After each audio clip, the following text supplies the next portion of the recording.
Hi.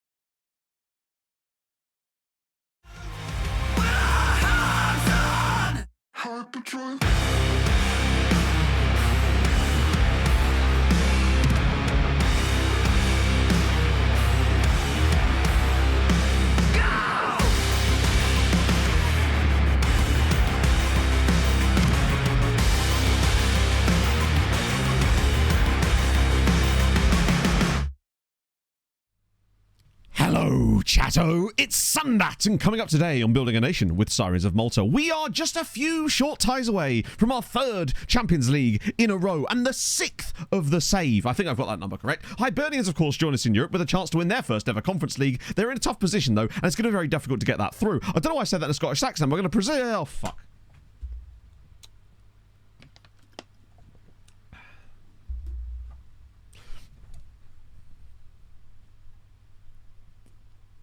Walk it off. Pretend it didn't happen. It's fine. Floppy hair time. Okay, yeah. What the fuck? 10 months of the best waste of time. Thanks for all the great vibes, Matto and Chatto. The Scottish accent broke me. I expected you to wave the new house key at the Kamara instead of an intro smile. I actually don't have it up here. As it happens. Holy shit, I've got some catching up to do here. Holy. Right, firstly. Bubble. Mother, thank you very much for the 49 months. You'll love to see it. Steve, thank you very much for the 10 as well. That's incredibly nice of you. Clay with the 5 gifted as well. What the fuck? That broke me. But there's more. Dressage guy as well. How's it going, man? No, thank you for the 16. Good to be back for. Yeah, perfect intros and me don't really go that well together. Honestly, it's that API is broken. Oh, that's good to know. I think that's the first time that's actually failed. Oh well. I guess Nightbot have updated something. 60. Yeah, literally. It's the fact that it keeps saying we had 5 titles in 8 years, and I'm like, well, technically that is correct, but we've also had 5 titles in 30 years, but more specifically, 5 titles in 7 years. You know? So yeah, I mean, you thought, oh, I'll be nice. I won't let him muck up the intro, but luckily, I will do that for you. I'm a master of my craft. What can I say? I feel like I missed a lot of chat in there as well because of all the wonderful resubs, and I'm very grateful for that as well. Thank you guys. That's very nice of you. Kate Harris. Good morning, friend. Welcome aboard. We'll just catch up a little bit in here as well. East 55444, indeed, yeah. Holy Lord. Early West again. We've got a lot of NA people in here today, Leonard. Or RJ. Which would you prefer? RJ sounds more informal, I suppose. But, yeah, it's weird, actually. Has there been like a time shift or something? Because it's weird to have that many NA people in this early. Usually it's later in the stream where the NA chaps and chapesses wake up and are in for like early morning stuff, I suppose. Saudi Club of £111 million for your player. I love it. It's brilliant. They've bought you a Christmas present and it's like a beautiful box. You're like, fantastic. What could be in it? You open it and it's just a shit, an actual shit. Fair enough. Merry Christmas, fuck you, kind of thing. Leafy, thank you for the 38 months. No new wizards yet. I hold out hope. 38 months. I've been a bit busy, but how did the England setup go for you? Have you missed houses yet? I missed you and chat when I was busy, haha. Nice to see people going well. I'll take those questions in order. England was fucking sick. Can't wait for you guys to see the video. It was an awesome experience to get to do something like that. House is fucking sick. It's gonna be an awesome experience. I can't wait to show you that. And I hope you're having a lovely time. Look at me. Oh, 2 a.m. Hey, happen to be up? Welcome aboard, friend. We'll keep you around. Keep quiet, listen to some Punjabi music. I'm here for it. It's not quite Bloodywood though, is it? That's where my vibes are at these days. 102, nice. To be fair, I could do nothing about that. One thing I've always found that worked for me when I was doing like races was negative splits. Starting out slower and getting faster rather than the other way around. I found that it meant that I put down some insane times towards the end of like 10 and 5k races because of doing negative splits, because I found that I just had way more in me than I thought I did. Which you might think, oh, okay, you could use that over the entire thing instead. But I found that this way, I would have never been able to do it mentally otherwise. And I feel like a lot about running in races is about the mental side of things. Yeah, so it turns out, basically, we were able to get the keys a little bit earlier that day because the inventory company had to go in and do a really detailed inventory, which we've now got. And I tell you what, they've actually done a very, very fucking good job. I thought it'd be a case of like them ignoring a lot of things and being like, oh, it'll be fine, and then trying to blame us afterwards. But the inventory company, some of the things they've described about the house are scathing, and it's amazing. There was one where it was just like extremely heavy discoloration, could be mold, and I'm like, okay, you've acknowledged that then. That's good to know. Is Viking kicking the wizard out? We've got a guest room, innit? But yeah, so we got the keys on Thursday evening, which was literally just a case of going in to the estate agents and just giving them an envelope. And a little card for the property manager, obviously. And then we went up to the house just to have a little look. We did not find the water meter. Genuinely. Do you know what? Not only did we not find the water meter, but the inventory company couldn't find the water meter either. And it's literally listed on the inventory as set into drive, could not find. What? Could be Mulder, potentially, yeah. Club I created, Gibraltar Dragons. I'm sure it's excellent. I mean, I imagine it's... Oh, what is it that makes it special? I'm curious. Inventory companies are brutally specific, yeah. The previous tenants, I guess so. But I suppose in the good way, it could work out for me. The thing is, Pog and I, when we got there, because we went up again yesterday, manhole's like, there isn't even a manhole. That's the thing. We looked everywhere. There are 2 drains out the front of the house, which we both managed to open, one of which required 3 screws, and they are just basic standard drains, nothing in there at all. The only other thing I can think it could be is this really, really large, like we're talking a meter across, massive grate that doesn't have any logical or physical way of opening it from what I could see without some kind of specialist tools. So yeah, really, really weird. Yeah, the gas meter and electricity meter are really, really obvious. They're literally either side of the front door in little boxes. Those ones are fine.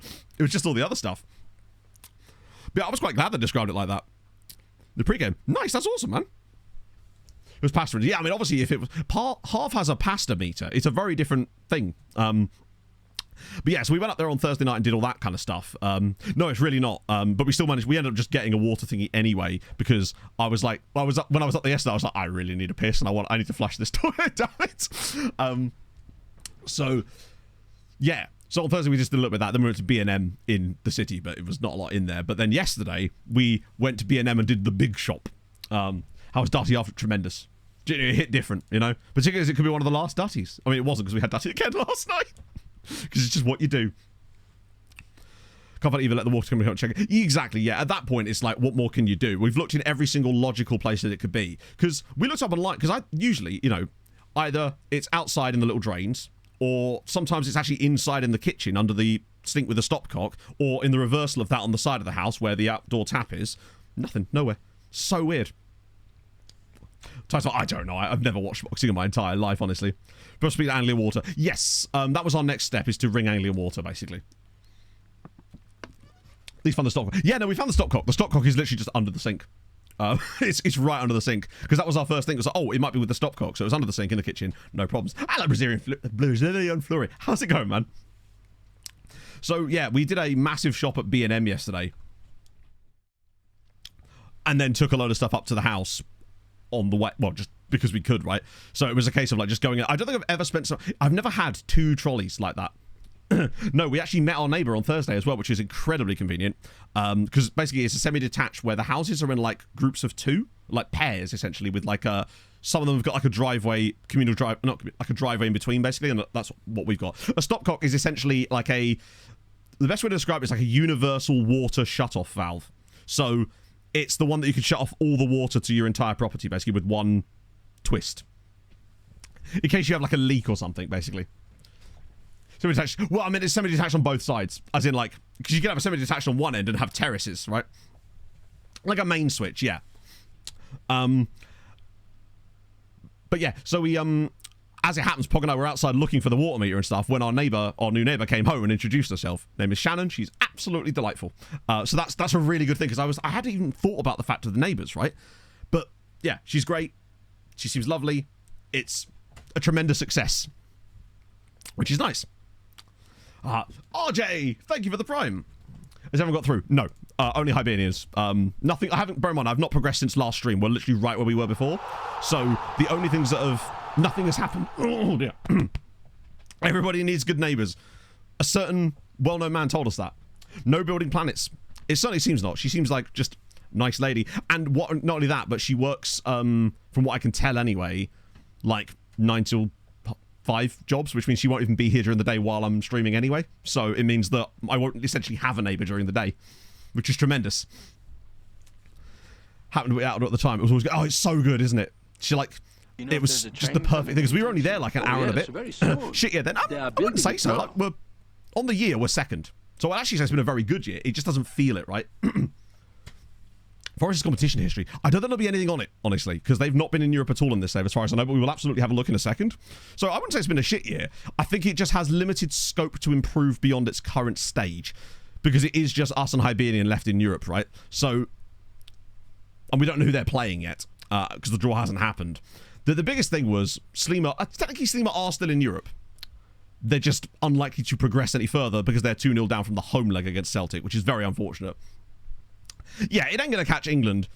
Like, let's be honest, if we were to go all the way to the final and win it again, we're probably still in the realms of these type of years, but it's not going to be enough to get us anywhere closer to England, who have once again gapped us even further, right? That's the problem.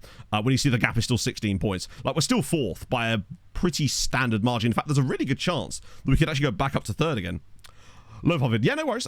Basically, I recorded a shitload of the loan farm vid using a different recording method last week when my internet, but the Wi-Fi went down. But obviously this PC uses Ethernet. But I couldn't use my camera because to use the app to control my camera, it uses Wi-Fi. So I tried a different recording method where the camera is recorded through my face cam using like a dual screen.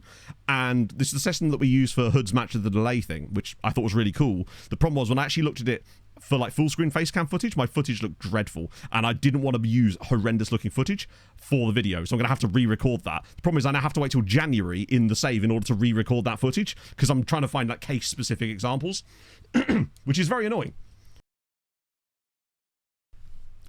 Save ended considering the situation then. End of next season. That is when the save is ending, end of next season. We've already decided that, because there's simply no way you're catching England.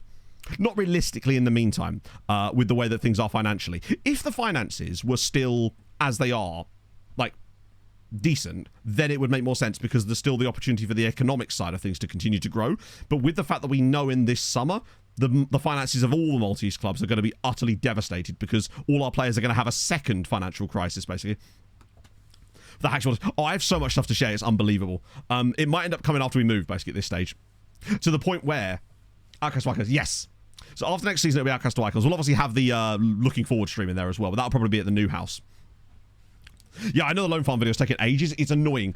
Like, I've made a rod for my own back by deciding that I wanted to find real life examples, but the options were either I do a video or I'm basically just talking to camera on a blank screen and telling you things, or I could be showing real life examples of it in the save, and I feel like for that, it would be so much more informative for people if I can say to you, hey, this is the course of action I take when a new player joins the club, and this is how I find them alone, and actually walk them through the process of it actually happening. That's what I want to be able to do for it, which is why it takes a little bit longer. But that's essentially the plan. So I'll be able to record some stuff in the summer period one as well. I think the chances are, honestly, James, I think England catching would have been doable were we to have used all the time left in the game cycle and without the financial crisis, basically. Track can provide some examples. Not really, no, because I need to be able to like walk you through it and talk you through it. It's much more, I think it'd be way better for people to understand what I'm actually doing, because a lot of it is not even complex, it's just really strange. Like, it's things that you would do, you would find somewhat counterintuitive. I think a lot of it kind of is, right? Speaking of, so while I look at Forest's competition, I don't think you could even see their competition history, right? I don't think, because they're not in a league that's switched on, I don't think we're even able to like see that information, are we? No roll again on doubles frown. Twazak! You'll love to see it. How's it going, Mikey? Thank you for the 55 months, my friend. So you actually, I need to ask you this. Do you actually have an Emperor-sized bed then? Because that was the gist I was getting from what you said to me. There simply isn't room in that room for an Emperor bed. Maybe a Super King could fit, but that would be a bit of a stretch, honestly. 2 meter by 2. Bloody hell. Yeah, biggest I can do is King, really. Super King might fit, but there's quite a difference in width between King and a Super King. FM, not complex, just really strange. Yeah, in it. Like, have Forest at least won anything? Got a couple of Champions Leagues. Let's see what else we got. Let's see if there is anything in here. Maybe there's a cup. I think it would have said so, wouldn't it? So there's 2 championships, 11 years apart. No Carabaos. Unfortunately not. What I will say is when we do the looking forward, you'll get way more, Oh my god, an insane goal! What the fuck? The most insane goal! Firstly, congrats on the house, Matt and Pog. Also, love the Malta save, but really looking forward to the Outcast to Icons now. Loving the streams as always. Holy shit. Steve, thank you. That's very, very unnecessary, but I am incredibly grateful. That will quite literally pay for just something nice for the house. Not something nice for the house, but like, that'll probably pay for the unit that we had to assemble yesterday for the internet. No, it was even cheap. We bought this coffee table thing where it's a coffee table, but it's got storage in it, but the top of the table comes up on like these little arms and comes towards you, almost like a little mini desk. 60 quid from B&M. Incredible scenes. I spent £300 in B&M yesterday. It was insane. Oh, what were we saying, Kane? Hang on. Let me scroll. Right to use in-game editor to fiddle around and create the loan farm. Hey, at the end of the day, literally, Canes, and I feel like I said this to everybody, right?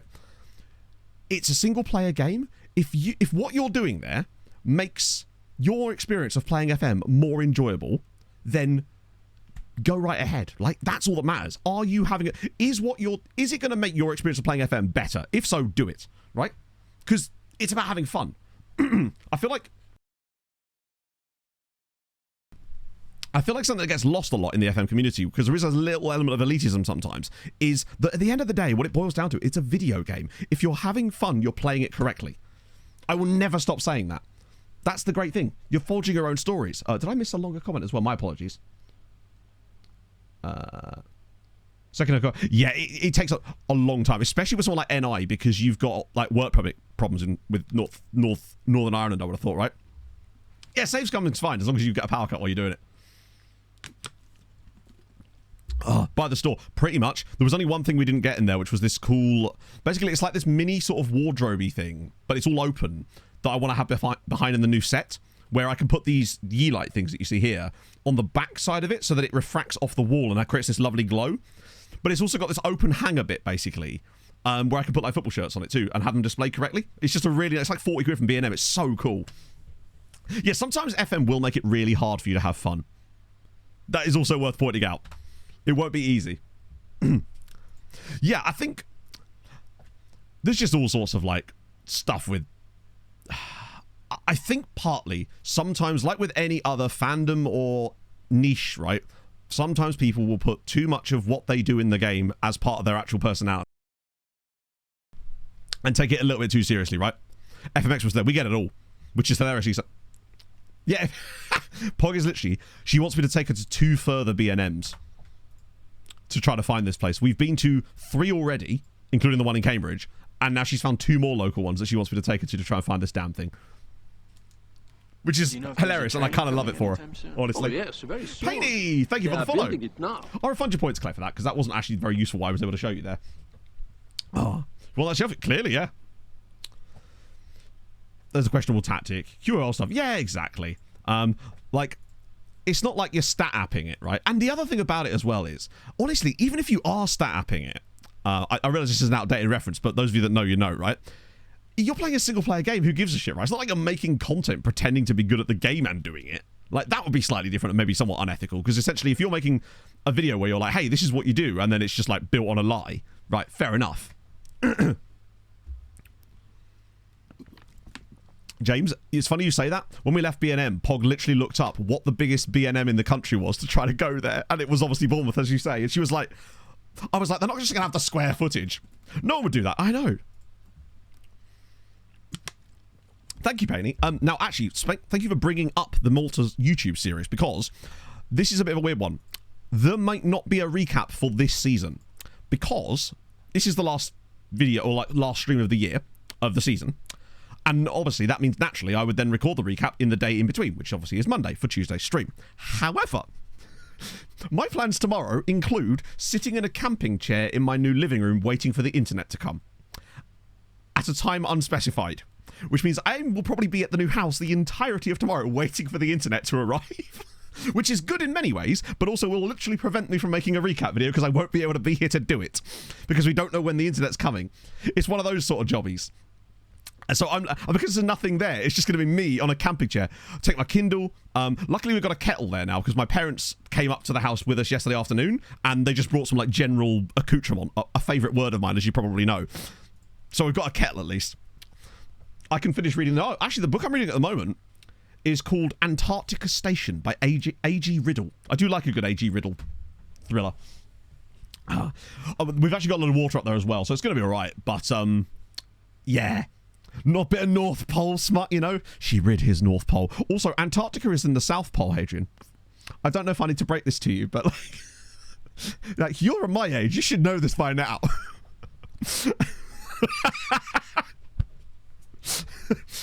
So you hear that petard, chat? That was Hadrian's. And there it was. Oh god, now what's Pog sent me?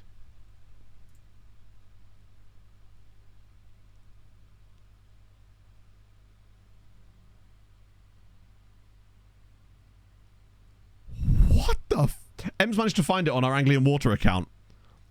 It says, and I quote, "This is the most convoluted way of describing this." Ready? Meter location. In the double meter chamber footpath left-hand side of the shared drive, its third left-hand meter out of 6 meters. Excuse me, what?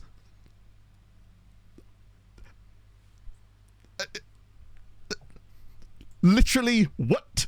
What are you talking about? It literally sounds like a treasure hunt. Literally, I'm expecting to get a thing on it coming. Like, it's like an X marks a spot, and then over to the left, it's like Tharby Beasties. It might be that great I was on about, honestly. What in the Outer Banks is happening? My favourite thing about it as well is when I posted that Instagram about the water meter, I got a lot of DMs with people being like, you know, it's here, and it's like a really obvious location. I'm just like, bro, do you not think I've tried these places? Like, good morning, Viet Dan. How's it going, man? Well, then we'll have to check. I'll have a look tomorrow. Yeah, it's right next to the Holy Grail. All the stuff from National Treasure. My self-esteem, presumably, is in there as well. Better go up before work to look. How are you going to do that? Because I need the car tomorrow, Pog, to go up and wait for the internet to arrive. What are you going to do, get the train up? Hey, Husby. New house. Yes, I did. I did say new house. It was a Good Morning Vietnam reference, Dan. Sorry, I watched it the other day, and the way you said good morning reminded me of the way that Robin Williams says it in the movie. 3-0. Love to see it. We Gucci. We cruising. Marcia Schlock still losing. Good stuff. How are Zuri doing? Are they still doing bits? Still 4 points clear? They're going to do it. They might actually get promoted. Love to see it. Yeah, I'll have to ask Shannon when I next see her. But yes, Husby, Pog and I have a new house. I'll look tomorrow. That's the plan. I've got to do something tomorrow, right? I'm going to be spending all day there probably. So my plan is that I'm going to take some stuff up with me while I go. Clever. I am very clever, Dan. Thank you for noticing. Ordering McDonald's breakfast. I'm jealous. I did get a McDonald's on Tuesday though, so I'll take that. It was very, very good actually. One of the best McDonald's I've had for a while. Everything was just super fresh. Maybe it's just that my local McDonald's is absolute shite, and that if I really want a good McDonald's, I have to go to Burton. Is Shannon oily? No. She's just... I don't know how... Okay, honestly, I can neither confirm nor deny if Shannon is oily. How would I know that information? But she seemed lovely. It's good to not be oily, unless you're in a very specific situation, such as, like, wrestling, perhaps. Thank you, Husby. Oh my god, my throat. A fresh at McDonald's. I know, crazy. Only reason to go to Burton? Well, I can think of a few things, but... Maybe, well, sorry, I can think of 2 things. That and St. George's Park. Yeah, no, it's awesome. Yeah, my plan's tomorrow. Burton-on-Trent, yes, it's where St. George's Park is, Dan. Or relatively near St. George's Park, anyway. Scale of Ajama Traore, where does Shannon ranks? Probably like a 2, I'd guess. Like, she's clearly had a long day at work when she got back. Don't know what she does. We didn't quite get that far into it, but she seemed lovely, and that's the most important thing. Because one of the things that I'm always concerned about with these is neighbours, right? My next door neighbour, Paul, and his missus, whose name I admit has escaped me, because I never ever see her, I never see him. Matt's a sexist. How can he not remember this woman's name? Pauline, why not? Yeah. Yeah, he's great. So it was just a worry when moving to anyone new that they would be like legit an issue. Burton Albion fan. Can't be done. Oh, right. Why am I on our profile page? What did I even click that for? Oh, friendlies. Yes. We need some friendlies here. Maybe one there. Not that it matters. No one's going to be available for that game anyway. Actually, I might put one like on the Thursday. Could we do a tour? Which war-torn country are we choosing this time, chat? Did we say Eritrea was next? Okay. We Eritrean. We'll play against Red Sea. I really wish I could bring one of these with me. And Asmara Brewery. There we go. We're going to play against the brewery. Has to be done. OTI for the... Oh, mate. Once we get to a certain point, anyway. Yes, so basically, Hadrian's done something rather clever for OTI. So firstly, the OTI database is almost built. I need to do some speed tests on it, but other than that, we're kind of good to go, which is perfect. However, what Hadrian's managed to do is reload into the database file all of the clubs that get deleted when you start a save in FM. So you know when we go to Guam, it's basically got no teams in it anymore. This won't be an issue in OTI. It brings all the teams back. He has this little database trick, and basically it relies on... I can't remember the exact specifics of how it works, but it relies on latching something onto the North Macedonian unloaded 2nd Division or something, which means we can't turn off North Macedonia during the save, just in case. Nothing else Hadrian's done is he's gone through and checked all like the rules of the leagues and stuff, which does mean I don't believe we'll be able to put this database out for people because it uses a lot of Timo's work. In fact, almost all of it is based on Timo's work, and I can't be putting out his work as ours, which is a bit of a... catch-22, but we could maybe make you a little guide of how to do it yourself, perhaps. I can, but providing it's not too complex. Yeah. Just download his. Yeah, exactly. Let's see. Thoughts on the... I have no idea. I've never played it. Honestly, I'm terrible with like thoughts on formations because I truly believe that you can make almost any system work provided you have the right personnel and instructions within it, right? That's the biggest thing. Am I just going to be able to tell him that Octavio came to me a little while ago? Yep. I love this back and forth. It's tremendous. As we've adapted it. Yes. Okay, that's fair. But it just makes things a little bit easier for you. Oh, that sucks. Wait, who can take... Wasn't he really good? No, I'm thinking of someone else. I have confused him with a different player. Specialist for you. Another hip injury. Love to see it. Solomon lines for a geek. Well, we'll have options, basically. One of the cool things about the looking forward as well, we will have at least all the leagues turned back on again. At least to view only, so people will be able to look up clubs in the Premier League and you'll actually get data for them. Obviously the data will only be from the point we start the looking forward part, but still. Next 45 odds. Oh, good God, man. That is a lot of odds. Apologies for my attitude. Use secondary division so I can add them all 56 clubs into an extinct second division and then tell the game North Macedonia codes required teams, which means the game loads. There you go, yeah. It is so, and we don't believe it's going to slow things down too much. But yeah, I'm just going to keep North Macedonia, because what I normally do on OTI saves is I turn off smaller nations as we work our way up, because we know that we're never going to have to drop back down to going them. But we'll just keep North Macedonia on. So, it's unlikely, but damn. It's brutal. You're telling me, James. Like, what I will say, James, is you will get a lot faster at it, because one of the things that you, and I hope you've been doing this while you're making this video, please tell me you have, is... If you look at something and make an effect or an edit that you feel like you're going to be repeating frequently, little frame drop there, make sure that you create like a template for it, like a thing that you can redo, like a preset. Because presets will save you hundreds of hours when doing editing. So I have all sorts of presets when I do my videos. Some that, like, the first one I have is just literally a template that when you load it in, it has already got my intros and stuff and all the right settings built into the timeline already. Then I have all sorts of things for, like, the camera. So a button I click that puts my camera in the bottom corner the way it is. It adds the contrast to it. It adds the banner around it. All of that is, like, automatic, basically. IX badge. No, I haven't. You got a link? Yeah, the 190,000 players is a lot. Now, the thing is, OTI can be slow as it likes, within reason, right? Because we won't have to worry about, like, oh my god, we need to progress really fast, because that's not an issue with an OTI save. We can take our time with it. It's not like we're having to get through X amount of seasons in X amount of time. Which is one of the things I actually really like about it. It means that they actually won as well. Didn't deserve it. So, you know what? On balance of things, they deserve to go out, but what a great result that is. At least they managed to take some points with us. Like, I like how X's current... Oh, no, I just saw that.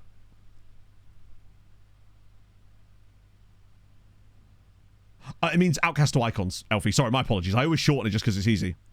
Try to rush now. Technically, yes. In the new house. Let me tell you, Enzo. No, I don't know what the internet's like in South Africa, to be fair. It could be much better than mine, right? That is awful. Forever. Literally, I can't wait for the memes when they are forced to change this by, like... November that year, and people just put the memes out of July 2025 to November 2025. To me, it just does not look great. I feel like it's overly stylized in a way that is going to look really bad in minimalized situations. Like, the thing about a logo is it has to be recognizable from a distance and also legible. And I feel like this has too many fine lines, like a fine line tattoo almost, that's going to fade over time. I'm not convinced by it. I think it's going to be a hard one to read from a distance, personally. But yeah, as for the internet side of things, Enzo, right now I get 30 down, 35 down, and 7 up at the very max. The new house is 1,136 down, average, and 105 up. So, we're going to be all right, is my point. I'm really looking forward to that. It does seem slightly better. Just like 20 times better. Which means that my stream's quality will literally double. Because I'll be able to stream at double the bitrate, which is the maximum. 35 and 7, yeah. 35 down, 7 up. Because I live in like rural arse end of nowhere, and so I can't get proper good internet here. That's the best I can get. Yeah, think how fast I'll be able to talk.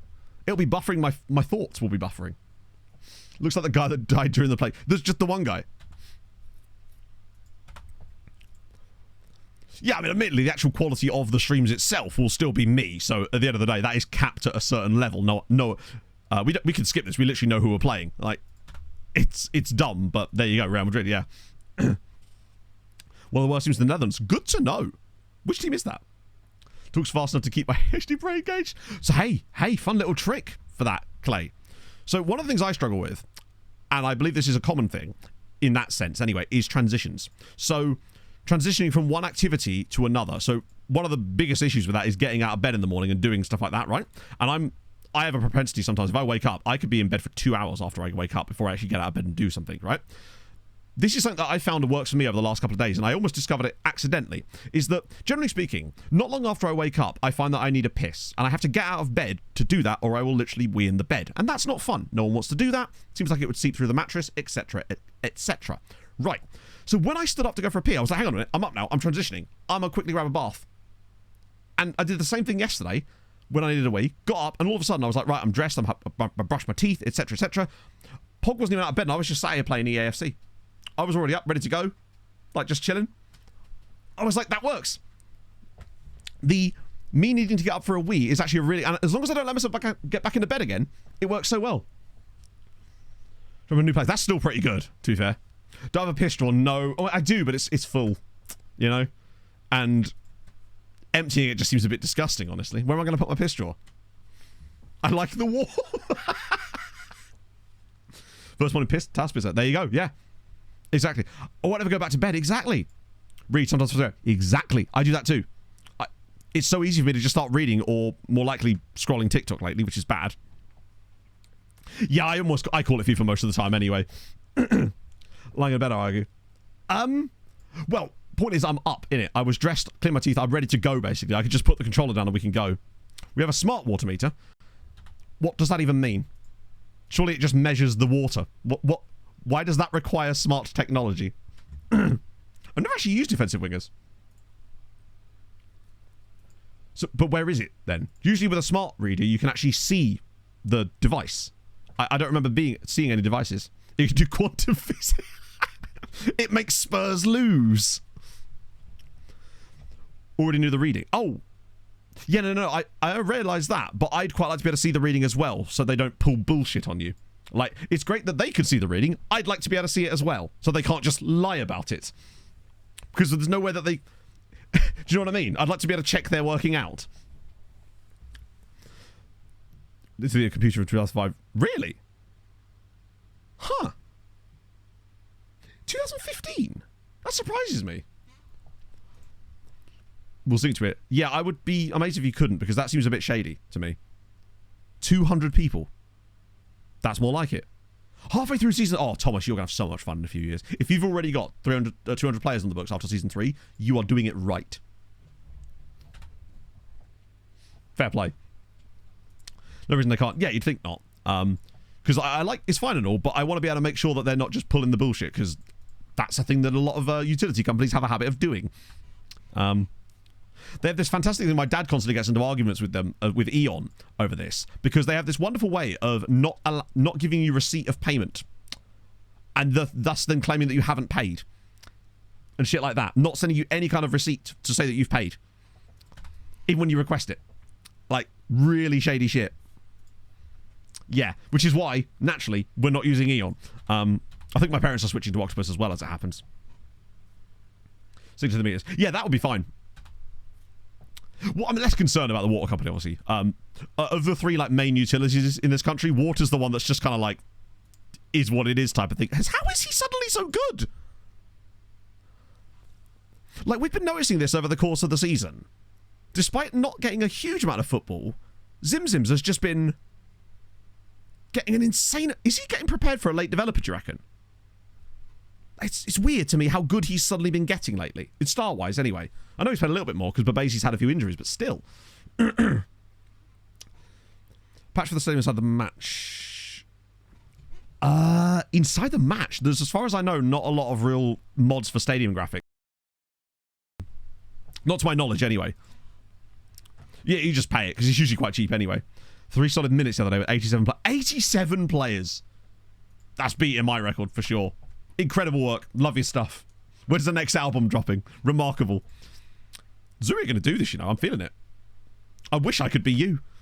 I'll tell you what, we're going to have some fun this summer buying all these guys. Because we will be. But yeah, sorry, the reason I mentioned the whole thing about me not being able to do the recap thing is me setting this up tomorrow, because in theory, we're getting like one of these self-start kits for the internet, meaning that I should be able to get proper working internet in the new place as of tomorrow, provided I do it all correctly. We've even got a little table for the hub and everything. So that's that. But what it means is there's a real chance that next weekend when we do a lot of the main move, that could be the Thursday stream could genuinely be the last time I stream from this house. Because there'd really be no reason to... But I'll have internet there, which means I can just move everything there. So it might be much sooner than we thought, actually, which is pretty cool.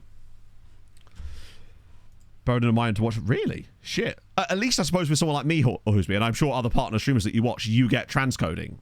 Sorry, you don't. We do. We get transcoding, which means that you can at least adjust the bitrate. But if you're watching a non-partnered streamer or a affiliate that's not been given priority that day, you can't change the quality of the streams. Yes, we are, Thomas. Finally moving house. Incredible. Realistic stadiums. I'm not sure what you mean by realistic stadiums. Do you mean like the pictures in here? Obviously, I realise we don't have one. But if you mean in here, then there's like stadium packs. But as far as I'm aware, there is no such thing as a realistic stadiums pack for like actual graphics in the game. That doesn't exist because of the way that the match engine works. Jay Worley, thank you for 9 months. Didn't this song come on during the intro as well? Hello, Vente. Oh, I was going to ask, how was Park Run yesterday? There are 2 park runs that are in a runnable distance of my new house. Which is fucking sick. I say runnable. It would be quite a long run, but it's still there. 1.1 million in free wages. You ain't seen nothing yet, Elfie. Because, yeah, hold that thought. I'd like to introduce you to £4 million a week, and that would still allow us 380 million in transfers. I have £4 million a week in wage budget available. Last time I did that, I was 1.9 million. I didn't expect it to be quite as much as that. That's tremendous. Yeah. And normally when you do that, it moves all of your transfer budget over. That still allows us 380 million for signings. Parkwalker, nice. Yeah, it's some... Which makes no sense, because we actually only have 365 million in the bank.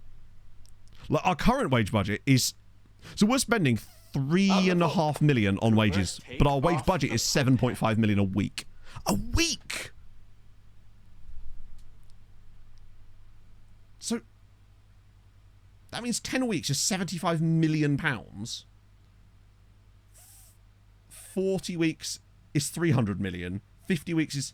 We're spending, like, 400 million pounds a year on wage... Oh, sorry, we could spend 400 million pounds a year on wages if we wanted to. Good sweet Jesus. Collegium Regale. Or Regale. Thank you for the follow. Our GDP, our wage budget is like Malta. In general, incredible. 3 nights in Poznan tomorrow. You love to fucking see it. I'm still really excited to go to Krakow next year. I've been getting so many Krakow TikToks. I know that we're supposed to be doing this Christmas market thing, but I don't know whether that's actually going to come off just because of all the move stuff, but we'll see. Particularly as I'm now going to be much further away from the airport. That is the downside. One of the few downsides I say about this move is I'm now much further away from the airport. We're Malta's biggest employer, it seems like it, yeah. We're also busy destroying Eritrea. I don't want to get political. But there you go. First season of testing. Did they win the Gibraltarian Cup? Pop punk Adele. Basically, yeah. It's a banger of a song, to be fair. No Resolve do some really fun covers. And this one, I just really like the duet with Halasine.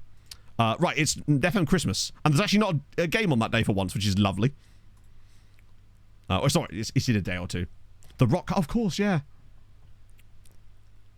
Let's see. Also, chat, I'm buying a standing desk.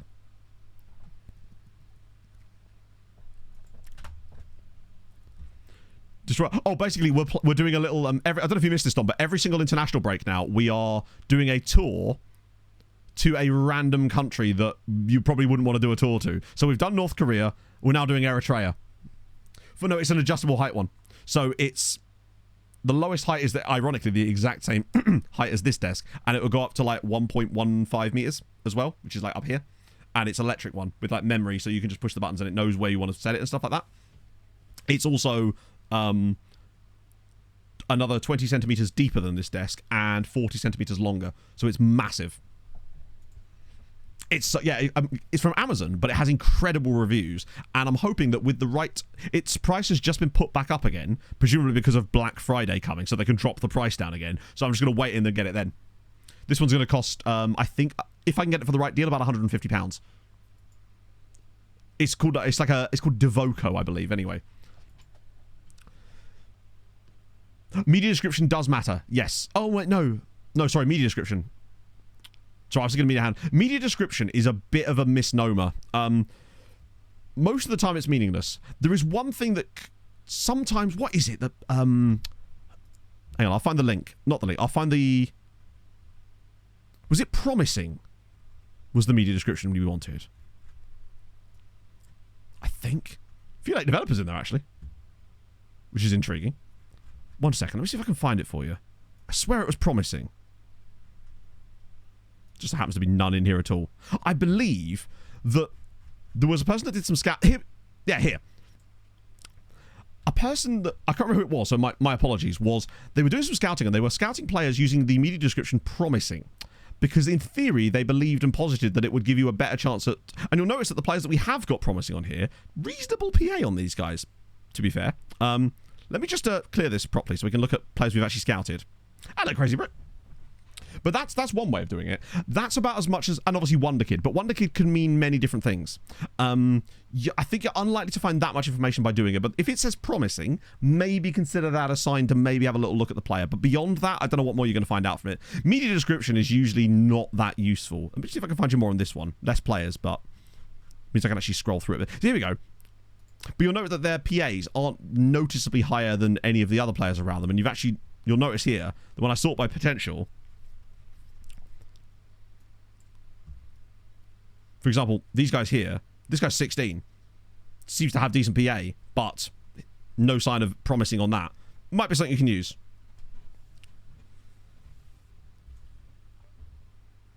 Potentially. I don't know if that's any help or not, but yeah. Oh, that's an incredible name. Darcy Parsley. Tremendous. No, it's not the £6 hot tub, unfortunately. I just think being able to move around a little bit while I stream would be quite fun for me in general, with the amount of excitement and energy that I have. And luckily I've got wireless headphones, so it's not too much of a problem. I think the media description is somewhat useless. Yeah, it's not something I would place too much emphasis on. Age-related. Maybe? No, you're probably right, DMB. It's amazing. It's like, bear in mind, I've played FM for 10 years, and I have literally probably got over 10,000 hours in the game in total. Probably more than that, right? It was only this game cycle that I found out that you didn't know a player's big matches attribute until they were 22. I mentioned this to Jack on Tuesday, and he was just like, yeah, I found out about this ages ago, but I'm amazed at how many people don't know this, because it's just not something you would ever see. I think it's just because the game never tells you that, right? Like the amount of people that were the same as well. This seems like a poor decision. What a weird transfer bid. Anyway, sorry, it's FM Christmas.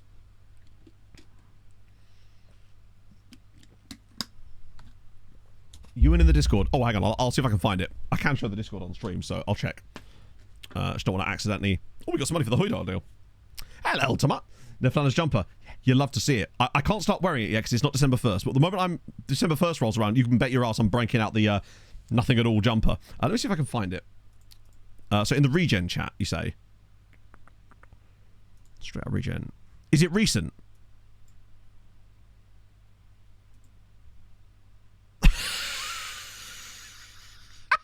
Oh, hang on. Here's what I can do. I can just open it in the browser. Ready, chat? We always knew it was possible. We always knew it was possible. There he is. Cock Monster. It had to. Absolutely tremendous. Because, obviously, we had a guy called Jockey Monster on the last save. And, obviously, we've had Cock as the first name loads. But there we go. No, it absolutely is. You can have it. The names Cock and Monster can go together in the Dutch name pool. We had a guy called Jockey Monster last year, and loads of players are called Cock. So it can happen. I've always wanted to see it happen, though. That's tremendous. Contra Striker. It means absolutely nothing, Chichuo. At that point, it's literally just... It's totally meaningless. For example, right, I've had players that are arguably the best in the world in their position not be described by the game as an elite player. And then suddenly they're... Oh, shit. Brooksy's out for 3 months. It's going good, Bente. We're hoping to win our 3rd Champions League in a row at the moment. Jizz Monster is also a possibility. Right, okay, now we'll do next gen. Oh, am I going to be boring and say Spain, Real Madrid? I think I am. I'm going to say Spain, Real Madrid. Precious Salami is tremendous. To me, nothing will come close to Cock Ringerling might be my favourite of all time. Although Cock Van Aers was also very solid. Like, no, it was literally C-O-C-K. You can... It is a first name in the Netherlands. And Belgium. Mostly the Netherlands, I believe. Injury prone as well. Lots of groin issues. Right. Here we go. There it is. Okay. Oh my god. Okay, this firstly is a really fun next-gen list. I don't think anyone had Turkey Adana Demirspor. That's insane. The Costa Rican Rojas to the next Maxim Bossis. Oh, okay. Also, Rujgar Doan. He's just played loads. Like, no, I imagine not. It's funny for English speakers, pretty much. Yeah, there was Robin Cock. Was it Robin Cock? In fact, if anyone has ever watched one of Mike's streams, we all know that it was Robin Cock. I need to convince that man to start streaming again, damn it. Yeah, he's obviously going to get a scout, but I reckon the only reason he's on here is because he's played loads. That's usually how it goes with these kind of players. This guy, though, there's a 16-year-old on here. On the next gen at number 7. Hello, all. Wow. Do you know what, right? Attribute-wise, he's not horrendous, but I suspect he'd be overpriced for what he actually is. Yeah, we've definitely seen him before. This guy, 19 as well, we've probably seen him before as well. Hugo, oh no, we haven't. Put extra doubt in it. Yeah, 19, it's like, ugh. But now you remember the song. Now, obviously, Noé Tandler's on here. Sorry, Tendler. He is actually spectacular. I don't think he's Reto Bocons at all. I think he's legitimately... It's more likely that the Bayern guy's playing in the Bayern B team or something, and as a result, it still counts those as matches played properly because, of course, Bayern's B team play in an official league. That's why you see a load of, like, Castilla players in here as well. Yeah, he might be what Bocons should have been, because he's kept his PA. He's actually playing for Sweet United. Is this no resolve again? Love to see it. He's very good. He actually feels like he could be a one to watch out for in the future of this save, honestly. Age of the player. I think, hopefully, they will, because Unity will allow them to do that. Yeah, I mean... God, I hope so. Amazing DM. Yeah, I think with Tandler, as good as he is as a DM, and I agree, he's a really good CM. That's why, if anything, he's not really useful for us right now, because I would be playing him probably further up, because he's got amazing passing and vision. And he doesn't really suit either of the roles we'd use DM-wise. But I think, honestly, his best role is probably as a CM for Sweetie, because he's got the tackling, but he's also a perfect playmaker in the middle of the pitch. Found nothing. There you go. 10 obviously Calero. Crazy good Barcelona player. Diakake. Oh my god, what the fuck? No worries, Steve. So basically, the week coming up, as in streams from now on. So Tuesday, I'll be streaming. I'm at the house on Monday doing internet stuff, which means, again, there won't be a recap video for this season. I will do a double recap to finish off the entire save, like a kind of wrap up, and then a looking forward video as well. So yeah, Tuesday stream, there will be one. That'll be transfer window. Thursday stream, that will be try to bang out 6 Champions League games, honestly. Try and get the full-on one. There won't be one at the weekend, because that's when the move's going to hopefully happen over that weekend. And if the internet holds up tomorrow and I can get it all sorted, then Thursday's stream might honestly be the last stream for the new house. The idea would be that I'd be streaming back again on the following Tuesday. Now, were things to not work out how I want them to, I may have to take that Tuesday off as well. But I feel like by Thursday at the early... Thursday is almost set, I would say, for the first stream at the new house. Maybe Tuesday, depending on how things go with the move and unpacking and getting things sorted out. That, and I also want to make the office look like a stream room. It needs to at least look kind of... So I need to get some blackout curtains. I need to get some backdrop stuff, basically. And obviously the desk has to arrive, which I haven't actually bought yet because I'm waiting for it to drop in price. Save ending, yes. Yeah, no worries at all. So basically, yes, the save is ending at the end of next season because the financial crisis that we've now been put in... do you want to just sign this guy, by the way, chat? Because I think he's all right, and he's quite cheap. Provided they'd let him come. Oh, it's a lot of wages. We'll see what he wants in terms of squad status. Oh, it's work about time off. I'm planning to, Paul, but I'll have to see what my boss says. Can I have some time off work? No. Ah, fuck. Boss says no. What a wanker. But we all knew it anyway. Yeah, so basically, that's going to wrap up. And then after that, we'll do the looking forward. And then we're doing Outcast to Icons, which is a lower league... Sorry, no, not lower league. Well, it is kind of. It's a European journeyman save with every single European league, and I mean every single one, essentially, that has any kind of football turned on. And then we have to try and win the Champions League, starting with no coaching badges, but we can only manage teams that have never been in a European club, in a European final. Oh my god. Chat. This guy is legit. Like, I know we can see almost none of him, but look what you can see. Yeah, so we're not going to... It won't actually be all of them. I don't know why he has a small release cost. It's very strange. Yeah, 9 under 20 caps at 16 years old. This guy might legitimately be a worldie. Yeah, we could manage Fulham. 6'5", which means he'll actually possibly grow. 6 acceleration. Yeah. 6, you think it's going to be a high as 6? Go on. Chat, would I be really dumb if I just bought this guy essentially sight unseen? Because I kind of want to. I kind of want to just buy this guy right now to avoid him getting any more expensive. Better than Bartos? How dare you be so correct? Yeah. Let's do it anyway. 30 million. That seems excessive. How about 26? Exactly. The way at this point, like, have a bit of fun with it, right? Like, I want to make sure the club is still on a financials footing, which is solid. But, like, look at our finances. We're in a great state financially, so I can actually afford to do this occasionally. And it's fun, right? Wait, was his name? Oh, we've seen this guy before. Yes, it's Shoes, isn't it? No, someone that could... Because his name is Catalan, isn't it? We've got a bit of room to spurge. Yeah, literally. Won't see him join. No, you're absolutely right. We won't, will we? FFP should be okay. We still make some money. Luckily, I sold that guy for 40 million, which has really helped. Zakrumi? He's one of our guys. Good to see him on. He's pretty good, actually. We got Begoshea. He's worth a look. He's very expensive, but he is quite good. Texas, I hope so. I sure hope so. Ooh. Oh, we've looked at him before, haven't we?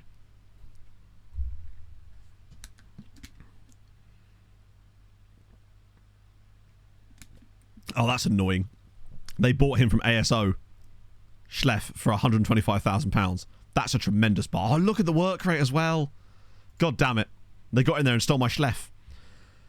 Tadeusz, we liked Tadeusz, didn't we? But it was that lack of potential. Then again, loan farm, right? Schleff, I think we're looking at Schleff. Let's just... where's he gone? Yeah. They don't have a lot of players, admittedly, but we are looking at Schleff when they do have guys. In fact, they've only got one player under the age of 20 at the moment. Salah Bouza. Yeah, it's a bit late for that now anyway, but... oh, hang on. I don't remember you. Oh, he's actually out. Sulemane Diarra Suba. Came from Plateau. 20 million. This is what I mean, right? A guy that they buy at 18 from Plateau is worth 20 million pounds. If I bought a guy like that, they wouldn't be worth anywhere near that money. It's weirdly only affecting us this season. I reckon it will hit the other clubs next year. It's just weird how much it's only affecting us at the moment. This was that guy that we looked at for a while, Loic Fauché, who's just ludicrously expensive. Olivan from Real Madrid. I want to scout him anyway because I'm curious, but he's not probably it either.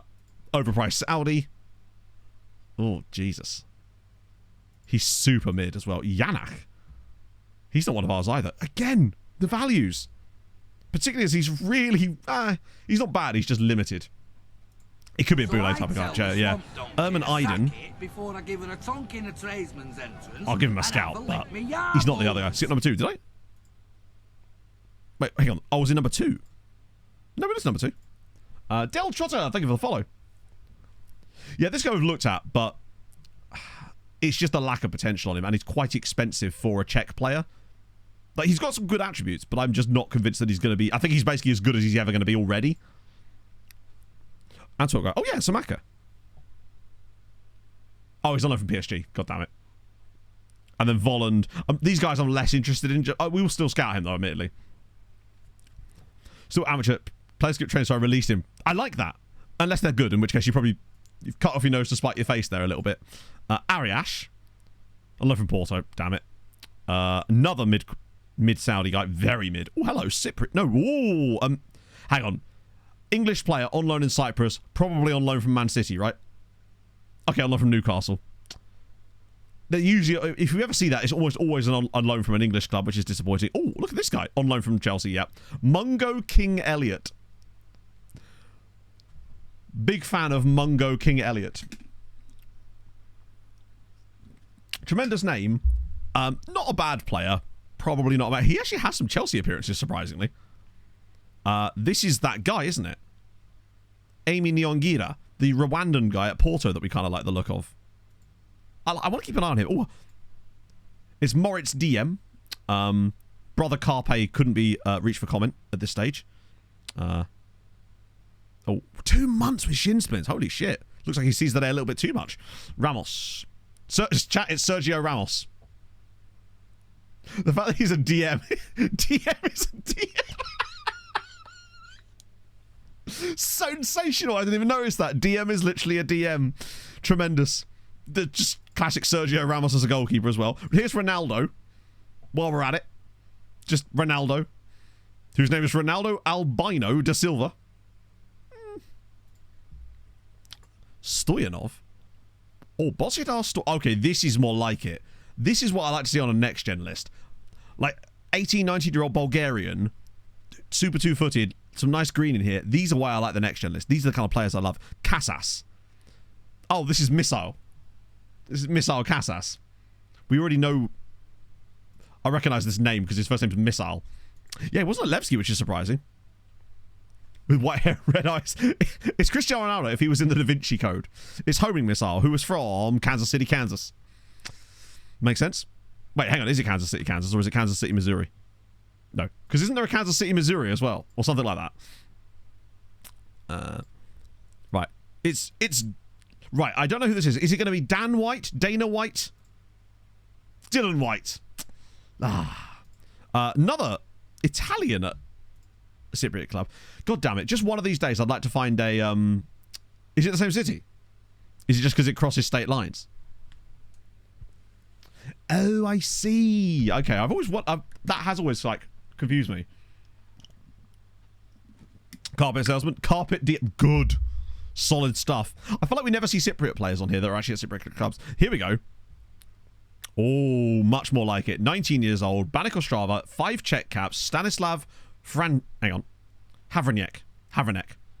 He's just good, isn't he? He just has good attributes. I'd like to know them a bit more, but he excites me. Even though he's got crap potential, apparently. Oh, here we go. Costa Rican. Unflappable. He just kind of looks like a striker more than anything else. I think we might just be able to sign him now, honestly. Yeah, he feels like a fun one we just get. Oh, dear. Octavio Roberto Corrales as well. He would go perfect in an Octo Trek, exactly, yeah. 500k, easy money. He'd just be a nice little loan farm. We'll get a few more out before the end of the cycle. Adisa. He feels like a new one. Samuel Adisa. Nigerian-American. Now, does that mean he was born... Oh, look at the hair. Love that. Wow, that's surprisingly nice-looking regen hair. Admittedly, it starts a bit far back on his head, I would say. It's weird how late that starts back, right? Unless he's just got a really, really low hairline. It is going to be somewhere in Nigeria, isn't it? And not the States. Oh, much more like it. Brandon. Now, is MS Missouri? Or... Because Atlanta's Georgia. Or is that Mississippi? Or no, MI is or is that Michigan? Is it Mississippi? What's Missouri? Oh, MO. But then there's Montana. Or is that MT? It says Mississippi. Brandon, Mississippi. I like that. So I always get stuck with the MO ones, with the M ones, because there's so many goddamn American states that start with M. Cool. We like that. Ali Ahmed Al Ansari. Love that. We could call him quadruple. Wow, he's actually really good.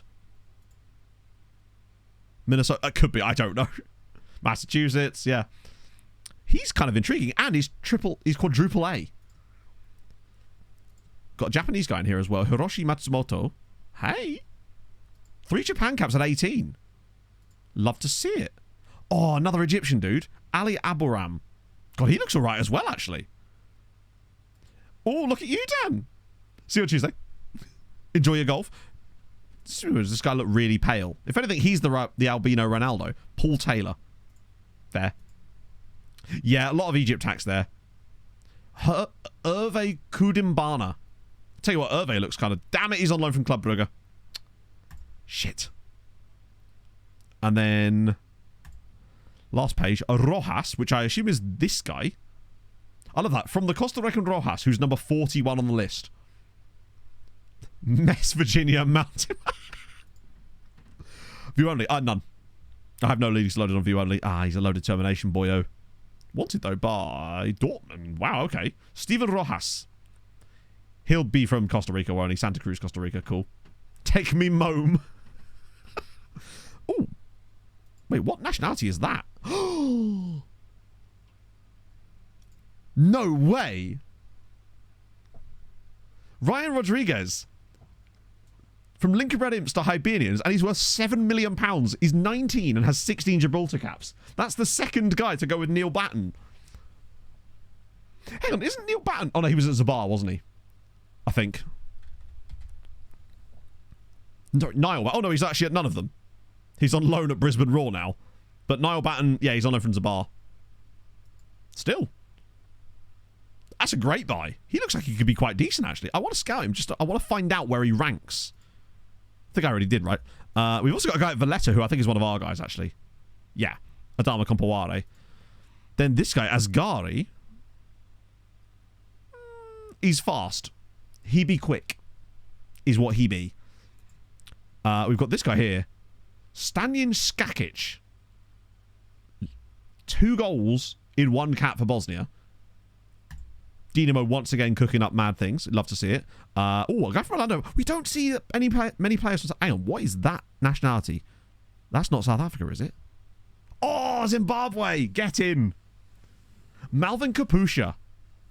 And South African youth rating, not Zimbabwe youth rating. Because he's an actual Orlando Pirates... God, he's really quite good. Potentially fast. Crossing could be a little bit of shit. I'm worried that he might be one of those players... He's not a wing-back, is he? He's literally a centre-back. Look at the jumping reach. Born in Mondoro Ngezi. Wow, good. Man speaks yes on the languages. Yeah, he's fully a centre-half, is he? 6'4". Not quick. Actually, he might not be slow, but he's not quick either, is he? Also, 11 caps at 19. Love that for him. He's definitely one to keep an eye on. We've got Gamel. Hey, another Egypt.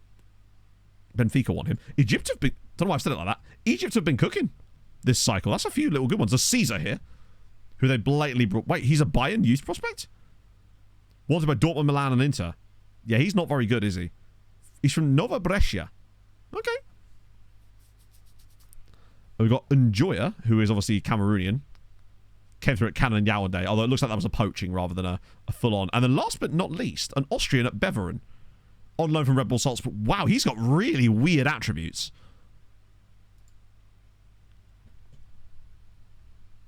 Good God, he's consistent. He has such a low... Absolutely not a single red attribute on his entire profile at 19. Enjoyer. Me too.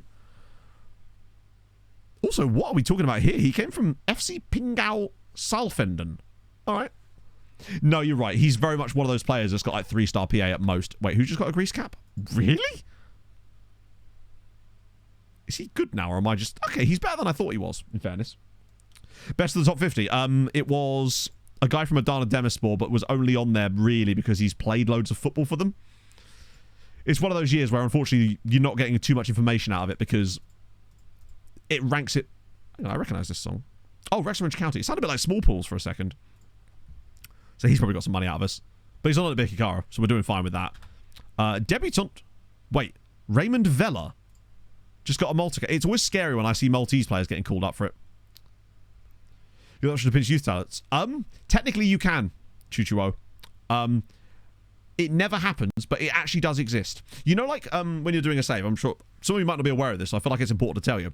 You know, when you're doing a save, we've not had this happen in this save, I think possibly partly due to our geographical location, but say you're doing a save in like Scotland or Ireland, you'll note, or any country really, but particularly if it's a lower team, you'll get like news articles saying youth player poached by insert name a big club from your league. If you're playing in Scotland or Ireland, you'll notice sometimes it's English sides will poach them as well, because it's just sort of like UK and I seem to be coming on the same cluster. So we had a lot of Treaty United youth players poached by like Chelsea and stuff. You actually can do that as well. You don't have any control over whether it happens, but it can happen. It has happened to me once in the entire time since they introduced the mechanic. And it's happened the other way for me maybe a few hundred times. So I've had maybe a few hundred youth players poached over the time, and it's only ever happened once. And I believe it was either on Nordic Nomads or on Treaty United. No, on MTK when it happened. It might be MTK. I think we poached a player from Ferencvaros or something. But it can happen. But you have no control over it. So, yeah. Just to sort of put that rumour to bed, I suppose, if there was one. But it actually can't... you can have it happen. Watch second to Crystal Palace. Yeah. It's interesting. It's not happening at all this year. I wonder if they've like racked it back a little bit. I'm probably just going to release all these chaps here. Make it a little bit easier for us. Oh, I forgot that I spent loads of money, didn't I? South African from Bayern. No, I think the South African to Bayern. I think he was Senegalese, and I think that was actually Treaty United, right? Maybe I'm getting confused. Wow, I actually offered more players than I thought it would. Releasing Daniel Toth, I know, releasing my own son. He's going to have to earn his way in life, right? He can't rely on daddy's money this entire time. Janosch is a harsh man. You're German. God, he's 18 grand a week. Even though he has a low release course, he's not worth 18 grand a week. This guy is. In fact, he's asking for less than that. Also, question. This guy will join us quite soon, right? He's coming from Germany, so it's EU. Or is it because he's Moroccan he would have to wait to join us? But I think he might actually join us fairly soon. Wait, November 2052. That's now. No, wait.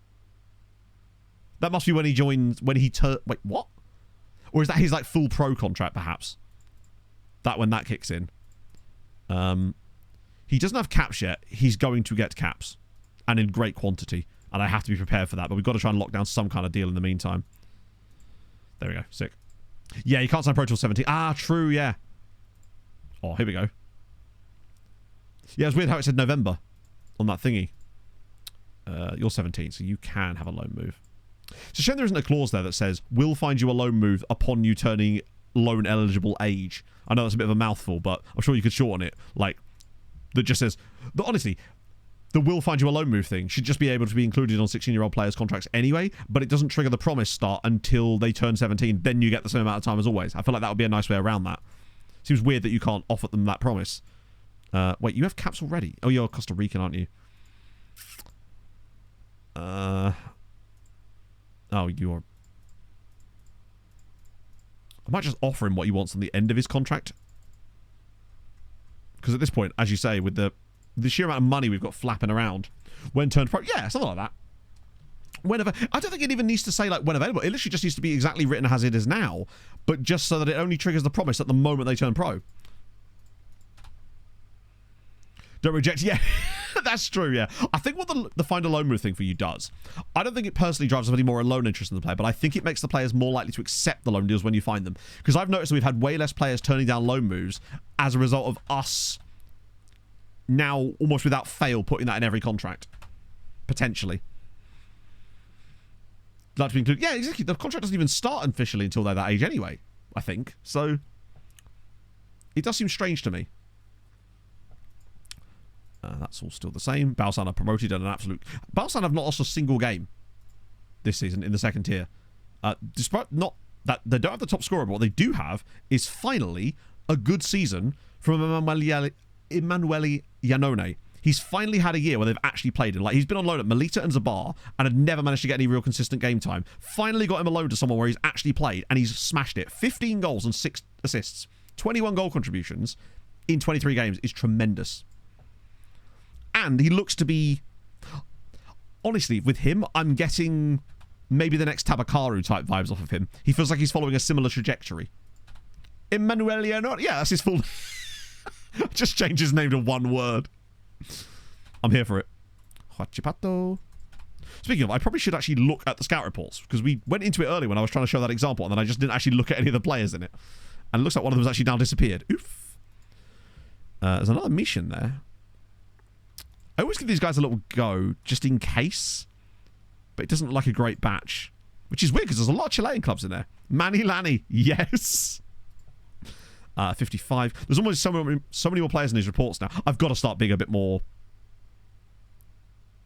Nah, I'll just do what I was doing. I'll still do it. We're now actually scouting all these... Once we scout a player, we're scouting them to full. That way I can get a pro... Because I feel like we missed too many players by not doing this.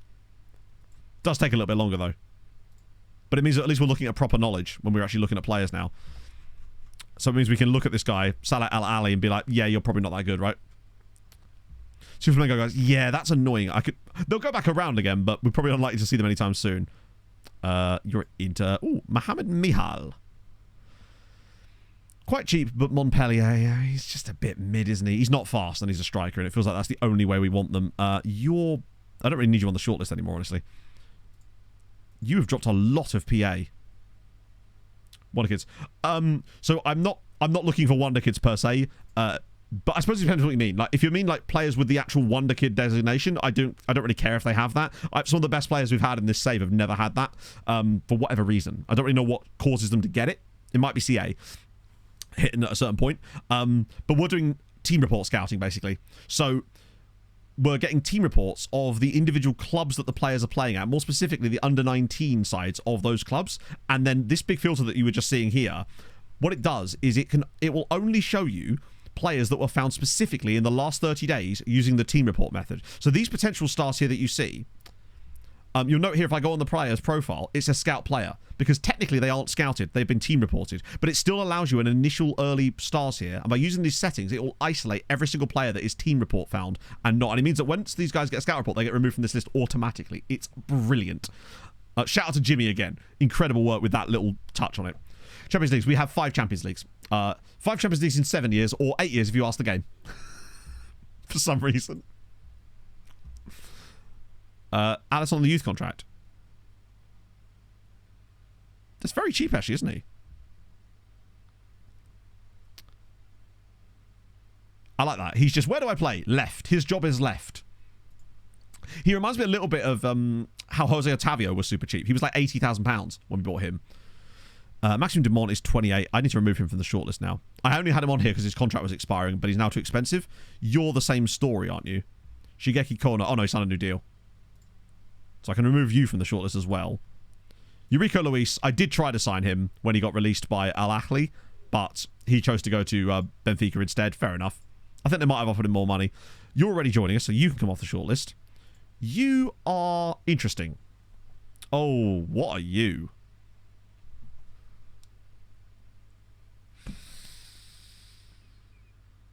I mean, an inside forward, but the problem is he's got no finishing, no composure, no dribbling. He would need a lot of work to become useful. I mean, not to say that he couldn't be, but yes, no, basically that was what happened with Eurico Luis. He actually only wanted, I believe, like £150,000 a week from me, but I wasn't going to give him that, right? They really do need to fix that mechanic where players leaving Saudi are able to sign for AI clubs in Europe on wages that would be appropriate for their club in Europe, but they essentially demand Saudi wages from you. That would require retraining as well, and even so, it would have to retrain him, and you'd have to improve all his attributes in the bits where he's weak. He's one of these players that probably does have quite high potential, but really not the best distribution of attributes. He's a fixer-upper, so to speak. And at this stage in the save, there's really no point in us trying to fix him up because we wouldn't have time to do so. You're at PSG. It's actually kind of mid. Antonio da Silva. Oh, that's the guy that was the winger from Brazil that we were looking at, but they've signed for Real Madrid now. Burke Akayaden. Good lord, he's expensive. To be fair, he's actually ridiculously good. He's very, very good. But right now, we simply haven't... I don't like that flair. But who cares, right? He's phenomenal. But, like, what would we do with him? Like, you could train him to play deeper. Yeah, if you're willing to pay the turkey tax, these are the players you sign with that turkey tax. Professional personality, tremendous attribute distribution. The great thing I like about this guy is you can kind of do whatever you want with him. Only 10 passing, yeah, but he's 18, and passing is one of the things you can improve. That's one of those attributes I'm not super fussed by. Now, if he had low tackling, which is 12, which is perfectly acceptable for a standard central midfielder, would I want to play him in a DM role? Probably not, but you could. Although his positioning's really poor. So you'd have to drop him on defensive position to work on that. But you could easily get his positioning up to like 14 by doing that. By the time he's like 23. Without a problem, I wouldn't have thought. I'm not actually going to sign this guy. I just wanted to provide an example of a player that would probably be an extremely good signing for you. Were you just looking for like another... If we didn't already have someone like a Callum Brooks on our books, hey, then he's the type of player I would come and go after. Or, we've got our Maldonados. Although he's a lot. I think if we had like more time in the save, I'd probably still go after this guy. But at this stage, again, he's not going to go on the loan farm because he's too good. Although Noe Tandler did. But it's also like, is that one? Yeah. Veteran. Right. Junior. Oh, hello. This guy could be intriguing though. 6'2". He's got that extra half star as well. Winger, right side. Please be good. Oh, wow.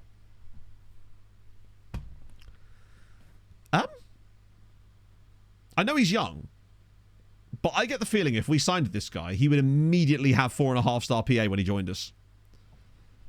He just doesn't look good enough for where that is. Like, he's reasonably fast. He does have some good mental attributes. Good on both feet-ish. Actually, pretty good. Tall. A junior. I don't know. What's his name? Junior Rossi Branco. He would probably develop pretty well. He is a perfectionist, which is usually... It can be a slightly annoying personality to work with. He'd have to suit your style, I think. Again, if we had time to develop him, he's great. But he's not good for the loan farm right now, I wouldn't have thought. What about Večerić?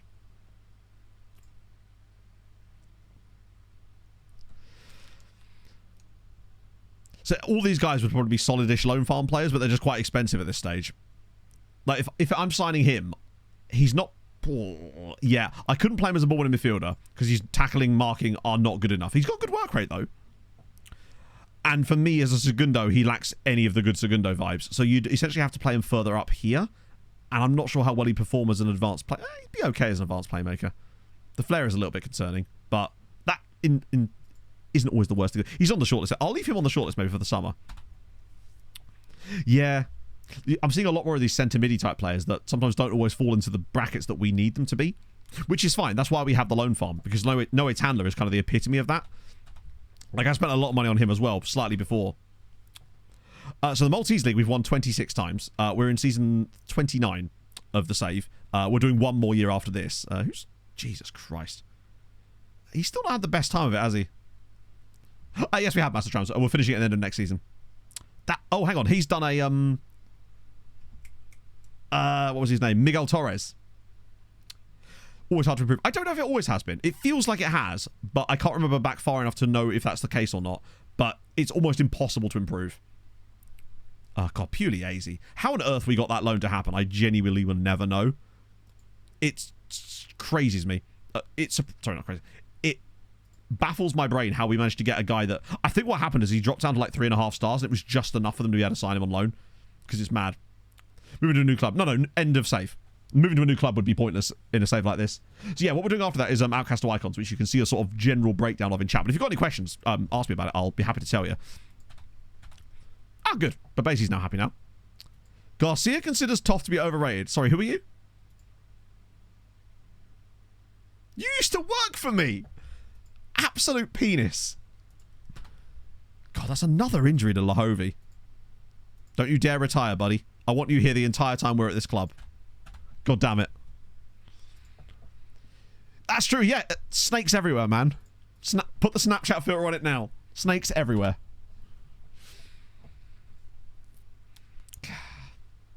I bet he's the one that turned my son against me. Do you have a list of do? Yes, I do. 1 second. Let me see if I can make the Google sheet that I'm going to be using shareable again. Sign into Google Sheets. I'm already signed in. European finalists, me. Last open by me. Here we go. Right. I think can access, but it's just make sure I've got the right settings on this. Viewer. Hang on. Yeah. Cool. This here, hopefully this works, is the list of teams. I'll put it up on the big monitor in case you don't want to actually click the link yourself, chat. Don't worry. I'll show you it properly.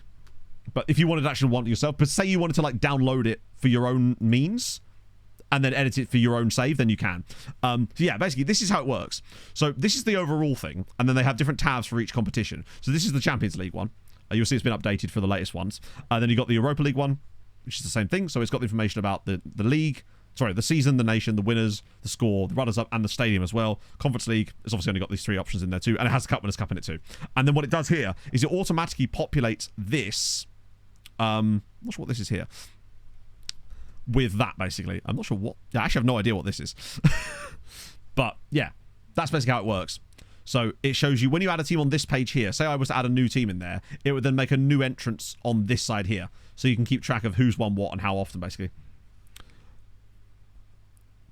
But set of survivors, if you say so. I don't know what that means, so I have no idea. Yeah. That's really for you to decide, not me. Yeah, the manager's going to be Roy for this one.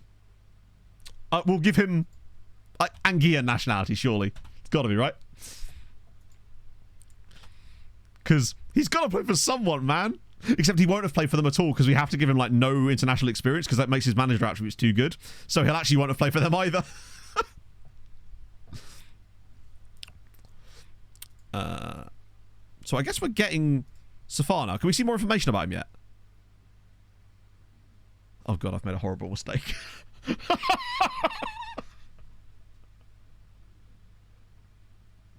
Okay. That jumping reach is absolutely insane, by the way. 6'5" with 13 jumping. That can improve, though, so that's okay. He's not the quickest. He does have good tackling, though, and marking, which is... and heading. And his aggression and bravery are solid. It's not as bad... Copium, allow it. Good on both feet. Let's try to think about this. He's good on both feet. His jumping reach isn't amazing, but that will improve because of his height. His tackling is excellent for 16, and it might improve by 1 over his entire career. His heading is brilliant, and the weakest thing about him is the thing that is the easiest to improve, marking and positioning. So actually, I still think that given the time, I could have turned this player into someone useful. Now, I won't get a chance to do that. Better than Bartos.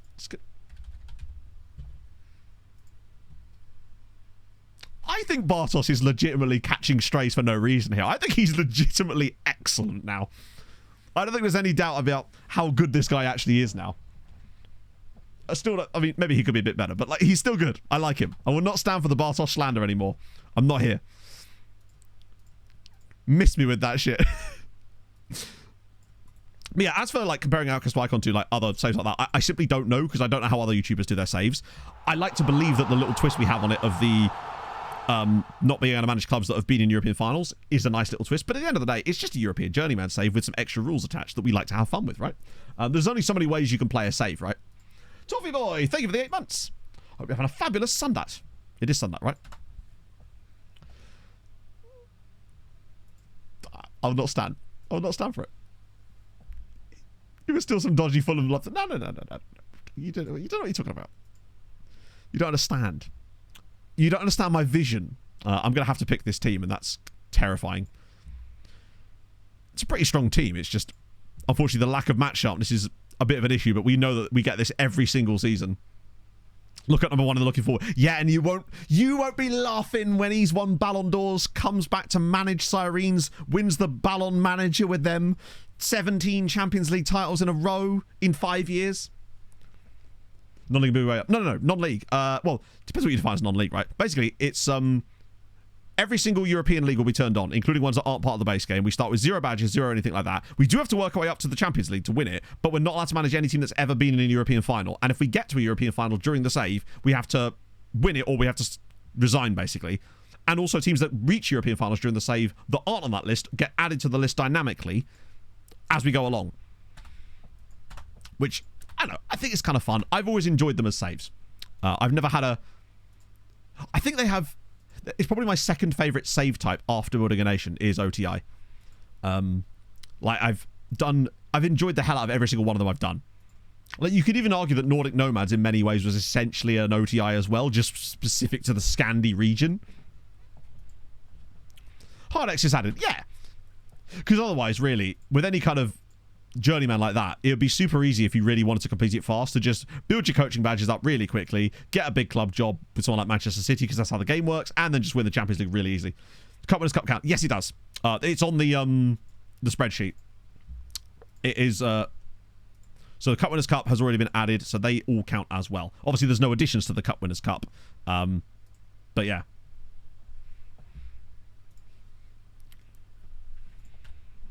We didn't go beyond things like Intertoto because that got a bit silly, but no Intertoto. Because Intertoto doesn't have an outright winner. Oh, this isn't where I Change park identities. my car. It's all something different these days. Good question. I'd probably avoid it. I think it's unlikely it's going to matter, but I'd probably avoid it. If I was to, say, be looking at a job and someone mentioned, oh, that team actually did win a European Cup under a different name, I'd probably steer clear of it, provided I was informed at the time. That's one of those things, right? Because at the end of the day, there's so many teams to manage, it won't likely be something we'd ever have any problem with, right? I was reading something. No, I'm afraid you can't.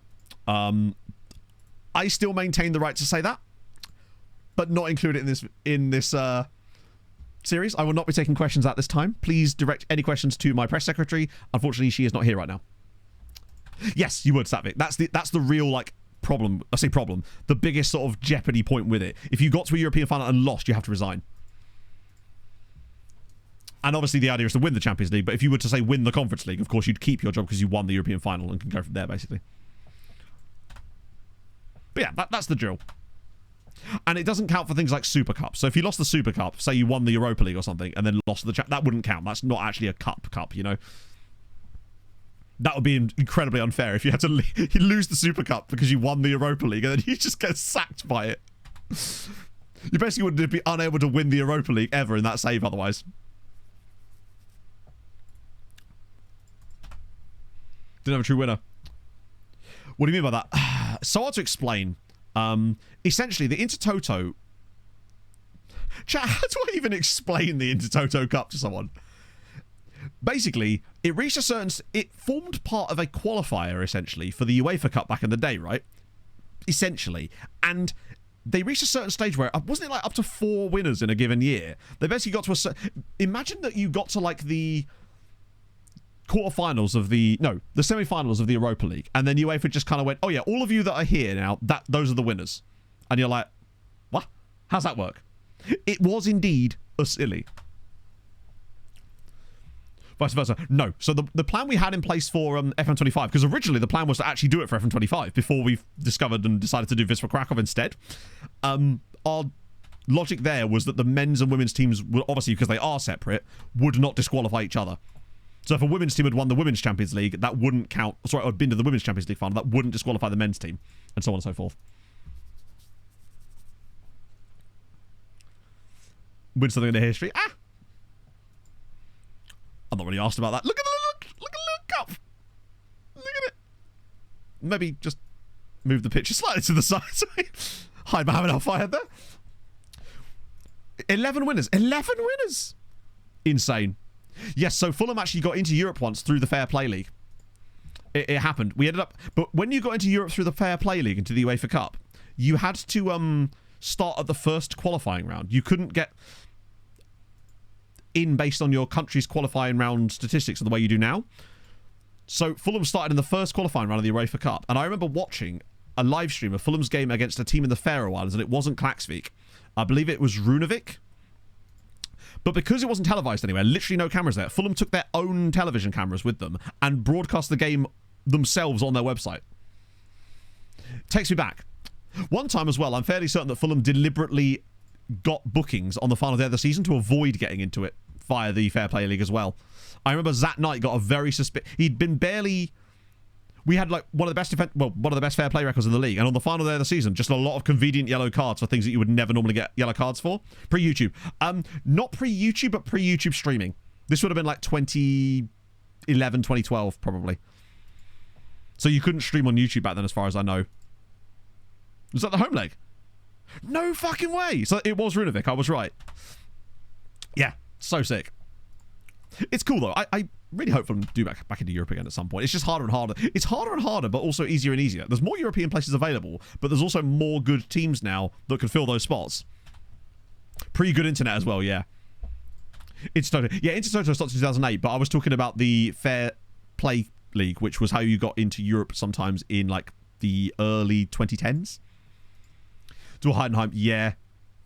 Two doors to be coordinated. Zat Knight was an okay player. I remember when we had Zat Knight and Zesh Rahman as our backline. I believe Zesh Rahman was also the first player of Pakistani descent to play in the Premier League, if I recall correctly. Isn't he like a manager now?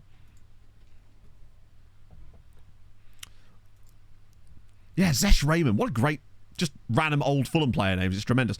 As if Granelli is still starting for Real Madrid. This is mental. So Reynoso, VR, no, Hajarwin. Actually, hadn't I decided that VR was just performing better and deserved his run? Peters, Otavio, Babasi, Vieira, chosen ones. Good stuff. Is the only one, really?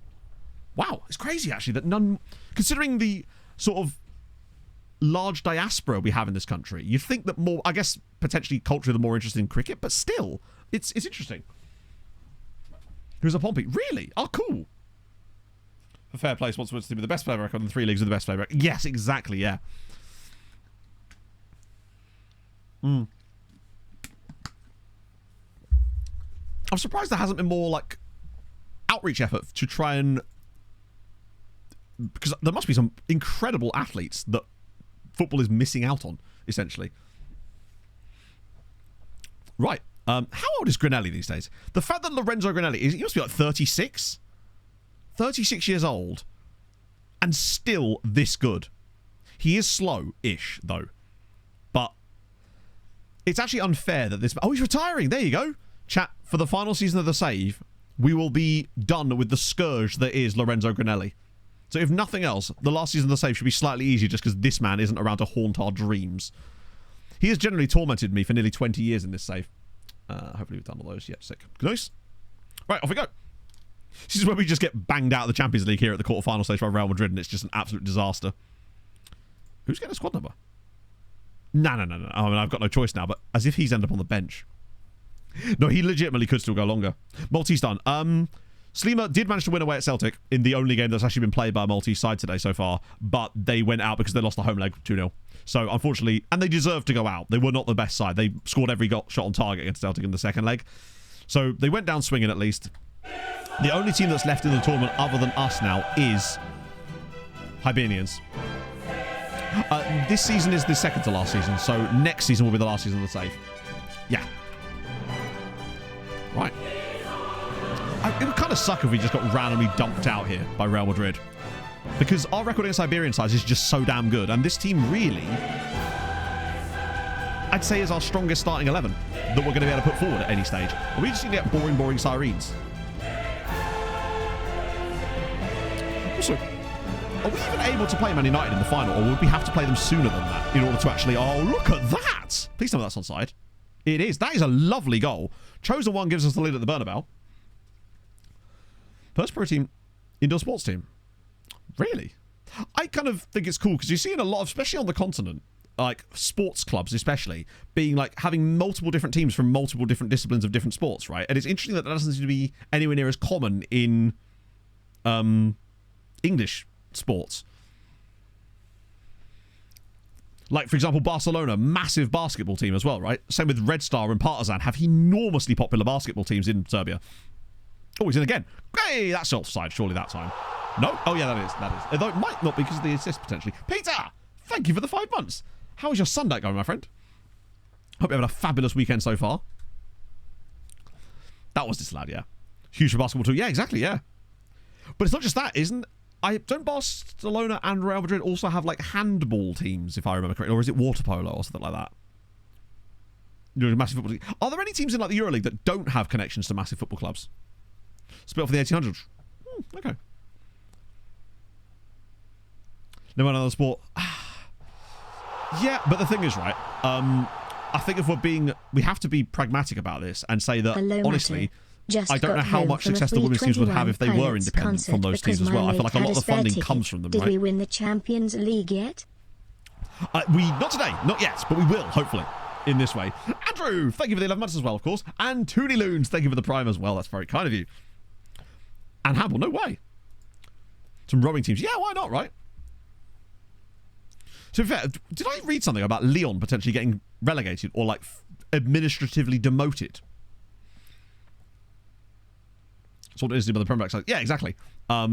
So, that's the thing. I feel like, at the end of the day, they may not want that connection to the men's clubs in many ways, but I think most of their funding, currently at least, still comes from them. So they kind of have no choice. It's like... It's not self-sufficient enough in order to be independent yet.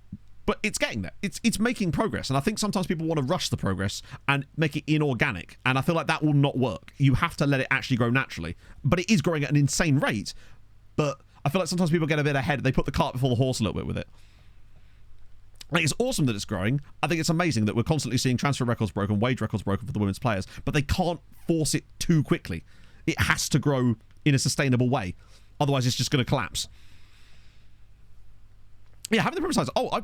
Fulham are now putting way more money into their women's team, and it shows. And I'm so hyped for them to finally come back to where they were, because they were one of the original. They were the first professional women's side in England. But now I think we're 5th tier still. We're looking good for promotion this year. Although we did draw to Saltine, which is a little bit annoying. But we're looking good for it. But it's so hard to get promoted in the women's lower leagues as well. It's like one promotion spot, that's it. Oh, Lyon, you should do a joint Lyon and Bordeaux beta save. So the UK teams, yes. Well, for example, Fulham's owner owns the Jacksonville Jaguars as well. And, for example, Arsenal's owner, Stan Kroenke. Does Stan Kroenke own any NFL teams, or is it almost every other sport that he owns? Because I know he owns the Colorado Avalanche. I think possibly the Denver Nuggets as well. I don't know if he owns an NFL team. LA Rams. I guess he can't buy the Broncos. First pro women's side. As far as I'm aware, Fulham were the first pro women's side. I might be wrong about that. Or maybe it was one of. I don't know. All I know is that they were sort of pioneers of women's professional football and then disbanded it, basically. Like, the Fulham women's team essentially got rid of before being reformed. Wow, we've been really shit in this game. Zimmer at right side. Oh, is Kroenke injured? Could I put Zimmer on the right wing? Might not have a choice, you know. Jesus, our bench is light as all hell. Where the fuck are they all? No, ironically, where is all my good players? I might just make those two subs. I'll have to check that. It feels like something with the quick pick has randomly changed lately. Oh, he was the guy that moved them. Ah, okay.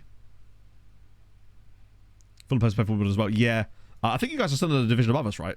I just hope we can slowly get back in there.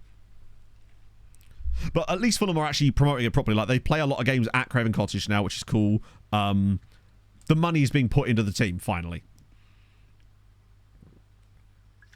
Now, I think that's been made a little bit easier by the fact that now Fulham are a stable Premier League side. They can they're not worried about relegation, so they can afford to take a little bit of that extra cash that they're getting and distribute that differently to these other investments, which in the future could actually be quite fruitful for them potentially.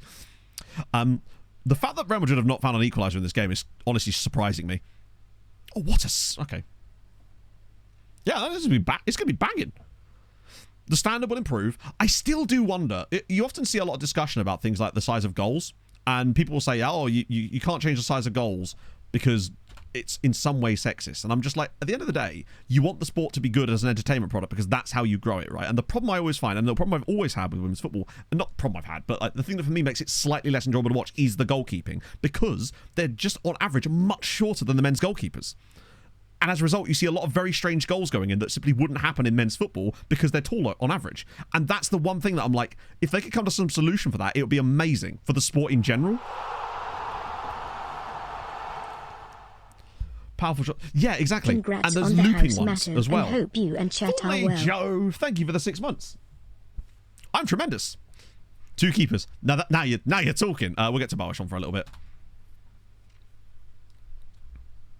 And like I say this from a place of like wanting it to be better because I want it to grow. But I feel like it doesn't help when people are sort of almost want to hold it back by claims of parity, because like they're not, they're different things, and that's fine. They could be good separately, you know? Now that is a good point. The grassroots element of things, DPT, is I think the biggest thing against it. But the question is, what else do you do, right?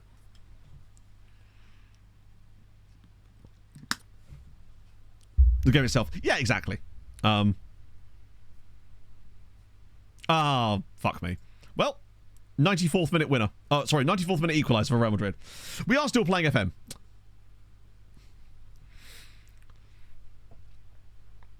Expense of independent women's teams. But again, when people say at the expense of independent women's teams, what do they mean at the expense of? Like, I don't believe those teams could even continue to exist were it not for the investment they were getting, because where is that investment going to come from? That's the thing, yeah.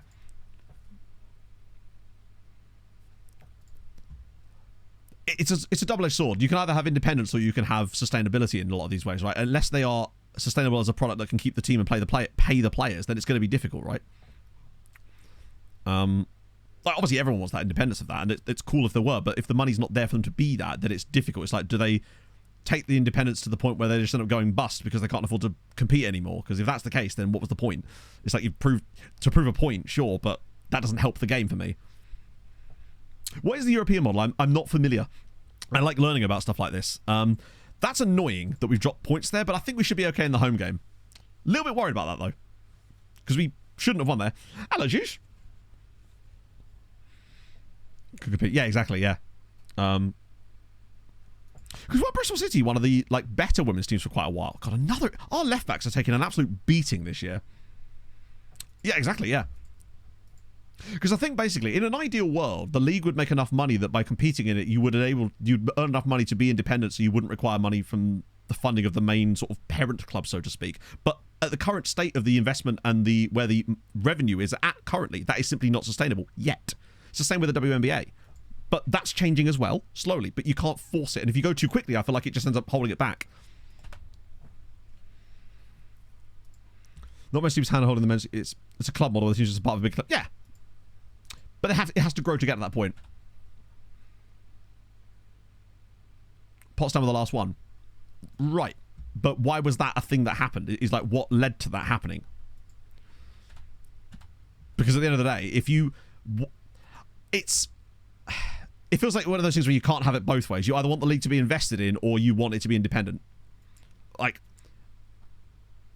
I feel like that's kind of a have your cake and eat it too situation, really. Well, okay. By sustainable, I just meant that... You know what I mean. I feel like we're just kind of going down a bit of a rabbit hole here that is just going to end up in arguments and stuff. But my point is that the men's teams make a lot more money currently, right now. The TV deals, the leagues, etc., right? Version of the Prem Club, they need Prem money, wages. Yeah, exactly. Which is simply not viable yet. And won't be for a very long time. But it's continuing to grow, and the gap is obviously going to shrink. But it's come to start. Indeed, yeah. And presumably we want that. We want them to improve. That's how you grow the game. You allow them to be completely independent. The players, at least, don't have to worry about having other jobs, for example, right? Particularly at the highest levels. Celtic are doing quite a good job here, you know. Put much into Poland. That's a good question, Joe, actually, because I need to figure this out too. Such a document number is a foreign person, does not state which document can anyone advise. That's a really interesting question, actually. That's a brilliant name. Turbine Potsdam is an unbelievably good name. Not be directly compared. Yeah, exactly. I just tend to look at them essentially not as different sports, but like just two things that can be enjoyed separately that will have different pros and cons and different levels of, you know, weren't able to compete with the money of other teams. But this is the thing. So I feel like people say, "How we want people to invest in it." Then people do, and they say, "Oh no, not like that." It's like, well, what do you want them to do then? Like, I'm not sure how would you have done it to enable the money to increase and the revenue, etc., and the investment, but not take away from the independent? Would you say that then independent investors should be investing money specifically into those independent teams instead? But then those teams would still lose their independence just through a different manner. Group chat radio. That would be incredible. I'd be so down for that. Any turbines? There might be. So I didn't realise we'd be tackling topics like this today, chat, but I appreciate you guys being incredibly good with the nuances. I like that. I appreciate it. I feel like sometimes we couldn't... almost MLS-y. Yeah, I don't know if they'd like that either. Don't have Prem backing. Yeah, that is shady as fuck. Agreed.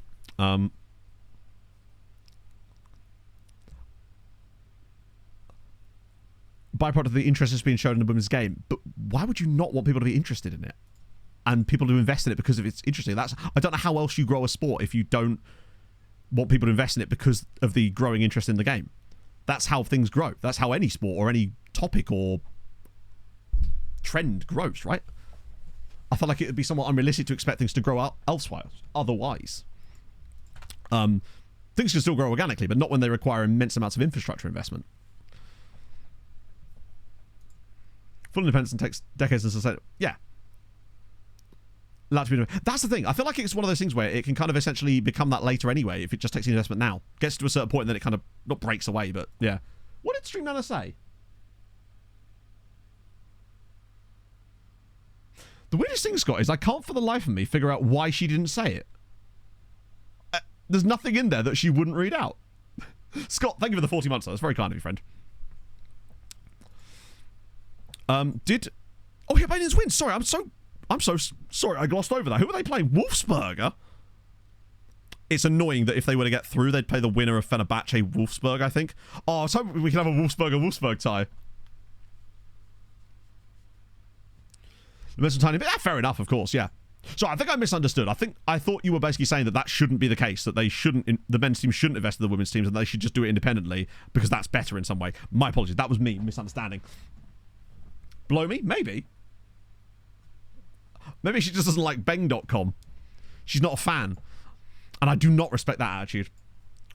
Well, no. Someone actually had that exact thing, Thomas. I saw a screenshot on TikTok of someone whose semi-final for, I think it was the Conference League, it most likely was, where it was Wolfsburger versus Wolfsburg and Wolves versus another team that began with a W that was no relation to, like, Wolves in any way. But it was incredible. Isn't that kind of as well what Clates is doing with his save?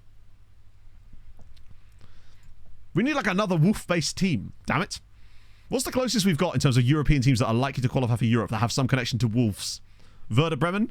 I don't think it was Werder Bremen. I cannot for the life of me remember who it was. No, it can't have been Werder Bremen, I don't think, because of the two German teams. Roma. I guess, yeah. Is there a fourth Wolf team that we can't think of?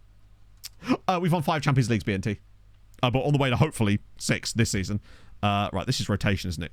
Or is it? Wait, why have we got a game in between?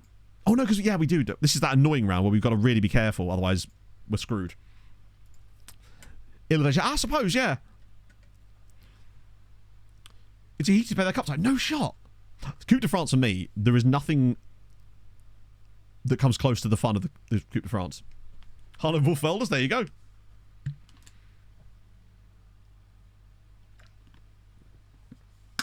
Roma is the one that makes the most sense, I suppose. Even though it doesn't, doesn't have it in the name per se, but still. Is this actually a functional backup side? It kind of is, isn't it? Also, oh, I know what's happened. My fucking quick pick. Hang on.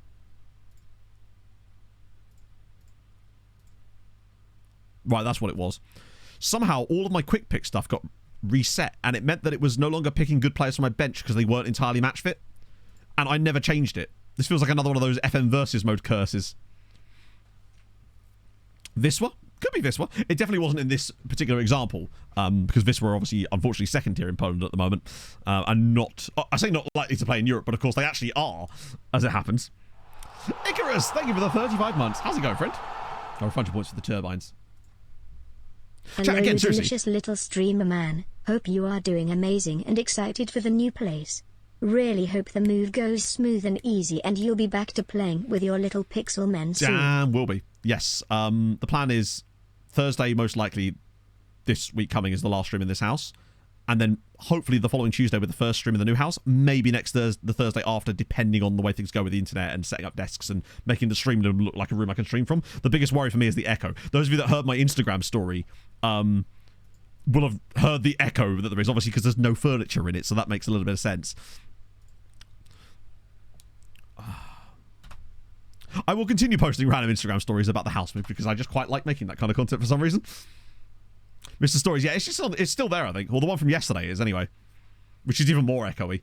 I can do more. I'll do more. I might start posting them as reels, potentially, on Instagram instead of stories. Because weirdly, I actually quite like making that type of content for some reason. It's just quite relaxing. Just talking into a camera about nonsense. As if I don't do that already, of course. Tell you what, Goodger have really fallen off the wagon lately. Hammered have caught them up massively. Just by winning every game, it seems. Sweetie is still not out of this. They're only 3 points behind Melita. Obviously, the game in hand for Melita is the real issue. I thought Pugliese was pretty much up there. Has there been more action? Oh my god. Zuria still 4 points clear with 3 games to go. Dingley are now their biggest rivals for position. Yeah, Melita have had an insane season. They've got an incredibly good manager. And they're doing bits. Yes, I have. We met our new neighbour. Sorry, technically we're her new neighbour. But yes, we met our neighbour on Thursday when we were outside looking for the water meter. And she just got home from work. She's lovely. And that's tremendous. Her name is Shannon.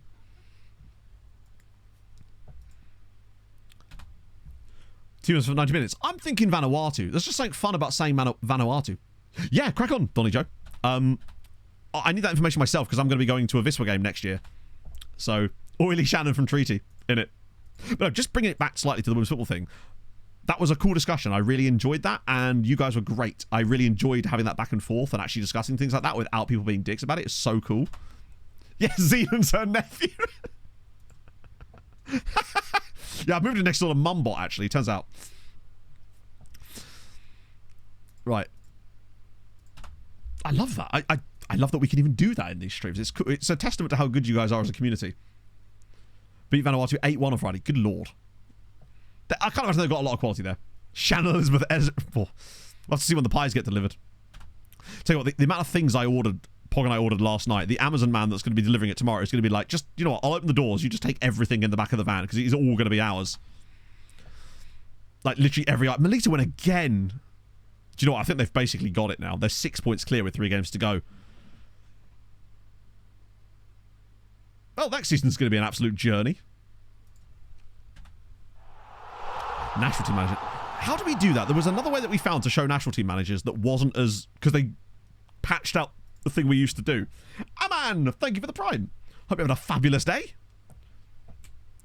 The day is young yet. Why my shoulder is really hurting a little bit, actually. So another thing Pog and I did yesterday. We went to Dreams because I read on the internet. I was like, I need to buy a new mattress. But I was like, I would not know the first thing about where I'm doing with that because it's all just mental. It's just nonsense, basically, from what I can see. I'm like, I don't understand what this means. So someone online was like, oh yeah, go to Dreams and go do their sleep match thingy, right? And then just don't buy it from Dreams, but just take the data to get what you get out of that and then use that information to find a mattress. So we went and did the sleep match thing in Dreams. The first thing that they did, though, was try to sell us a mattress. Obviously, totally within the right to do that. We come into the shop, they're expected to decide that. But it was just hilarious. At the first fucking mattress, they were like, oh yes, this is the one for you. £2,500. Like, I'm sorry, but what? Like, I actually kind of respect the fact that they didn't look at me and go, he can't afford a £2,500 mattress. But I'm also like, really though? Come on. Let's not be silly about this here. That costs more than my fucking car. But I do, however, have the sleep match results here, so I've been trying to look around for mattress stuff, but I have no idea what I'm doing with it, honestly. Right, so Job Centre, Field by International. Yeah. No, it's job security, isn't it? Because that shows jobs that exist currently. Yeah, this is the one. We'll just do it by... It's annoying you can't sort it by, like, region. It's been going alright so far today. We drew the 1-1 away at Real Madrid, unfortunately, which is not particularly ideal. They scored in the 94th minute to equalise against us too, which is not great. Masterstock had finally started scoring goals, yeah. About time. So, Lachy there. Colin Fleming is in charge of Anguilla. Man can't even be bothered to call up his own son. Scumbag. I think we'd all agree. Roy's dad. Just can't be doing that. Austria have got Anthony Golek at Australia. Austria have got David Schwager. Kishmar Jukes is a cool name. Vincent Kompany is Belgian manager. I mean, if ever there was something so predictable. Who is this guy? Anthony Golek. Oh, he's literally a player that plays currently in real life for MacArthur? Or, no, sorry, my apologies. Who does he play for? Oh, he's a manager now. There we go. He's an estate agent in real life. Hey, it's all going up in the world. Company's been Ireland manager. It would not surprise me at all. Yeah, he's done Burnley, obviously, Ireland, Iceland, and then finally Belgium. Who was the China manager? Gong Ro.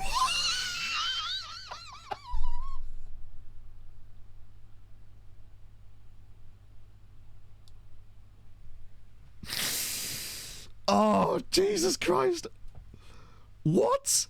Hey, let me just get down to it. Adam Gardner's Canada manager. I don't know who that is. We need to talk about the fact that the China manager is a bloke called Gong Rong. I mean, to be fair, he is absolutely shocking. So China's decision to appoint Gong Rong as the manager certainly has gone wrong.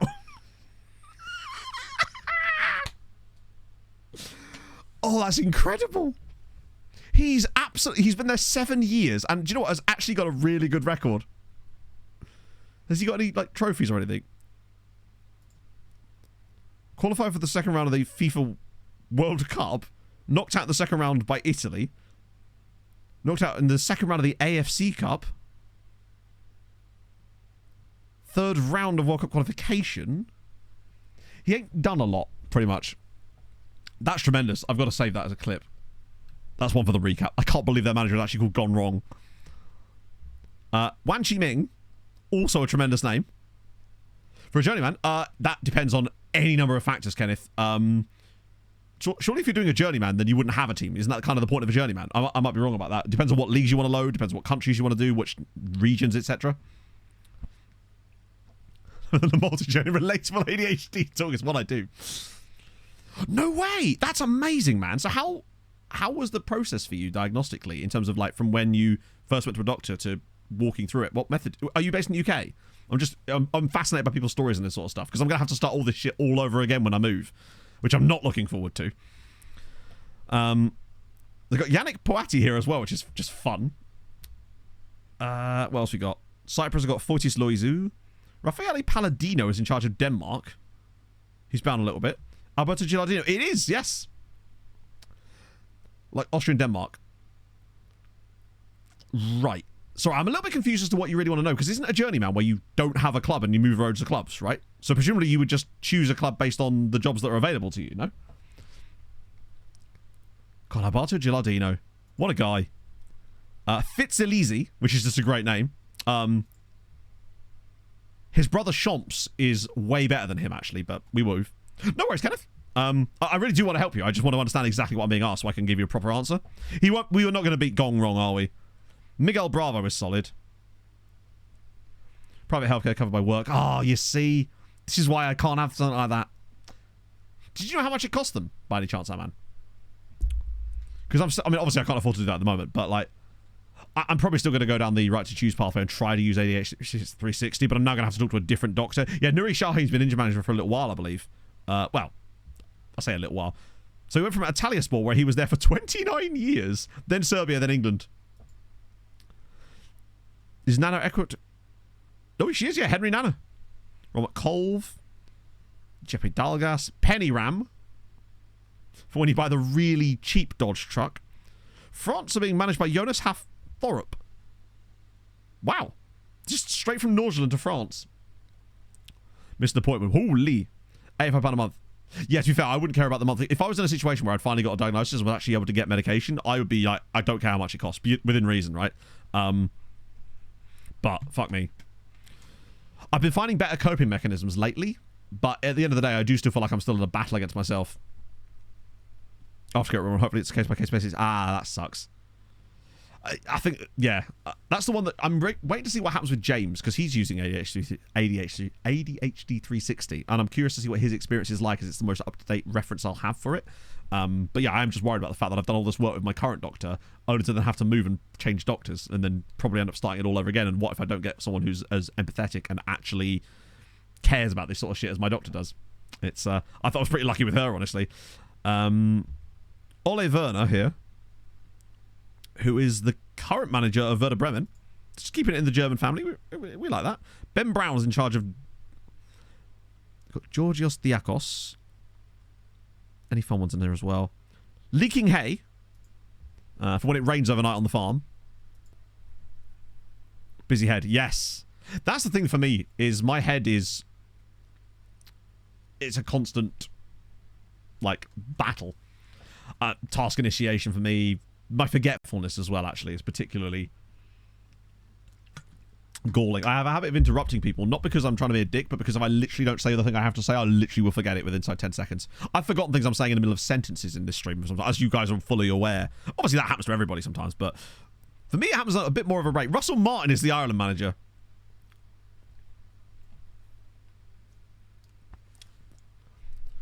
So the Ireland manager, yeah, he went straight from Southampton to Ireland.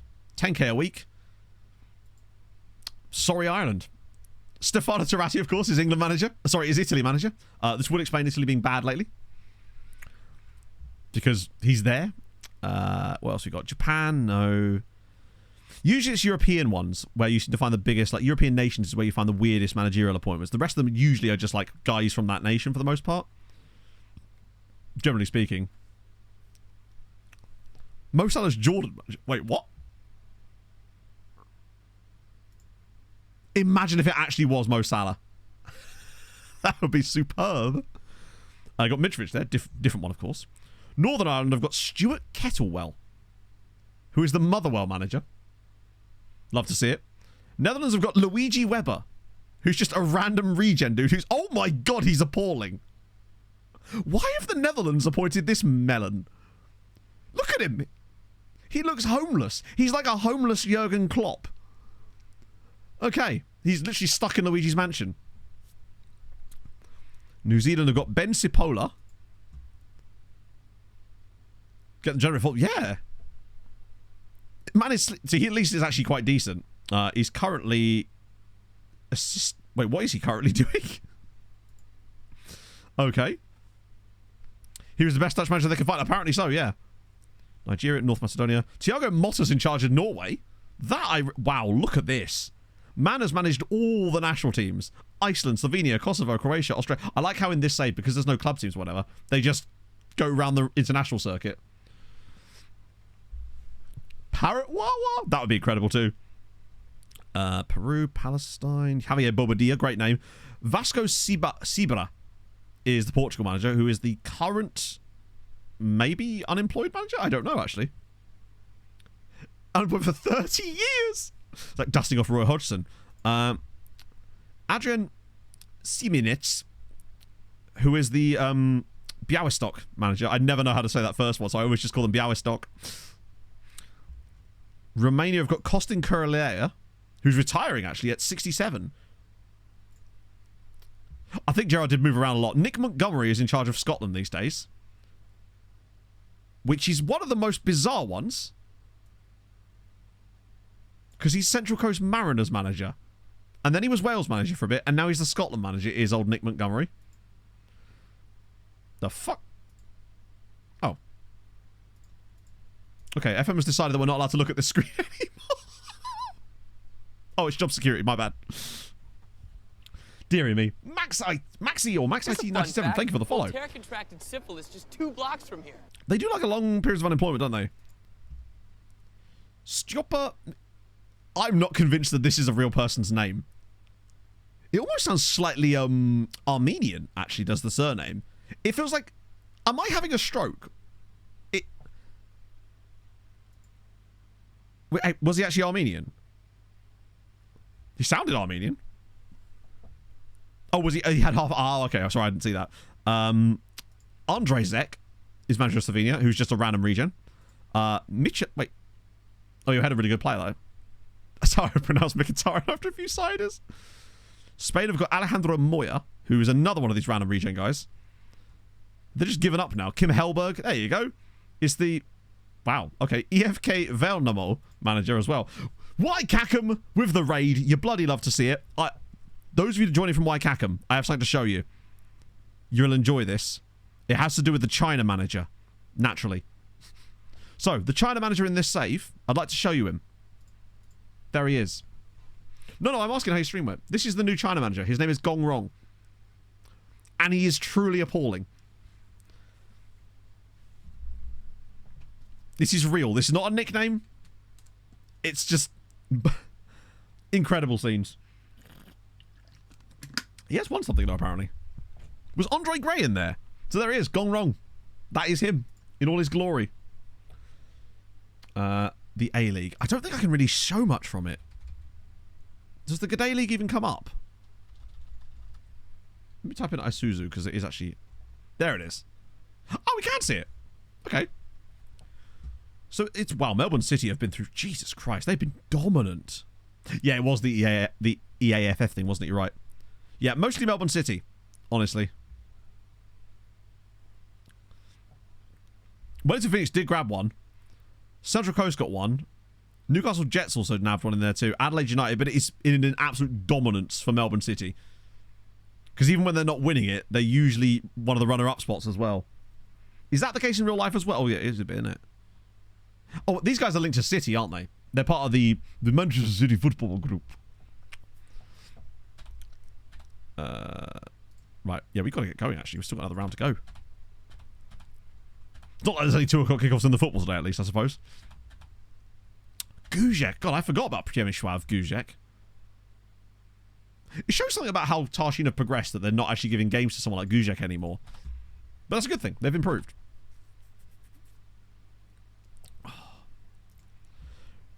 Removing the loan rules. Oh, they're removing them. What was the loan rules before? Was there like a limit to how many like loan players that G'day League clubs could have? Right, second leggy. That home leg was... I'm hoping that it was just a really bad performance in the away leg, which we're now going to come out and absolutely clap them, but it does concern me slightly. North Macedonia versus Faroe Islands. Oh, why didn't you say so? I shouldn't have even streamed today. We should have done 4 hours of pre-match. Couldn't loan within your family. Ah, okay, so I can't loan my sister. Sorry, Joe. Right, this should pick us a proper bench this time, right? Yes, that's more like it. Okay. That makes way more sense. That probably cost us in that game of me not being able to bring on good players. Let me just hide players that are unavailable. Unavailable. There we go. Could buy a player on loan to the Melbourne. I mean, that sounds like a good thing, honestly. Because otherwise you're just going to... Surely they just win it every year, right? If that was the case. Because they'd just be able to take loads of Man City loans. The entire time. Yeah, that'll do. Reynoso is at 30 goals this season now, which is better than last year already. And did I already set that up? Please tell me they're starting Granelli again. They are. To be fair, Scarpellini is also unhinged good. Oh, Lord. This guy's 23. He would just be the next Granelli that would annoy me. Let's go. Latvian Army are the big one. Oh, my bloody headphones. Probably wearing a hoodie. Is my headphone keeps catching on the thing on the side of my headphones. So it keeps turning the volume down. Okay. Pumpy fists. Limited, they're going 8 players international. True. Yeah, they wouldn't loan them all to the G'day League, I suppose. But still. We just signed Scarpellini. Yeah, it probably only cost us a couple of $100 million, honestly. I think if I was to put a genuine inquiry in about Scarpellini, I reckon we'd be looking at mid 250 million, right? Wait.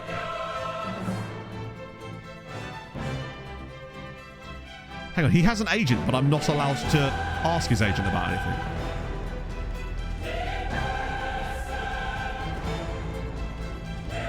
He has a release clause of 456 million. Yeah, his minimum release clause is nearly £500 million, which is actually funny because noticeably, you're literally not allowed to offer more than... Oh, you can, actually. You can type it in manually. Wait. The only way you can do it is to literally physically click the release clause. So, weirdly, it can't go that high. As far as I know, as a human player, I'm not allowed to set a release clause that high. I don't believe I can set it higher than 300 million when you're a human player, but I believe AI clubs can. Just to really piss you off. So something tells me we're probably not going to be able to sign Scarpellini. Put a bid in. I could actually, yeah. Remind me after this game, I will put a bid in on Scarpellini just to see what he would want in wages. Because it's weird that I'm not even allowed to ask his agent, unless that's just because we're in-game. And I guess the idea of me ringing up his agent in the middle of the match seems that... Then again, there I am putting a transfer bid in instead. $1 million a week. Do you know what? It would probably be not even that much because it's us and it would still use our wage structure. Depending on how much he's on at Real, obviously. He'd probably want about 200k a week. Oh. Champions League, we've won it 5 times. This year, hopefully, if we could win it, would be the 6th. And it would also be our 3rd in a row. But we've got to get past Real Madrid, who are a pretty feisty competitor. We're getting chances like that not going in. Problem. Looking at the glitch where you're getting them for free. Well, we looked into it on stream, but I couldn't, for the life of me, figure out exactly how to do it, and then I entirely forgot about it, because it's never something I'd want to do anyway, but I'll take people's word for it that it works, right? And at the end of the day, I know people want it patched or whatever, but just don't do it, right? Just shout. Yeah, you might hear me. That was a 0.64 XG chance that we just missed. I worry when that sort of stuff starts happening at the start of matches. Makes me think we're going to be in for one of these games where nothing really happens, and the points don't matter, or we get a random red card or something, or yeah, just consider. Oh god, it's Matej Dubrovsky as well, the Hungarian dude from PSV. As long as Granelli doesn't score the winner for Real Madrid, that would be a real war. Oh, hang on. Oh, go on, chip him. Gonzalo, chip him. It doesn't need to. It's 1-0 Sirens. Gonzalo's 30. What on earth was this? Very lucky in the first leg. I think XG wise, we had roughly the same, right? We just had one shot on target, which admittedly is lucky, but like chance creation wise, it was pretty even. We were winning until the 94th minute. What is this though? It looked like the defender quite literally lets it roll through his legs. The goalkeeper's then way off his line, and Gonzalo's like, I'll have that. That was lucky. Us getting that. 1 million for 10 years in installments. What, 1 million a day? What a weird... It almost looked like... To be fair, I think what the game is trying to show there is him getting pushed in the back, probably. But I like that. Defender was obviously looking for a foul. He wasn't going to get it. Respect it. Ah, shit. Okay, Crumpy's on. It would be quite funny if we actually won this tie because of that. Like, Real Madrid, I find, if we play them in a final, we're usually absolutely fine. But in these two-legged ties, things can get a bit squiffy. And this is the most difficult round for me, usually. The quarter-final. Because it's got that league game in between. Whereas the semis doesn't. I say it every year, as you know. But we're doing full-on boring Sirens here, and I'm loving it. Same Reynoso. Yep. Nope, it's the same guy. He's 31 years old now. He's been at the club since he was... He's been at the club 14 years. So I signed him when he was 17. And he's now banged... Well, he's our top league goal scorer of all time. In terms of the overall... Oh, wrong button. At the start of this year, he'd scored 359 goals in 398 games in all competitions for the club. So he's over 400 appearances for us now. One of very few players that have hit 400. I think it's only 4 guys that have managed 400 appearances. And you know what? He's still absolutely world class right now. So he's easily going to be our striker for the start of next season too. If he's put the season down, that means Moses is going to find it difficult to get in our team next year if Reynoso stays fit. One thing I will do, since we're here, is just...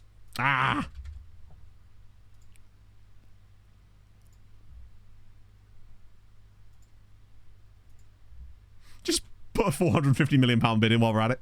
Wouldn't it be funny if somehow the game glitched out and I was unable to, like, back out of it or something? Yeah, unsettle him at half-time, exactly. A bit like, Scarps, because that's what they'd call him, obviously. We've had a massive bid of 500 million for you at the half-time break. It's like, from who? From Sirens? No. Own goal coming up in the second half to show his loyalty to us. Reynoso is miles offside there for sure. Yep. Love to see it. Oh. Yeah, Reynoso... I was glad that we were right about Reynoso. He was literally the first player that we signed when we changed our attitude towards picking up players based on basically going, right, we need to find a striker that has the physical attributes first, and then we can train him to be good at everything else. Reynoso was that player. Yeah, he's a little bit offside. He's like... He showed that we were right to be doing that, basically. Because nearly 400 goals for the club later, and I think he will get to 400. Because he's got 30... What was he at? 350 something. He's got 31 already this season, and he'll have one more year to do it next year, probably. Unless he gets a massive injury or something, and then Moser is forced to take over. But Moser is the future of Sirens. He's the guy that will probably take over almost immediately after we resign. I suspect Moser will be... As long as I don't sell him, Moser, I think, will be their striker for a long term. Watch them sell him to Manchester City in the first summer afterwards. Oh, this is amazing football. This is Do you know what? Actually, Moser might just end up starting every game next season. How has Bro fucked that up so badly? That was such a wonderful piece of football. Danish striker. Oh, that was Thomas Randrup. Weirdly, he had one of the most bizarre careers where he went, after he left us, he played in like the Danish second division. Then he ended up moving to FC Copenhagen and actually got a good end of career at FC Copenhagen. So strange.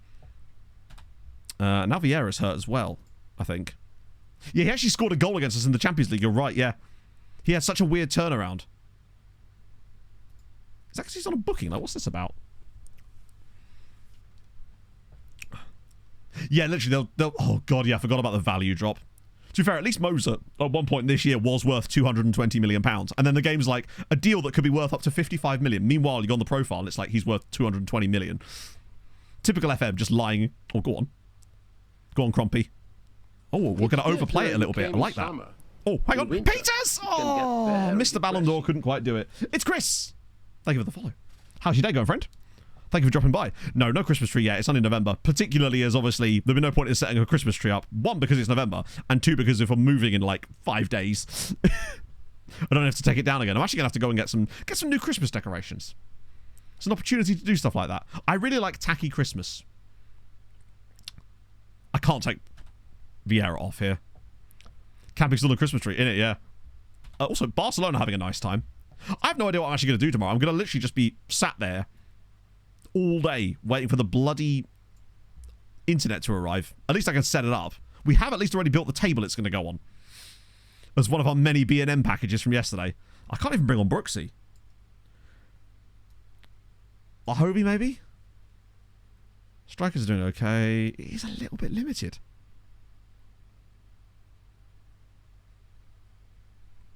I shouldn't have brought on... Hang on, what am I doing? We bring on Maldonado instead of Batista. There we go. Done packing. Nope. Not even close. Not even really even started on a lot of things. Be a case of throwing a lot of clothes in bin liners, I suspect. That's my plan, Thomas. Is probably in the last season I'll offer like big new contracts just to get people tied down. F25. F25 is the next Building a Nation save, yeah. So that'll be... we've got another save plan for after this in a couple of weeks. Oh, there it goes. Wrapped up. Reynoso scores again. 3-1 on aggregate. Sirens to the semis. Love to see it. But yeah, so we'll do Outcast to Icons after this finishes in a week or so. Then, once FM25 comes out, then we'll do Building a Nation with Wisła Kraków. Play some FM Touch. No, I can't. It just doesn't... I don't get the same experience from it, and I can't be doing it. This was a much, much better performance. Over the 2 legs, we deserve the win. We just play 8 minutes of stoppage time. Reynoso, once again, coming up clutch in big games. It's just what he does. It seems like he gets better every year. Greatest player of the side, for sure. Yeah. Unfortunately, I still don't think he's done enough to earn manager for Wisła. Win the Champions League. That is the end goal, yes. But obviously, there's the journey there. The loft is actually sealed, interestingly, Bill. Because obviously all of... Like, for example, in some houses, there's like an immersion heater or some kind of things in the loft. In this one, obviously, there isn't. Because the boiler, for example, is in the master bedroom. Oh, he does want quite a lot of wages, doesn't he? 400,000 a week. With a yearly wage rise. No, unfortunately, the other multi-side struggled in the Champions League, as to be expected. But Sweetie did manage to get into the knockouts with 7 points, which I've never seen before. They were the worst team ever to qualify for the knockouts of the Champions League in terms of point scoring in this save. No one had ever got a worse record than 7 points and a -5 goal difference. Isn't too loud. I don't believe so. It's in like a little cupboard. like a little airing cupboard in there, which is where I put all the new towels that Pog and I bought from Dunelm yesterday. We decided, fuck it, we're going to get some new towels. We've got colour coordinate ones, so she's got all nice red ones. I've got these beautiful teal ones. Just thought I'd treat myself, you know? To towels. Chat, I'm boring. I must admit, there is something quite satisfying about... This is the most mid-30s thing ever I'm about to say, so you'll probably appreciate that, some of you. There is nothing more satisfying for me than going shopping in places like Dunelm and B&M and just buying random furniture things for a house. There's something about that is very, very satisfying. Modric is our head of youth development. Harv was the previous occupant. Oh, I forgot to mention this, chat. The previous occupant was a doctor. We found a Tesco's club card letter in the drawer addressed to the previous tenant, we assume. So there we go. Yeah. It's going to relate to that. Oh, you'll enjoy it, Mike. Worry not. But for you, it'll be like Home Depot, maybe. I don't know. Wait, you're not American, are you? Or are you? No, you're not. Why have I said that? Why did I just assume you were American? Doctor of Weed, maybe. He could be Dr. Weed, which I recall... This is a bit of a deep cut, but if you've ever seen the show You're the Worst, which is an American... It was on FX a few years ago. One of the characters played a character called Dr. Weed in that. So there you go. Maybe he lived here. Who knows? Maybe Edgar lived there. Get curtains. Yeah, true. I'm looking forward to doing that as well. First thing for me is to make sure I get a curtain for the stream room, because we need to have a blackout curtain in there for streaming. Oh, shit. No, thankfully not. I'm American. There you go. See, I even got my references were region specific. Look at me go. The world is healing, and so is my brain. Man United are through. There's a chance still. It's another Man City, Man United semi, I think. Yeah, it has to be blackout, because in here, how far are you moving? About an hour. So not too bad. And bear in mind, when I say an hour, that to some people that could sound like a long way in terms of distance, but in actuality it's not. It's just because you have to go past Cambridge, and it's just, yeah. What happened? We won 2-0 in the end. Reynosa scored both goals. Right, Hibernians are in a great spot. I think they would play the winner of this tie as well, wouldn't they? Oh no, that we already know it's Wolfsburg-Fenerbahce, wouldn't we? We'll check the coefficients after this too, because that's 2 more points. So next door, pretty much, yeah. Americans out here been like, what? You don't drive 3 hours to school? I'm like, sorry lads, I walked. On Reynosa in Poland. I feel like Reynosa could maybe be our assistant in Poland. Potentially. Oh, the back-to-back 2-0s. Hibernians are just absolutely crashing it right now. This is tremendous. Built Lego sets. No, not yet. In fact, none at all. However, I'm thinking about getting Pog some Lego for Christmas. Potentially. Because she loves building stuff. Quite literally yesterday, I was in a proper, like, conundrum here. Con, thank you for the 12 months. It's a full bloody year. Love to see it. 1 whole year of mediocrity. Thank you for the entertainment, Matt. Oh, Fenerbahce is way better as an option. Turkish clubs we always do quite well against, generally speaking. Bring on the Riberos, thank you very much for the follow. And I've immediately forgotten what I was saying. Hang on. I can't scroll up again. It was... Yeah, Lego. Because yesterday, Pog loves flat packs, as you know. And I was... Like, she wanted to build some yesterday because we just wanted something to do her at the house. And I was caught in two minds because I know that she loves making flat packs and enjoys doing them, right? But I also don't want to feel like I'm not helping her. Because it's like a thing where I know that she'd much rather just do them, but I don't want, like... Do you know what I mean? I was like, I want to help you because I want to help you, but I also want to let you do the thing that you really enjoy doing. It's grown-up Lego, exactly, yeah. She already built the shoe rack. We got this 10-tiered shoe rack that could fit like 20 pairs of shoes on it, and it's going to go in the understairs cupboard. It fits perfectly. Pog the builder, literally. It's great. She's really good at it as well. I bought her a tool. I bought my missus a toolkit for Christmas last year. Oh, there we go. There's our coefficient then. 18.7. Wow, I tell you what, chat. Surely if we reach the final and win, we're going to have the best year ever. No matter what happens, right? You're Scandinavian Orange. Ah, there you go. They just love them building. Most reformers only spending £60. Yeah, I want to get something for Pog for Christmas. A Lego set. Like, nothing insane, but something. Because I feel like she'd actually genuinely really enjoy it. No, Pog wants to be a... She would love to be a tradie. She just... We simply can't afford for her to be one. It sounds really incredibly dumb. But, like, she... I do have a common law IKEA wife. Like, she would love to do something like that. But unfortunately, the way that would have to go is she'd have to do apprenticeship stuff. And we can't afford for that to be the case because she wouldn't get paid. Basically. Yeah, we had a 20... Sorry, when I said best year, I meant best year since having 7 teams. She's the one wearing pants, if you like. If that's the way you want to play it. Whatever, right? She does the thing she enjoys, right? Oh, I've already set them for release. We're all right. We're in a good spot. We can get 20 points. Death Star. Isn't that like hundreds of pounds, though, right? What? Why is this only some... Hang on. You play in the same position as him. You two play in the same... Oh, my life. I bet you he'll be won over immediately. Way to solve this problem. There isn't a problem.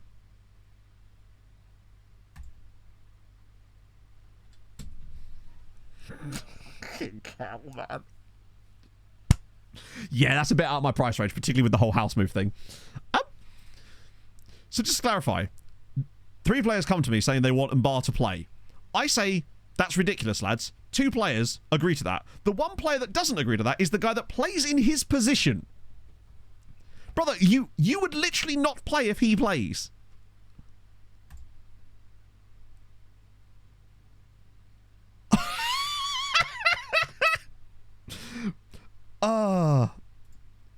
Cool. So one of our main players just loses all of his morale because I wouldn't start a player instead of him. Bravo, Football Manager.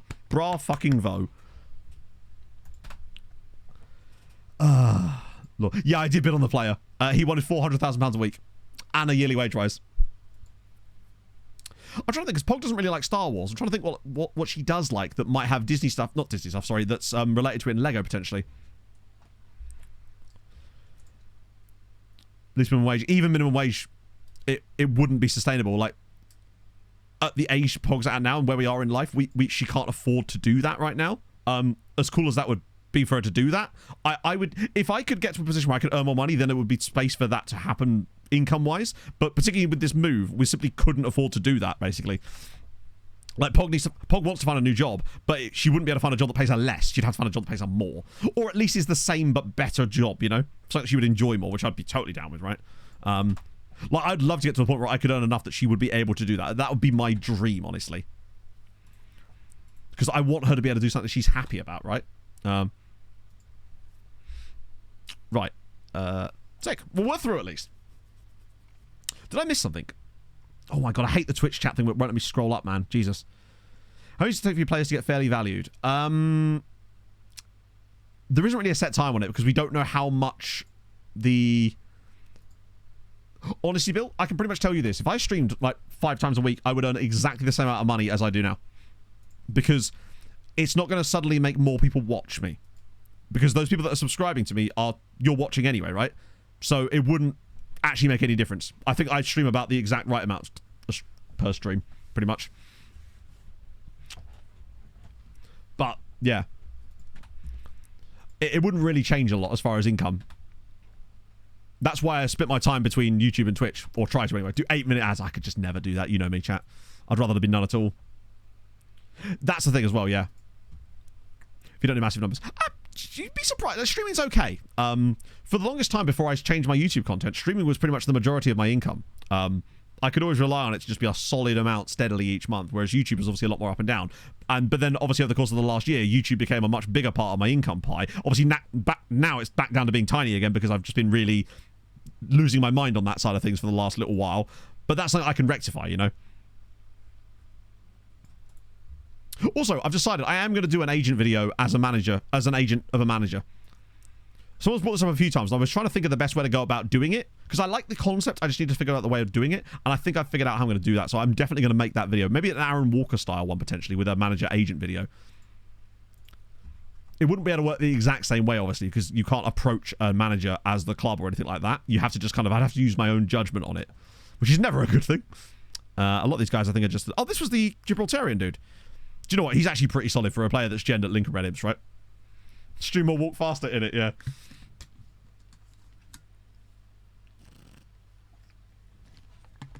Oh, no, I totally get it, Bill. I think it's just one of those things, unless you do the job, you don't really know, right? That applies to all jobs, I suppose. Get rid of most of these guys. Hey, what's his name? Damon Heck Cunningham. Love it. Can I get new gen staff? I don't know. Honestly. I really don't know. It's got hard to... Oh, that was... Yeah, Pog mentioned that. She was like, there's a new show with Aldous Hodgin. I'm like, really? Pog and I started watching The Diplomat last night. Solid so far. Oh, that's Junior. I'm going to shortlist him now because he actually seems to be quite decent. Are we into the next-gen guys yet? Yeah, we are. Okay, some of these guys are next-gen players. Not most of them. This guy wasn't he? The Real Madrid dude. Who's super expensive. He's quite cheap, the Real Madrid guy here. Victor Valero. Some good stuff there. I'm just not sure about him. And I'm reticent. Because I don't want to spend a shitload of money on random things. Pasta only fans. Well, I'd have to make all the money from half. The code people. I think Safar is actually... I'm still thinking there's something here. Prime Minister Fabulous. Was he or was he not? Right, hang on. Pog recognised him as... Has anyone seen this film? It's got Simon Pegg and Lake Bell in it about a guy who goes on the date... Basically, he goes on a date with this woman, but he wasn't actually supposed to be her date, basically, in London, right? And there's a creepy dude that, like, follows her to the bathroom in the bowling alley, and he works in the bowling alley. I'm pretty certain that the Prime Minister in The Diplomat is the same guy that played that character in that film. That's where I recognised him from. Weirdly. Hello, Hov. I'm still waiting on my pasta delivery. Man up! That's the one, yes. I'm pretty certain he's the same guy, which is just amazing. Yeah, Rob Dahl. Yeah, we've got to remember that he's joining us for free in the summer. God, what a signing he has. Not providing me the dread. This is true. When I'm in there, Harv, I legitimately will provide you with that. But I expect 3 kilos of pasta, damn it. Actually, I can tell you now, but then I don't want to let 3 kilos of pasta sit outside my door. Juan Barre. Why is he rated so low? Especially the pasta, I love it. Chat, we're making deals. Options are one of our old man names. Yeah, I've been trying for a while. We can get rid of like VR or Maldonado. Really. You will well, yes, obviously. It's content. When have I ever been known to turn down an opportunity for content? Good God, this is exactly what I meant about this guy. He's so unbelievably not worth it. Corrales is already joining us. Wow, there was just no one in that at all, was there? Ah, these are some more next-gen guys. He is kind of tent-poley. I think we might have him. Relatively low wages. He's tent-poley. Fast enough. Would suit the match engine. He's 20. He's not got the highest CA. That's all right for me. I don't mind a bit of him. Oh. Ah, 2.2 is fine. Hello, FMFC. The rest of these guys, I think, are a bit... Oh, there's... Bear in mind, this guy here was second on the next-gen list. I mean, he just isn't it, is he? Yeah... He's not horrendous, but unfortunately, he's already on 7k a week, and he would demand a lot from us, I suspect. Imagine the postman... I mean, imagine if Harv finds a bigger pasta option. Like, you forgot to... Never trust Harv with anything. Oh, here's a fun thing. So that bed we were getting, we were going to get that mound bed from IKEA. So I went to buy it on Friday, and it says, it's in stock. I'm like, perfect. I'll get it delivered. It'll be great, because obviously, you know, it's not going to fit in my car. And... So I get to the checkout, and then it says, not available for delivery. I'm like, bro, you literally just told me it was available for delivery. So I go back onto the page again, and it says, available for delivery. I'm like, so what is the fucking sitch here? So it turns out, basically, it's available for delivery. Sorry, it says it's available, but it uses your local IKEA, which is not the distribution warehouse. So I'm like, why are you telling me that then? You know my address. Why are you telling me that it's in stock at my local IKEA, which is nowhere near me, by the way, it's Lakeside, but not in the local distribution warehouse? But then, the thing that really annoyed me is the options that it brings you. So either you can pick it up from Lakeside, which is my local IKEA, which is not local in any way, it's over an hour away, or I can have it sent to a pickup location, such as my local Tesco's, which is like 10 minutes away. Question. If you can send the fucking thing to my local Tesco's, why can't you send it to me? I'm right there. You'd have to drive fucking past my house to get to the Tesco's. Like, but I can't literally pick it up because it won't fit in my car. One of the bits on it is like a 2 meters. It's over 2 meters long and it won't fit in my car. I even measured my dad's car to try and see if it would fit, and it wouldn't. So now we're going to have to get it sent to Exeter IKEA, and Em's parents are going to bring it up in their camper van. So that's fun. So why can't it just be easy? Oh dear. Meanwhile, still looking at sofas on Gumtree. Found quite an interesting one earlier, actually, to be fair. Pog found one she quite likes. So there's that. Fridge I'll just deal with next week. There's loads of fridges going, so that won't be a problem. Out of the way. I know, I'm not actually saying that, like, they should deliver it specifically to me. I'm just saying that means you can clearly take it past me. You have this option of delivering it to Tesco, so why can't you deliver it to me? Oh, it's so annoying. Rent a van at the IKEA? Maybe. I don't know. Renting a van's quite expensive. I know that. My point is, it's just incredibly infuriating to basically be able to have it sent to somewhere really near my house, but not to my actual fucking house. Like,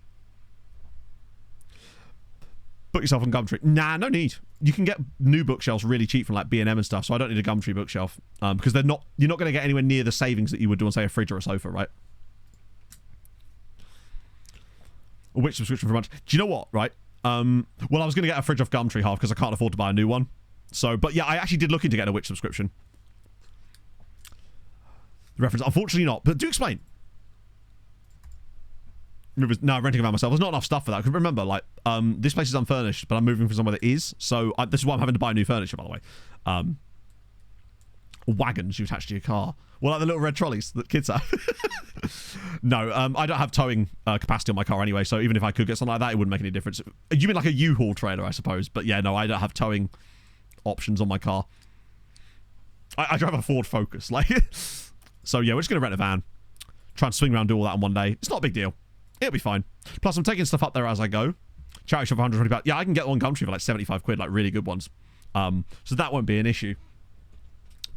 Weirdly, I couldn't see any in charity. We went to BHF again on Saturday. Yesterday, in fact. And there wasn't a great... We did find two sofas we kind of liked, but they both looked like it kind of collapsed in the middle. And I was like, I don't know how much I like that. But we also wanted to make sure we get this corner sofa first. Oh.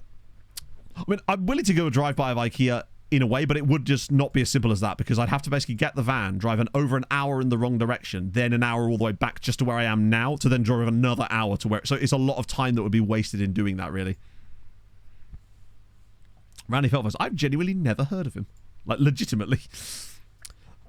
Sweetie win again.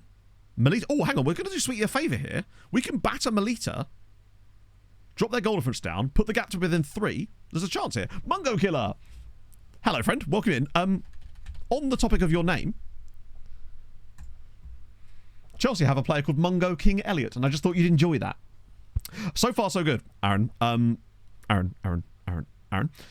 We beat Real Madrid in the second leg, so we are now into the semis, which I forget who's actually against. Is that Barcelona? So, yeah, we should be okay, though, although they did absolutely clap Juve. I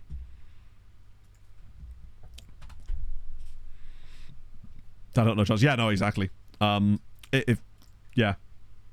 It seems like everyone I know that's managed to buy a house basically is because they've been able to either inherit some money or receive some money through some manner.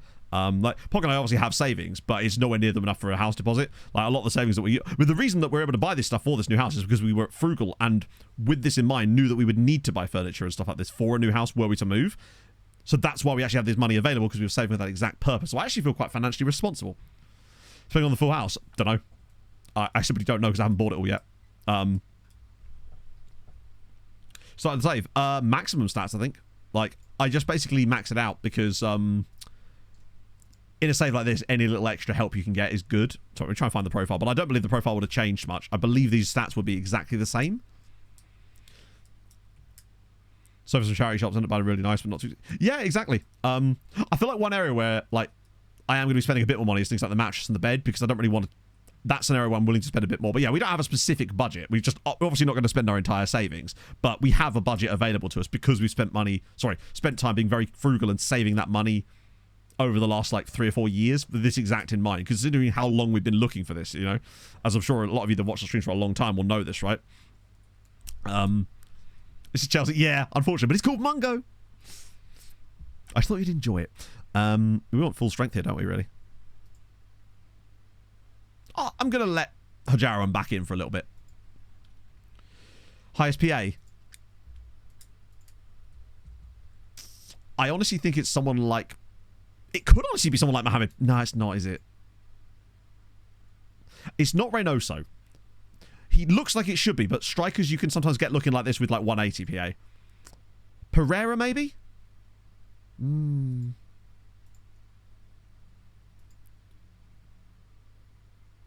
But Basie's very fucking good. Do you know what? Palacio might have been pretty good. Otavio Cho could be quite... FMRT, of course I can, but why would I do that? Why would I look at the player's PA? That just ruins all the fun of the... We're going to do that after the save, by the way. We're just not doing it during the save. That'd be kind of pointless. Bought an entire roll of scratch cards. I know I could have doubled my money there.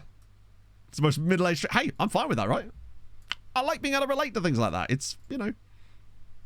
I'd rather be financially responsible. It's what I try to do, you know? I'm quite good at things like that. Mainly because I'm so neurotic about it. I have spreadsheets after spreadsheets after spreadsheets. I made a spreadsheet... I did tell you this guys before, I think. I made a spreadsheet of all of the train links into Cambridge for Pog's work. So all the different train lines that come into it and the stations on those train lines. How much it costs to get the train to Cambridge on a daily basis, taking into account different things for rush hour prices and Pog's rail card from all of those different stations to get an idea of how much it would cost her to get to work on an average thing. I then use that information to leverage it against the monthly rents in all of those places to try and find a place that would be really good in terms of I'm basically moneyballed the trains, undervalued rent, and that's where we're moving to for that exact reason. How you see Palacios? I'll go back and lose an old save file. Yeah, so if you actually do get a 200 CA striker, 200 PA striker, they will be insane. So I reckon Grinelli was probably high 190s. He has to be. But that's why we were willing to spend a bit more on rent to get this place than a train spreadsheet. There you go, Master Trams. Yeah. So that's why we were willing to spend this extra money on the rent, because we knew that although it was more expensive rent-wise, it was way less because of the commute money that was saving. Pog was saving over £100 a month on the commute by being there, which means that us paying 50 quid a month more in rent, you actually end up saving money. Like, or I'm pointing at all the things on the wall. Yeah, it wasn't far off of that, truthfully, but hey, that's my strengths when it comes to the relationships. That's Pog deals with people, I deal with numbers and stats and help with finding the deals and stuff like that. That's what we do. I'm moving. Yes, exactly, Bernard. I'm moving to the Scott Hatterberg of houses. It's tremendous. The back gate is broken, so you're not entirely right. I do need to actually mention that because the back gate, the locks on the back gate are broken, and for me, that's a point of entry, and that should not be the case. They shouldn't have a broken lock on the back gate. Anyone can just walk into the back garden. It's not locked. You can't lock it, and to me, that's a proper issue that I need to raise with the property manager, because it wasn't mentioned on the inventory, because obviously that's to do with conditions, and I think there's a few things they've missed on the inventory, like a giant dent in one of the walls. Live in a nicer area. Where I live's pretty nice now. It's fine, but I really like the area that I am moving to. There's just something about it that I'm really excited about. I don't know why I'm even being so vague about it. It's a city. It's Ely. Like, it's big enough to like where I live now is in the middle of fucking nowhere. Like whereas this is an actual city. Speaking of city, Manchester United versus City. It's a very nice city too, yeah. It is. It really fucking is. The cathedral's gorgeous. It's just a really nice place. Good train links to Cambridge. It's perfect. Well, that was why it was called that in the first place. Our posh uniform was from that. Yeah, it does have a bit of that about it, but still weirdly affordable considering how close it is to Cambridge, honestly. Rather small city. Yeah, it's a small city, but it's a city nevertheless. And also at the end of the day, who cares, right? Bear in mind, I live in a village right now. So it's one of these things where it would be very easy to, yeah, much to do in Ely. A lot more than where I currently live. It's got all your normal things, basically, is the best way to describe it. Because it's a city. I mean, the only reason it's a city is because obviously it's an ancient city that has a cathedral, and that was originally one of the ways that they designated cities, was by having a cathedral. It's very easy to get out of as well. It's got a big Tesco. It's got big everything. There's a really cool Sainsbury's. Really like posh new one. Sainsbury's, Tesco. It's got all Aldi. There's even like a Morrison's mini thing, which is kind of weird. I've never seen one of those before. Like a Tesco's Express, but Morrison's. My cathedral will beat up your cathedral Viking. My cathedral is better. Thank you for the 56 months, man. I can't wait for you guys to come see it. A casino. No casino as far as I know, anyway. A Waitrose. Oh, there absolutely is a Waitrose. It's right next to B&M. Big Tesco's Express. Just kind of got it all, really. It's got a football club, obviously. No park run, weirdly. Which is actually surprising. It has two other park runs that are really near places, like Littleport and so on, but it's just like, yeah, surprising. Oh, Leaky Ho. Leaky Ho's got a broken ankle. Terrible times. 123 metre spire. Well, my cathedral's just really fucking big. got that lanky boy cathedral. One of the cool things about Ely is that with a local once we got like our driver's licenses updated with local postcodes, you can get into the cathedral for free, and at Christmas it's going to be absolutely gorgeous. The Pog and I went up there for the day a couple of months ago just to sort of have a look around, and it was delightful. Everything just feels right. It's just the house is in a nice location. It's got all the things and more that I was looking for, and I just really like the city. Like I can run down to the railway line and then run all the way along the river. Yeah, it's cool, isn't it? I like that they do that, actually. I can't get to Salisbury Cathedral for free, though. Stop bishop bashing. No, Viking and I will never stop bashing the bishop. It's just what we do. You can't get us apart. In our cathedral. There's a cathedral in Newcastle, right? Surely.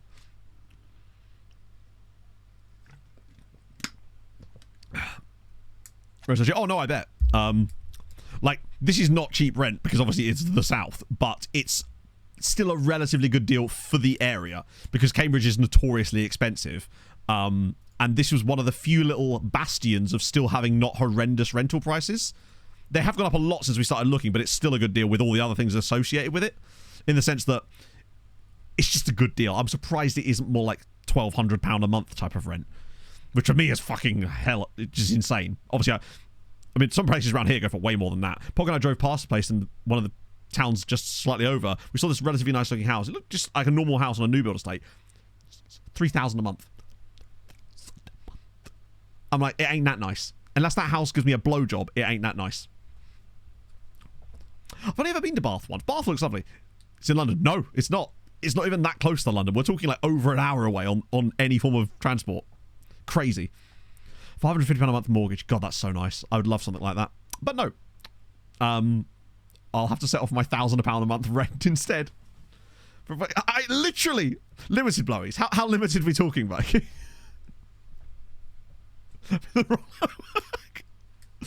$800. Yeah, I mean, $1,000 for a 2-bed house with it's got that second toilet, I suppose. 2 a week if you've been good. But I'm so bad. Like, it can't be done. Meet me halfway at 10. No, for the south and for Ely, it's... To give you an idea, the house next door... sorry, not technically next door, but it's like separated from here right now. The last time it went up for rent, it's a 4-bedroom, bear in mind, was, I believe, $1,600. And that's really quite good. But it is crazy. Bear in mind, I'd live anywhere. I'm not, like, fussed where I live. It's just because, obviously, we have to live somewhere close to Pog's work so she can get to work. Like, one of the benefits of being my job is that I can live anywhere. So I could happily move somewhere if it's cheaper, right?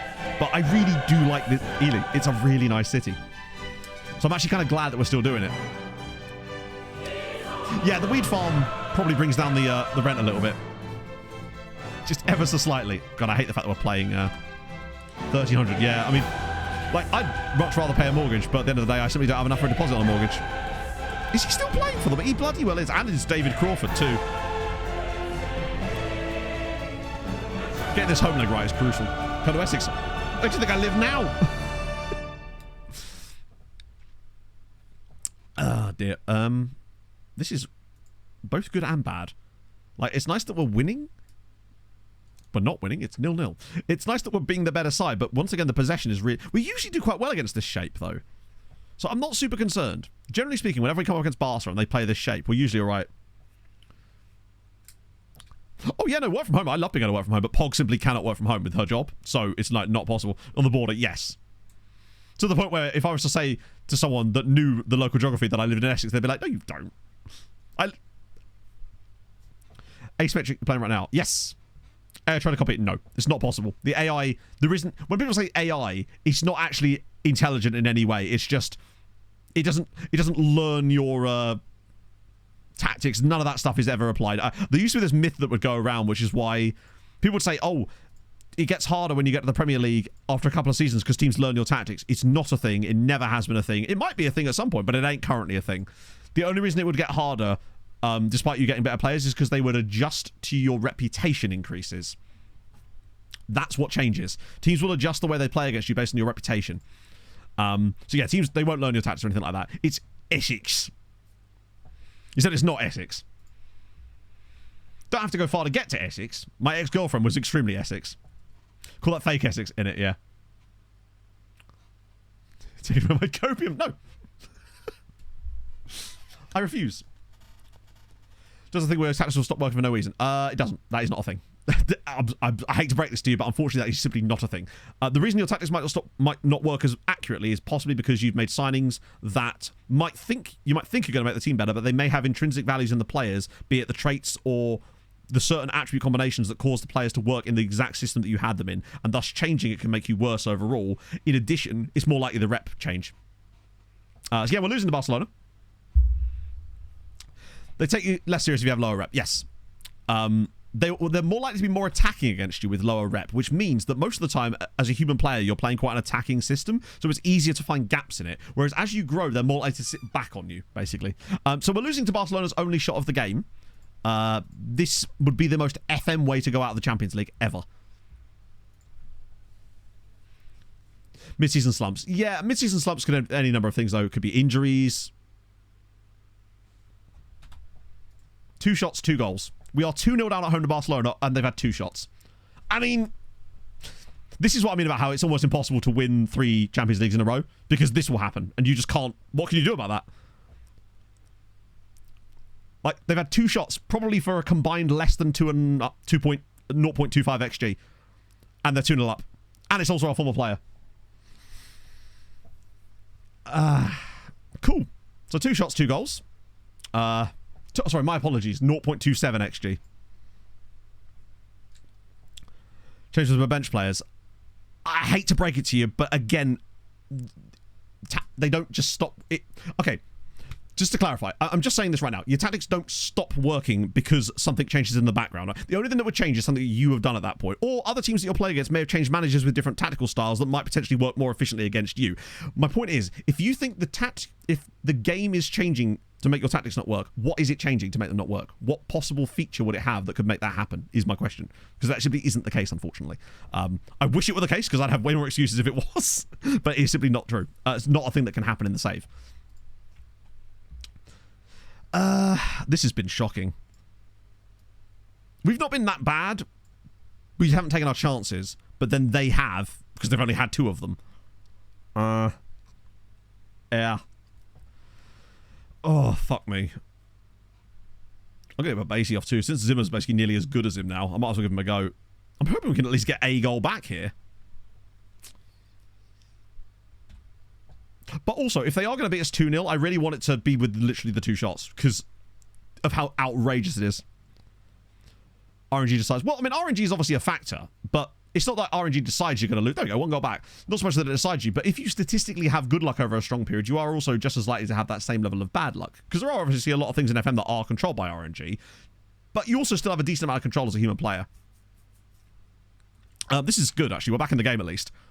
I mean, he couldn't have missed that, really, could he? Unless he Carnos it over the bar. Right. If we could maybe get this back to a draw, then we could go to Camp Nou and try to get the dub there itself. Gosh, Showbiz, thank you for the 13 months. Hopefully that brings us enough luck to get at least a draw out of this game. As if we're going to lose this game to 2 shots. What's going to happen is, by the way, we're going to get a highlight in stoppage time, and it's going to be us missing a chance.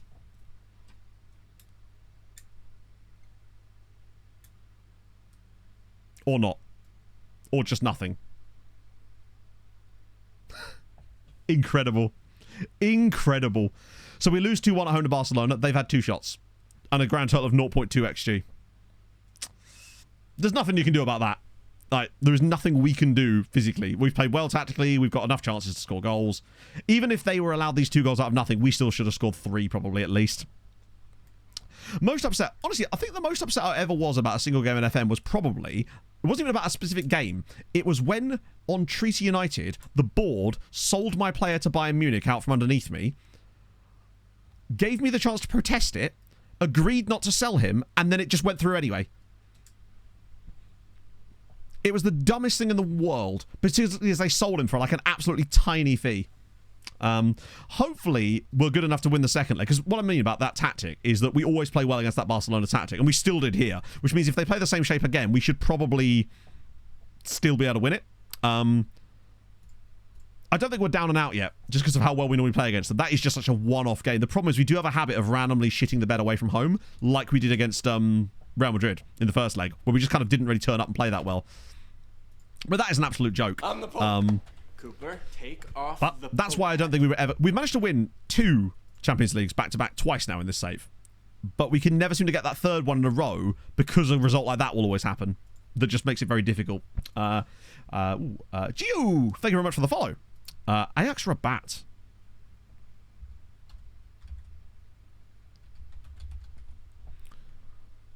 There we go. Also, Moxhole, on the whole Bill Murray thing, because from the Discord, yeah, Pog and I are going to his headline tour in April, because I know that he's supporting Sleep Token, but I really don't like Sleep Token, so I wasn't going to put myself through that just to see Bill Murray. Plus, I'd rather see him as a headliner just because of the vibes. So there is they. Record transfer in. Our record transfer in is £80 million, which was Salam Alda Silva. The record sale was Kwasi Awuor, which was 126 million. Add clauses to the deal. Oh, there were so many things about the Serge Dia deal that pissed me off, basically. Yeah, Rabat Ajax, I think I've been in the same division the entire... Oh, no, they did have 1 season in the second tier. In the entire save, they've done 1 season where they were in the second tier, and they did not do very well. Their best ever league position was 16th in the second division. It's not been a good time for them, which is surprising, actually. I think with Sleep Token, it's just... I'm not one of those people that's like... or doesn't like the gimmick. I couldn't care less about the gimmick. At the end of the day, I listen to music to listen to it and not look at it, right? So I couldn't care less about that, what a band looks or acts like. Well, within reason. I've just not heard a song of theirs that I actually enjoyed listening to, and as a result, maybe that makes me a hater, but I'm just... It's like the same kind of thing for me with Spirit Box. I like some Spirit Box songs, but for the most part, I'm not super into Spirit Box either. Although I like a lot of bands in that same kind of genre. Most iconic moment of FM. I don't know, we've had a few fun ones. I feel like the Bobby Tree scoring 9 goals in a single game was pretty impressive, was pretty funny. That random... We won the game 14-0 in the Champions League group stage against Rosenborg out of nowhere.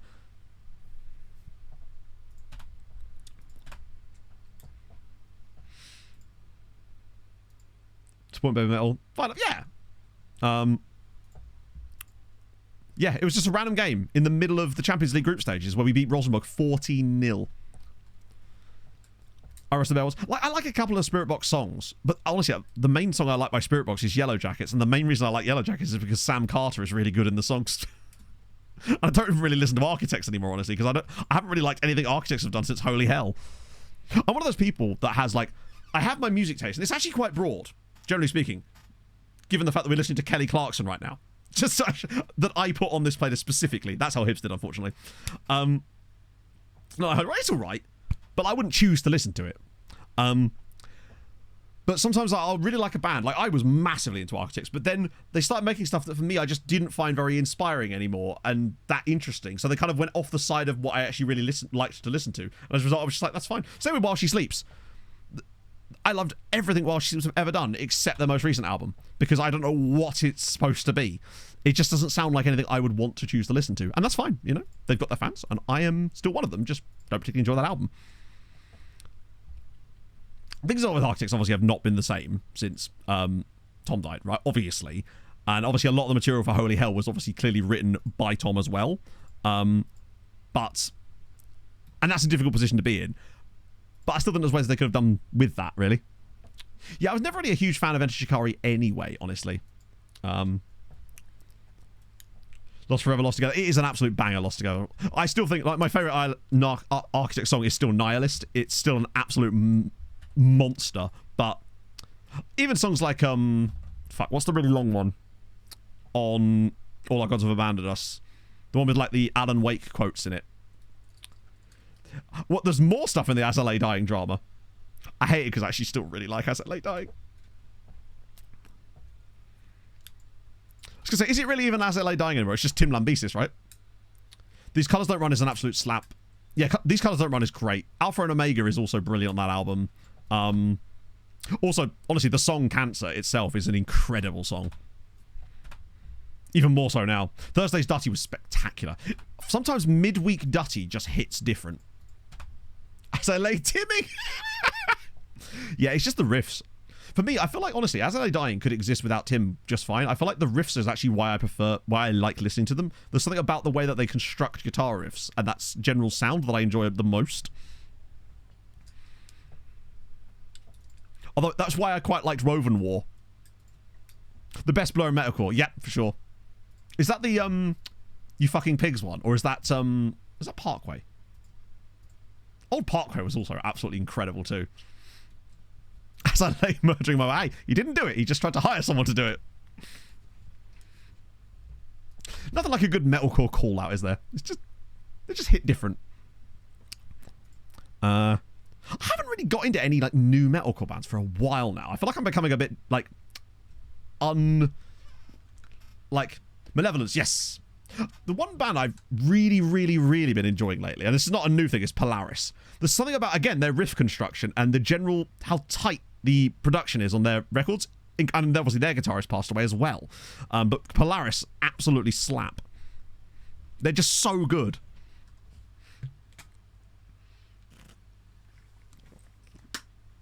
They really feel a nice little niche for me. I feel like they're just an incredibly high energy band. It's impossible for me to not tap along when I'm in the car. Like, impossible to not drum along to them.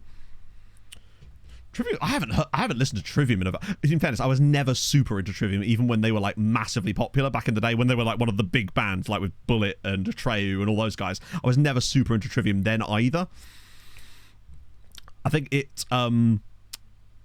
sounded a bit almost too much like traditional metal for me, and I wasn't really like that. I probably would. I have tons of metalcore playlists. On the Atlas tour, damn, yeah. I feel like Parkway doesn't hit the same as it used to either. Any food wrecks, I would usually just eat lots of carbs. I like to carbo load before and after. Who's the guy Kravitz? That's our starting Volante. The Ukrainian Beast. Bleed From Within I really like, particularly as they're just extremely funny gentlemen as well. I like a bit of Scottish metalcore. Holding Absence, yeah, I've seen Holding Absence. I saw Holding Absence support, weirdly, Our Last Night. This was many years ago at the Garage in London with Pog. Because we were going to watch Our Last Night, but Holding Absence are amazing. Because, fuck, what's the singer's name? Is it Trevor? Have you seen the live recording of Trevor singing Starving to Be Empty with Dayseeker? It is unbelievable because he basically sings the woman parts because his voice is so high. And the harmonies that him and Rory do in that live recording, it's unbelievable. I wish there was like an actual recording of that song with both of them singing on it. Yeah, I feel like one of the things I always loved about Parkway as well was how hummable their riffs were. I like so much of when I was learning guitar was just playing Parkway Drive songs, basically, because they're just so fun to play. They did Scotland. Of course they did, yeah. I mean, good for them, right? It's part of the memes. They do seem like a fun bunch. Didn't they do a load of stuff with, was it Rob Beckett and Ramesh Ranganathan as part of that, like, Does Download thing on the BBC? I swear they did a load of stuff with Bleed From Within. It's dire. I've never really ever wanted to go to a festival. I'm too, like, pretentiously bougie, honestly, to the point where I just don't want to sleep in a field, honestly. That is really what it is. I just don't want to do it. I did it one time for a festival I was playing in, and never again. Well, yeah, that is, admittedly, because it's still somewhat more recent Parkway, but that is an absolute banger opening riff, I must say.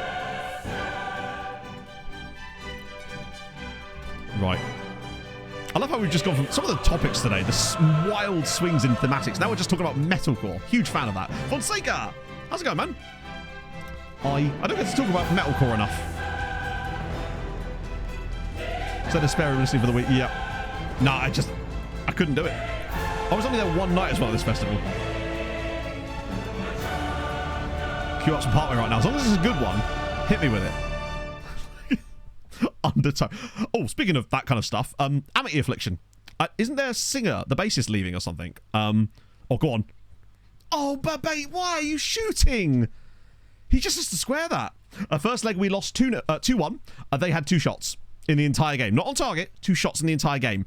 They scored both of them. And we lost 2-1. So, yeah. It's going well. Oh, as if that's not somehow gone in the net either. It would probably be one of the worst losses I've actually ever had in not ever, but in this save, certainly. And it sucks because it could probably end up costing us. Yeah. Please, camera angle. Yep.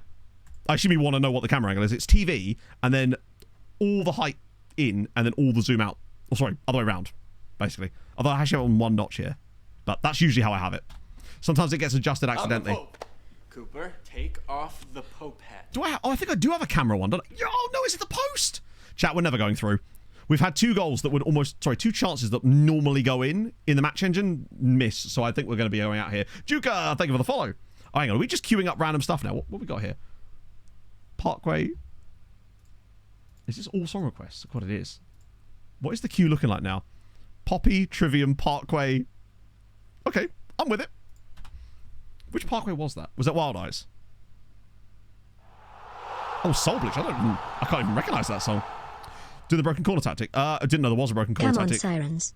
Score some fucking goals. Oh, wow, at least they've had one as well. Thank you for the 47 months. How's it going, Mills? Mills? Have I ever called you Mills? I didn't know there was a broken corner tactic, but if there is, I'm not doing it on purpose anyway. I don't think we score enough of them off the new album. Oh, okay, right. I've definitely not heard that then.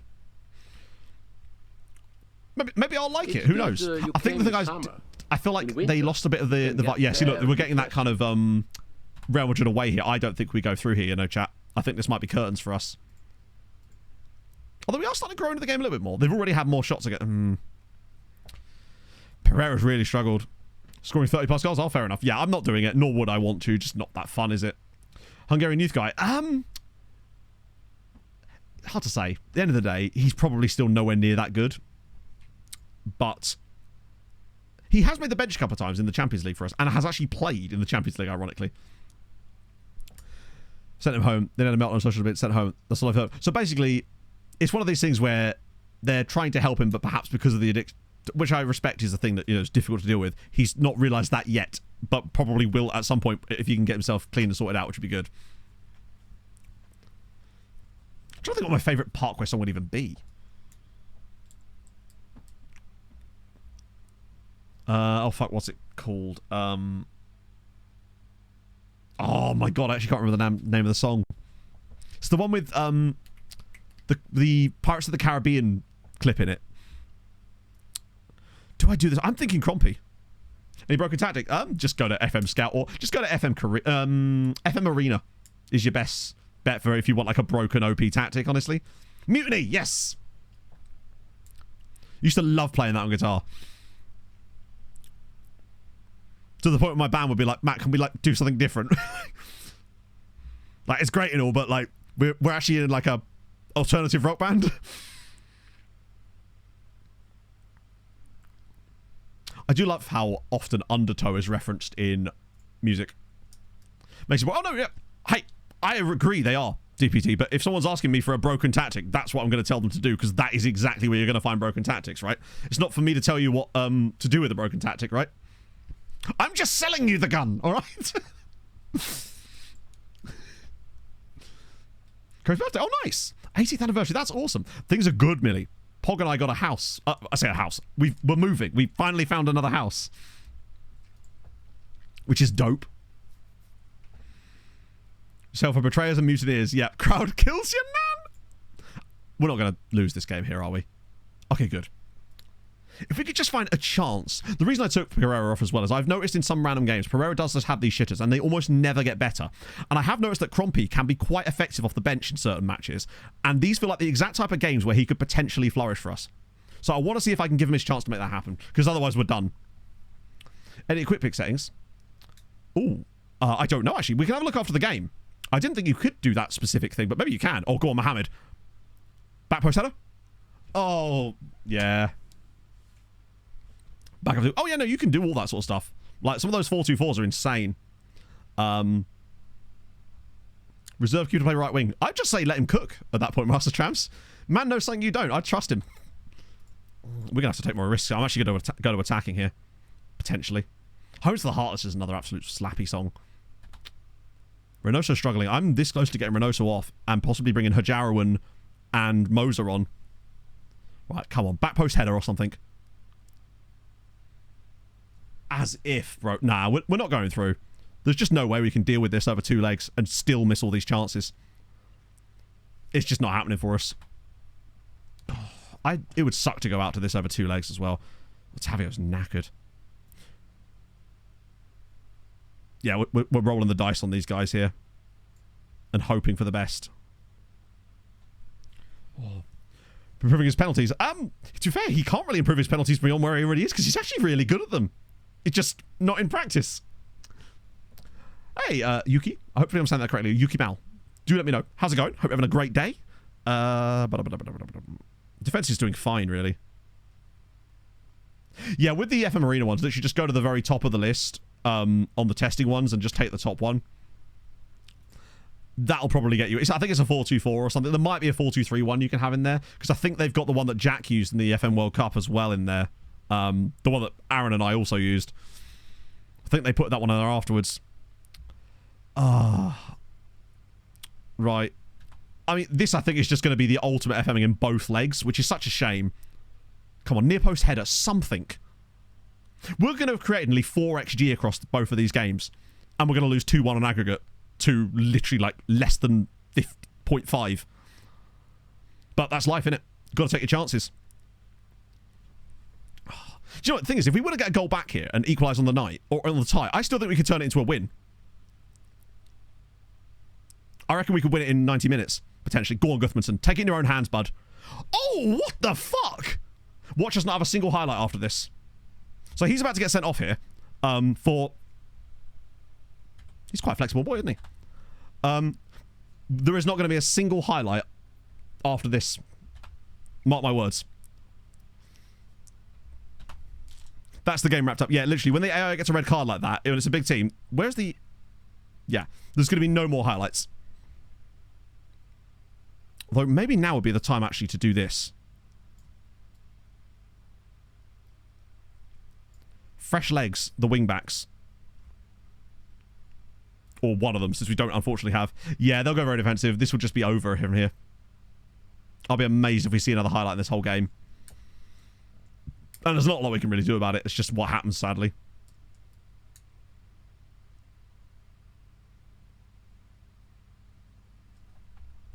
I might as well throw very attacking, but that's just going to take more risks and take some long shots at them.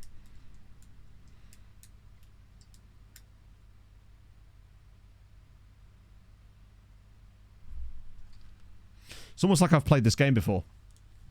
Honestly, it would have been better if they didn't get the red card. So, just to clarify, they've had... I mean, yeah, what can you do? Yeah, if you get a red... If your opponent gets a red card in a game like this, you're not going to see another highlight, because they'll go very defensive, and it seems to work really well for AI teams. Even though they're playing this system, and there should be an insane amount of space that should require so many highlights. Like, end of the day, they had no wings. Like, we should have been getting so many crosses in here that our very tall strikers should have been able to win some headers to at least see some highlights there. Yeah, so that's what, like 4 XG over 2 legs for 1 goal. We can work it out. We can show it on the screen. Defensive football in FM doesn't work when you're doing it. It will work fine for AI teams in those exact situations. Like, they didn't even move to a defensive shape. They just moved to a defensive mentality. Like, we should have had tons of space in the wide positions. Our fullback should have been having the field day in those spaces. But yeah, that is so disappointing to go out of the Champions League like that. Particularly as that's also going to now cost us all the coefficient points that we were potentially going to gain. Like, we've been the better side in both legs, easily. And the thing is, I can settle it happening once, but the fact that it happens twice in a row... So let's just have a look at the stats for these games. So yeah, 0.38, 0.27 for Barca. Which is what? So it's 0.45. So they had 0.65 XG over 2 legs. And they've beaten us. And we had just under 4. That's just how it goes sometimes. That's frustrating as fuck, though. No, Hibernians aren't out yet. They did lose the first game. Sometimes you'll get one-off games with exactly the same kind of XG as those 2 numbers added together. It's the fact that you had to have 2 separate matches in a row that makes it very difficult. Like, we'll have an off day occasionally, but it's the fact that we had 2 back-to-back like that that really irks you, because it's like, we played so well in both games, but then you just don't score. Terrific. And the worst thing is about it, we probably would have ended up playing Man United in the final too. And that's the team that we really wanted to play against for the revenge story. Watch Man United get knocked out by City here. Cooked by the RNG, yeah. I mean, yeah, they don't take their chances. There you go. Man United with a 91st minute winner. So there's still a chance that the record holds tight in the Champions League. It can still happen. So far, each of the last 7 Champions Leagues have been won by us or Man United. Man United will play Barca in the final. If Man United win it, it will be 8 in a row won by us or Man United. Oh, it's our first non-Champions League final since 2040. It's 5 years since we've not made the final. Insane. Yeah, if it was City, though, that would have been quite funny. God damn it, man. That's a real disappointment. So we're not going to get 3 in a row. God. I told you about 3 in a row. It's just not possible. Gabe Milburn. Sorry, Meburn. Thank you for... No, it's Milburn. Thank you for the follow. But that's okay. We've still got Hibernians to root for. Hopefully. They are at home. Did we look at what the first leg actually was, stats-wise? Like, was it a deserved defeat? That's pretty tight, and it was an own goal. That gives me hope. Come on. Give us someone to root for in the next round. I reckon they draw 1-1. That's my prediction. They'll draw 1-1 in a game where they have like 2.5 XG to like 0.7. Oh my god! Let's see if they have the same XGs though. Do you know what? Fucking amazing. Hibernians 4, Fenerbahce 1. What a win for the Hibbies. And a very fortunate win as well. Like, they should have done massive. Maybe we will get a... Maybe we'll have a final today anyway. It's just going to be Hibernians instead. The question is, though... Oh, wait, this is the semis. I'm an idiot. This is the final. I forgot this was the semi-final. It's a Wolves versus Hibernians final. Ah. Also, I like how all the Wolves players that scored, their names will start with B. They've got David Beasley. God, he's good. Dan Remy. And David Mazzuccini. Sorry, Mazzucci. Tuesday, no stream or not. There will be stream on Tuesday and Thursday. This Tuesday, this Thursday. There will be streams. Because I'll still be in this house. I'm moving over the weekend, so there won't be a Sunday stream. There might be a Tuesday stream if I can get everything sorted in the office room and everything sorted. If not, then there'll be no Sunday and no Tuesday stream. So, yeah, that's the plan anyway. Hopefully. Right, let me just set the... At least they did their part. Coefficient-wise, we should be pretty close. Yeah, we've actually... So we've still had our best ever season with 7 teams in Europe. Despite all of the fact... It doesn't feel like it's been that good, weirdly. I think... I mean, they still can't get above 20, but it will still be the best season ever of those guys. And we are going to go above Italy. So we've gone back to 3rd again. No one's ever won the Europa League in Malta, no. Not lately, anyway. Right, I'm going to have a quick pee break, and then we'll get back for the Hibernians final. At least we're getting a final today. Just, I figured it'd be us. Where have they even come from to be able to do this? They're literally getting relegated. As things stand. I guess I got something to root for. Back in a moment, chatter.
Oh.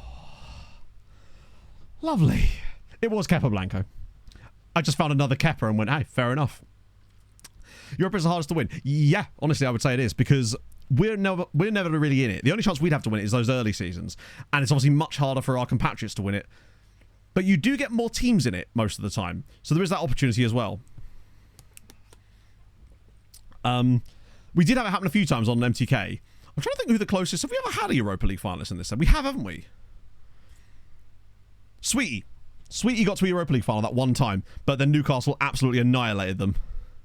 God, what a season that was. Don't better say, we can find out. 31 days, 4 hours and 33 minutes. So I don't know the exact amount that is, but that's how many hours, basically. Quite a lot. I mean, we're nearly into season 30, which will be the last season, of course. I'm really hoping someone takes Matty Turek here, but I don't think it's going to happen, you know. And he's adventurous, too. Couldn't worse. I mean, that's a month. 750, there you go, 750 hours in just this save. So it's a good amount. To be fair, it's a good amount. So we've got...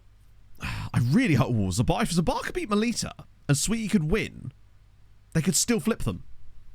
It is my job. Well, it's not even my job, kind of. It is my job. So it's reasonable, you know? Particularly, most of the hours I put in this are actually live hours. Actually, that's not entirely true. Some... Like, for example, between the last stream and this one, there was nothing I did off stream, but some... Done this FM, this one. This is the only one. This year's game. Oh, yeah, I have more than that in the actual game itself. Let me find out what my current hours in the game is at. It's usually about probably 1,500 hours, maybe? Okay, it's all right. I'm at 1,900 hours in FM24, which is actually higher than I thought it was. I had 2,200 in FM23. So it'll probably be around that. Actually, no, it'll be way more than that, because obviously we're having the extended game cycle. Count the Phantom Season 1? No. So this doesn't even count the Phantom Season 1, where we played an entire season. Sweetie lost. Fuck me, lads. Right, well, so Sweetie have officially not... Melita have officially qualified for the Champions League. Rookie numbers. Jesus Christ. I mean, I'll probably get there. I think it'll be... I'm just really looking forward to OTI, because...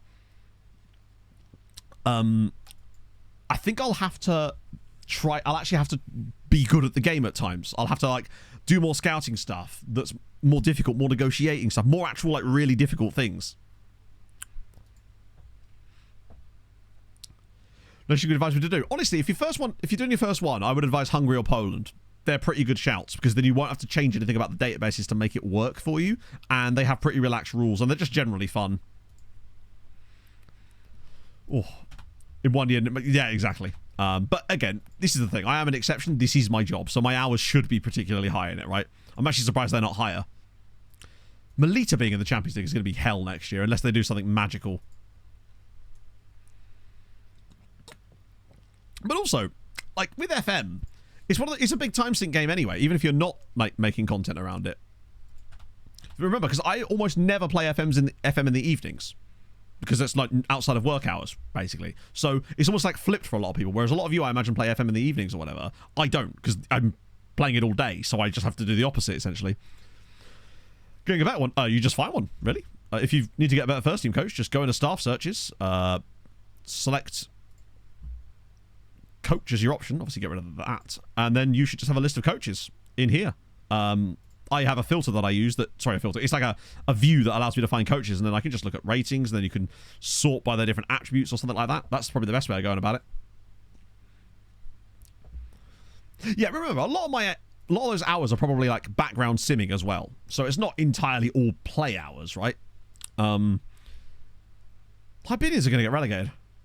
They legit could be in the Europa League next year while playing in the second tier. Do you reckon that would prevent them from losing a load of loan players? Just, yeah, curious. How many have actually managed to claw in themselves into second? Yeah, I don't have many games that I've got more hours in an FM. Rocket League's probably up there. Well, not overall. 1,200 Rocket League hours. It's not even that much compared to, like, FM. Peglin, 350 Peglin hours. That's a decent amount. What else is there? Balatro, 223 Balatro. What about Slay the Spire? So my Slay the Spire one should be pretty large. 540 in Slay the Spire. Plays safer than attribute masking. Not really, no. I just don't find it interesting, personally. Because I don't trust the data that FM provides enough. Team costing a week. At the moment, we're spending £3.5 million a week on wages. But we actually have £7.5 million a week as wage budget. So we actually have £4 million a week spare in wage budget. So we're not even using half of the money.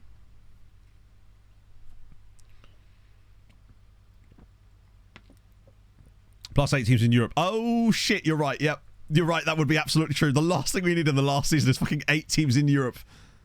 But it would be kind of funny, wouldn't it? Over by 8k. Yeah, so our current... doesn't really matter who plays in this game, does it? We're out of the Champions League now.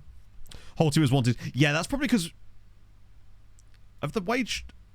No, the values haven't started dropping yet. They will do soon, though. Trust me, the summer is going to be hell because of that alone. Yeah, so this we were looking at this exact thing earlier, actually, BG. So yeah, even with 350 million in transfer budget, we still have £4 million a week. In fact, let's just claw a little bit. No, that's from Hammer. I don't want to do that. Team selection. Sick. Yes, the second crash. Wait, what? Oh, hang on. There we go. The second crash is coming this summer. Well, we've already had the first crash. So all of our player values have halved over the summer. So now, whereas our top players last year would have been 100 million, now they're worth like 50, 45, 50 million. Next year, though, those players will be worth like 10. So it's gone. To wash the taste of having getting away. Nah, I don't... Wow. They're really bad, aren't they? Is this Homers for the Heartless? I recognise those gang vocals. Yes! Why is that? Because FM is a poorly constructed game.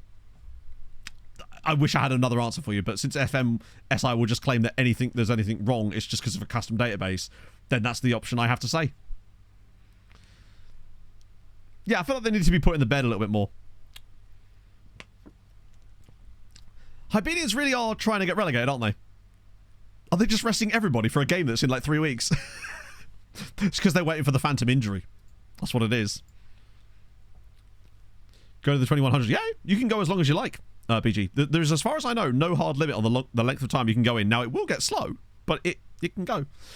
I started this save in November last year, so we're nearly coming up to the anniversary of me starting this save. I think it was November 19th, so we might actually be literally 2 days away. Hadrian will know. I think it was sometime in November last year. I could literally just scroll back through my DMs with Hadrian and find out when he sent me the database and stuff. Sweet in Europa League next year will be killer. Provided they don't lose any players, though. That's the problem. They might lose players because they want to play in the Champions League. Tarshin are great. We like that. Melita in the Champions League is absolute diabolical. With a bloody neutral goal difference. Yeah. We only have Malta loaded. Because I have 100,000 players loaded using a different method. So that way we don't have to worry about loading the leagues and slowing the game down. BG, thank you for the follow. It would be cool if Hibernians did that. I don't see them beating Wolves. I'll be amazed if they don't get... Yeah. You're right, it will show the start date, won't it? Except remember, the start date isn't actually going to be correct because... Oh my god, it's even longer. So this version of the save was created on Monday the 20th of November. Bear in mind, that means we've already been playing this for over a year. Because the first season of the save is a different save file. Because we played the first season of the save, had an issue, and had to recreate the first season of the save in this one off stream. Which, I must admit, Hadrian did an incredible job of. By the way, he doesn't get enough credit for that particular piece of masterfulness. Yeah, so episode 1 of the VOD was November 13th, which means it was November 12th. So I've actually been playing this save for over a full year. So in terms of time invested, this is the longest save I've ever done on FM. Because I've never played a save for more than a calendar year. And in addition, oh god. Because FM update. Yeah, there was an FM update that was pushed, and it basically fixed a bug that had been broken for years, but the way that we'd set this database up relied on that bug being broken still, because that's the way it worked. And they fixed it, which meant that it broke what we'd done. Basically, the fix broke it. It sounds so stupid, but that's basically what it was. We'd bodged something together to make up for the fact that it was a bug, and they then fixed the bug, which then broke our bodge. I hate the fact that Luton are in for a chance here. Luton are away at Zaytoun, who are the bottom club. Dingley are away at Moster. Zuri host Marsa. What bug? I can't remember what the exact bug was. It was to do with television. It was to do with the way that games were selected for television broadcast, I believe. Hadrian will know exactly.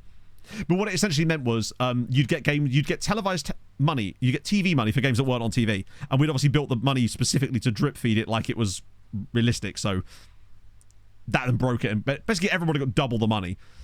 And the money was, if anything, a little bit too much in the first place, which meant that Hadrian was then able to actually drop the money down on the newer version. So essentially the newer version was 4 times harder and way more fun, which was a good thing.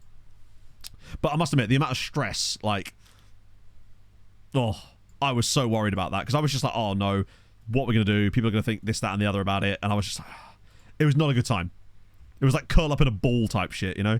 But as usual, Hadrian was just the gentleman that he is, and he managed to fix it all.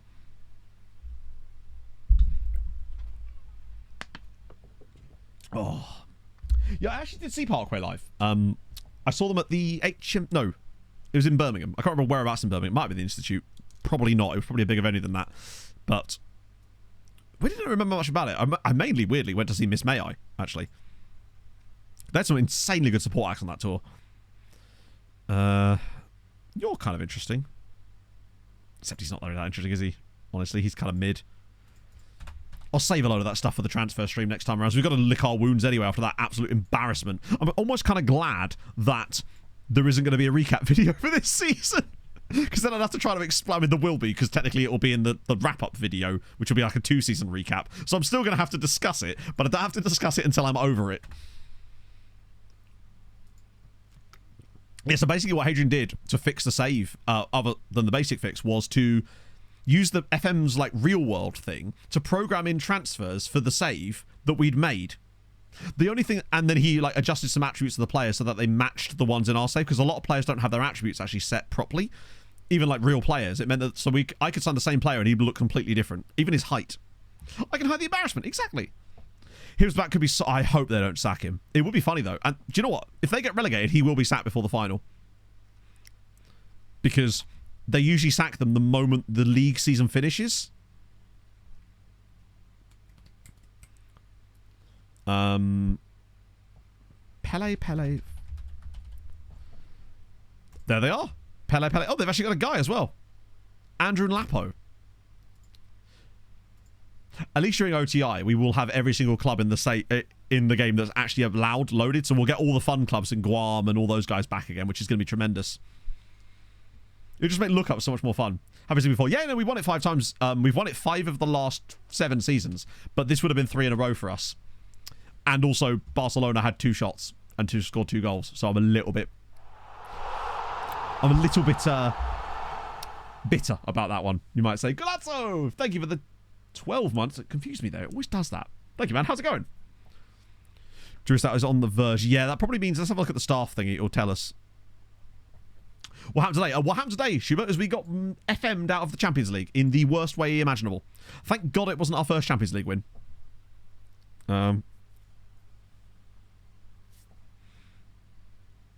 It was bad. 2 shots, 2 goals.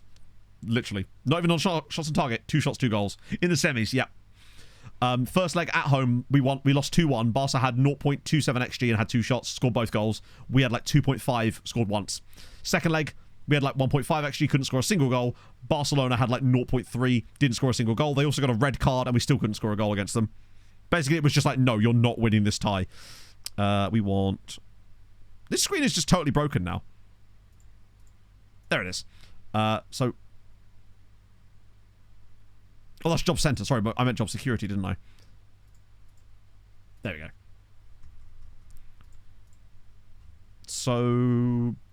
Hibernian's manager is actually still stable. Nobody at the moment, other than Master Schlock, weirdly, is actually up for the sack at the moment. Yeah, very unfortunate. But luckily, Hibernians are in the the Conference League final. So we got something good at least. Oh, hello. Here we go. The price drops are starting to happen, I think, now. Oh, no, not yet. Zimmer was always worth absolutely nothing, despite the fact that he's a literal world-class player. But he's worth £15 million, naturally. Now, he does only have 1 year left on his contracts, so I probably wanted to sort that, actually. Let me guess. Yeah, okay. Now we're into this kind of nonsense territory, where despite being who we are, players don't even want to extend their contracts with you because of interest elsewhere. It's like, sorry, we've won 5 Champions Leagues in 7 years. Why is that still a thing? I can understand when you're a poor side and there's interest from a bigger club. When there isn't a bigger club. We are the big club. But that is going to be a huge issue over the course of the summer, I suspect, with us. With every player suddenly being wanted by every team in Europe for basically pennies and then getting upset because I won't sell them. Thing is, they won't even move to Saudi most of the time. Wolves in the save. Wolves are good enough to get to the Conference League final. But they're also a team that are kind of hit and miss. We didn't overtake England, no. Certainly not coefficient. We are still having the best season since we had 7 teams in Europe, interestingly. Like, Wolves are an okay team. They've been in Europe a few times in this save. But they go, like, large... So they had Europa League there. Didn't actually get to the Europa League semi that year. But then they'll have, like, large stretches without any kind of European football. I hate the fact this constantly switches back and forth. For the most part, they don't do super well. The league rep at, like 8th or 7th, I think? 7th.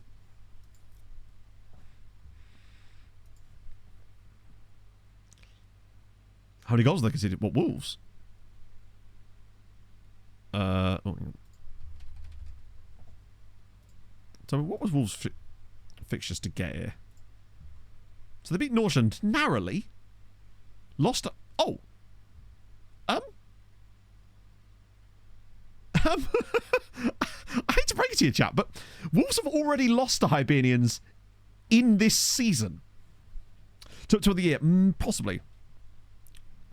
Using it hard enough to make small leagues invincible from the value drops there's nothing you can do. Because remember, the things that we did to try to prevent the value drops are literally using the exact code that the game builds for you to do it. So we have hard-coded values using the editor, and the game just ignores them randomly. The Wolves will still win this game 5-0, by the way. It'll be something like that, like 4-1 with equal XG. Oh, sorry, yeah, in-game editor. No, you can't touch it with the in-game editor. It's hard-coded database lookup sort of stuff. My apologies. NASCAR Brazil Street. Ooh. I think I'm kind of on a bit of a NASCAR, like, burnout from this season, really. Particularly after what happened last week. I'm just kind of like, let's see what happens with the lawsuit and then regroup, I suppose. Which is fine, because it means I can watch loads of hockey over the winter. To ignore the players' values, we don't know. It will vary by league. It will vary by year. We simply don't know. Even with the same database setup, it's not always in the same year. There's no way of knowing. But once it does, it seems to do it again every 10 years after that. That's probably right, Random Child. Wolves will almost certainly get a penalty within the first about 10-15 minutes of the game, is what I notice as well. That seems to happen quite a lot. I feel like Renosh hasn't... Oh, he's got 36, to be fair. But basically... Yeah, Peter's actually... He has been injured quite a lot this year, in fairness. Is Lahovi at least allowed to play again? Yeah, he is. Cool. How's the big clubs as well? Which big clubs? Because I have not seen it happen with a single big club in this save. Every single big club's values are all consistently 200 million throughout the entire save so far. Another penalty in the shootout last night. Yeah. And then we lost to the Caps as well. Now we're 40. Is that because of contract length? It shouldn't affect anyone like Real Madrid. As far as I've never seen it affect anyone like Real Madrid because they're in large leagues. Generally speaking, players' values drop because of their contract values as well. But, oh, wow. This is 3.68 of V6s. Okay, that's kind of cool. I bet that sounds nice. Us versus Hammer in the Cup final. Do you know what? I think it might be. 4 years left. I don't know. Point is, it doesn't affect clubs like Madrid. So whatever's happening there is not the same thing. It doesn't affect big leagues. It only affects, like... The highest I've seen it is Greece. Maybe the Netherlands. I want... No, next season's the last season of this. What the fuck? Next season will be the last season of the save.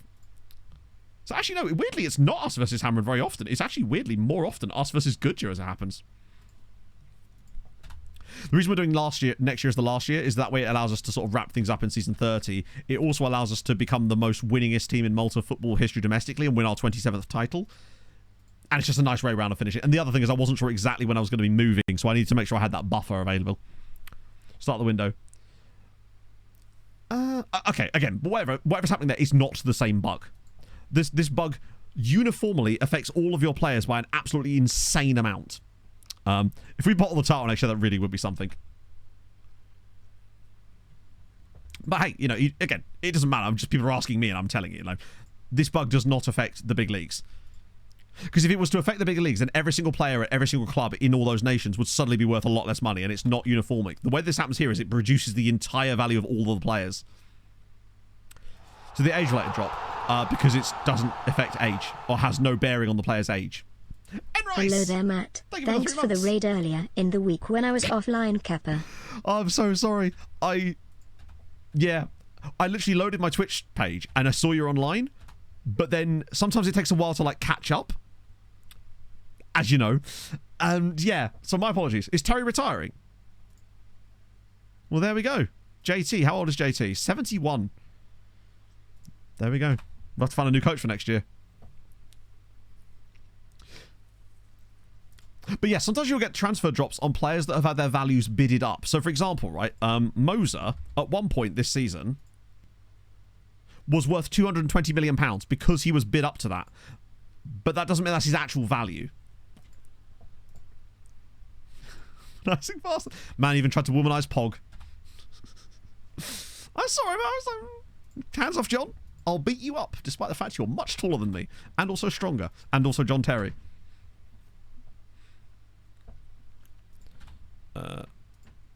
Arsenal to land Valenhout. 17 million for Valenhout is hilarious.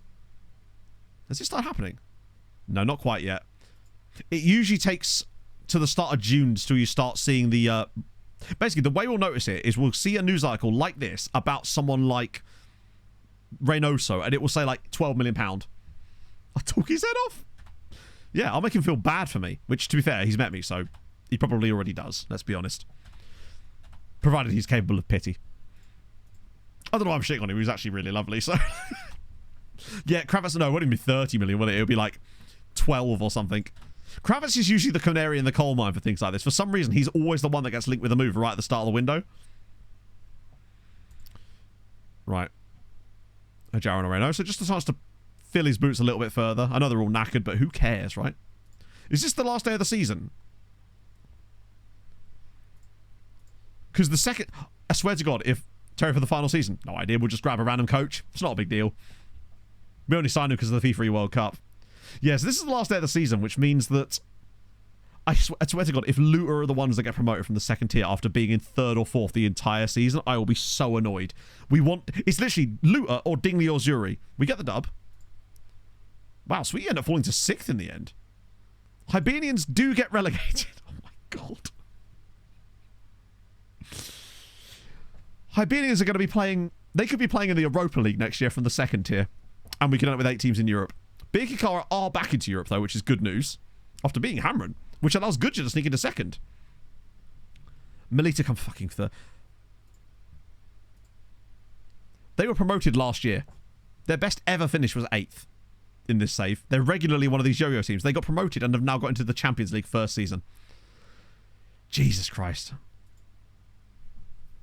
Relegate before. I don't believe... No, Valletta got to a European final and won it, but they weren't relegated. They came like 10th in the end. They were in real danger of getting relegated at one point. Right, what about the second tier? Please don't show me Luton. Please don't show me... Yes! Dingley by a nose! Dingley Swallows are promoted to the top flight for the first time in this save. They're going to be so bad next year. I feel so bad for Zuri because... Hang on, did Luton lose? They did. Luton lost to the bottom club. Incredible. So what happened with Zuri? Oh, God, a 94th minute equaliser from Marsa. That's insane. But just to clarify, not season preview, sorry, past positions. Like, Balzan have obviously been top for the entire season. Dingley were top briefly there. They've not been in the top 2 for almost the entire season. Zuri, on the other hand, have been second for almost the entire year and then drop out on the final day. Oh, I hate Dingley Swallows so much. Yeah, so remember, the affiliate agreement is going to get cancelled. What I'll do, Heijun, is I'm not going to loan out to Dingley. I'm going to loan all those same players to Zuri instead. And I want Dingley to suffer the wrath of beating Zuri here. They're going to have one of the worst seasons you've ever seen. Because they're not going to have any players. And it is going to be tremendous. What microphone? This is a Shure SM7B. I realised it was hidden behind my sub thingy, but yes, this is it. It's a Shure SM7B. Not a beginner's microphone if you're just starting out with streaming and stuff, but it is a very good quality microphone, providing you have the right stuff to go with it and the way to make it actually sound good. Because bear in mind, this is not what this microphone will sound like out of the box. This is what it sounds like out of the box. It's it does need a little bit of work on it with an EQ and a compressor to make it actually sound good. But it gives you a really clean signal, which you can then do stuff like that with, right? Yeah, innit? That's what it sounds like to begin with. You need to... It is underpowered, yeah. So I have a thing called a cloud lifter, which is basically a booster in the middle of the chain between this and my interface. And then I use an EQ, which is where you're getting most of that increase in quality, because I know how to EQ it, and then a compressor as well, which is why when I yell, it doesn't get overly loud, and when I'm speaking quite quietly, it doesn't actually sound as quiet as you might think. But yeah, really, really good mic. Would highly recommend it if you have the money for them. That's the thing. It's an investment. I think I paid $400 for this, so but it's lasted me really, really nicely. It's a sturdy piece of kit. The dust costs you a little bit of extra as well. It's probably why it's dropping so much. The dust is weighing it down. Hey, I'll clean it. A little bit of Calais voice appearance there. Calais liked his new microphone. It was very heavy. He used it to beat up the Nordic nomads and stuff. £12 million there. God, we missed out on a lot of extra money for this as well.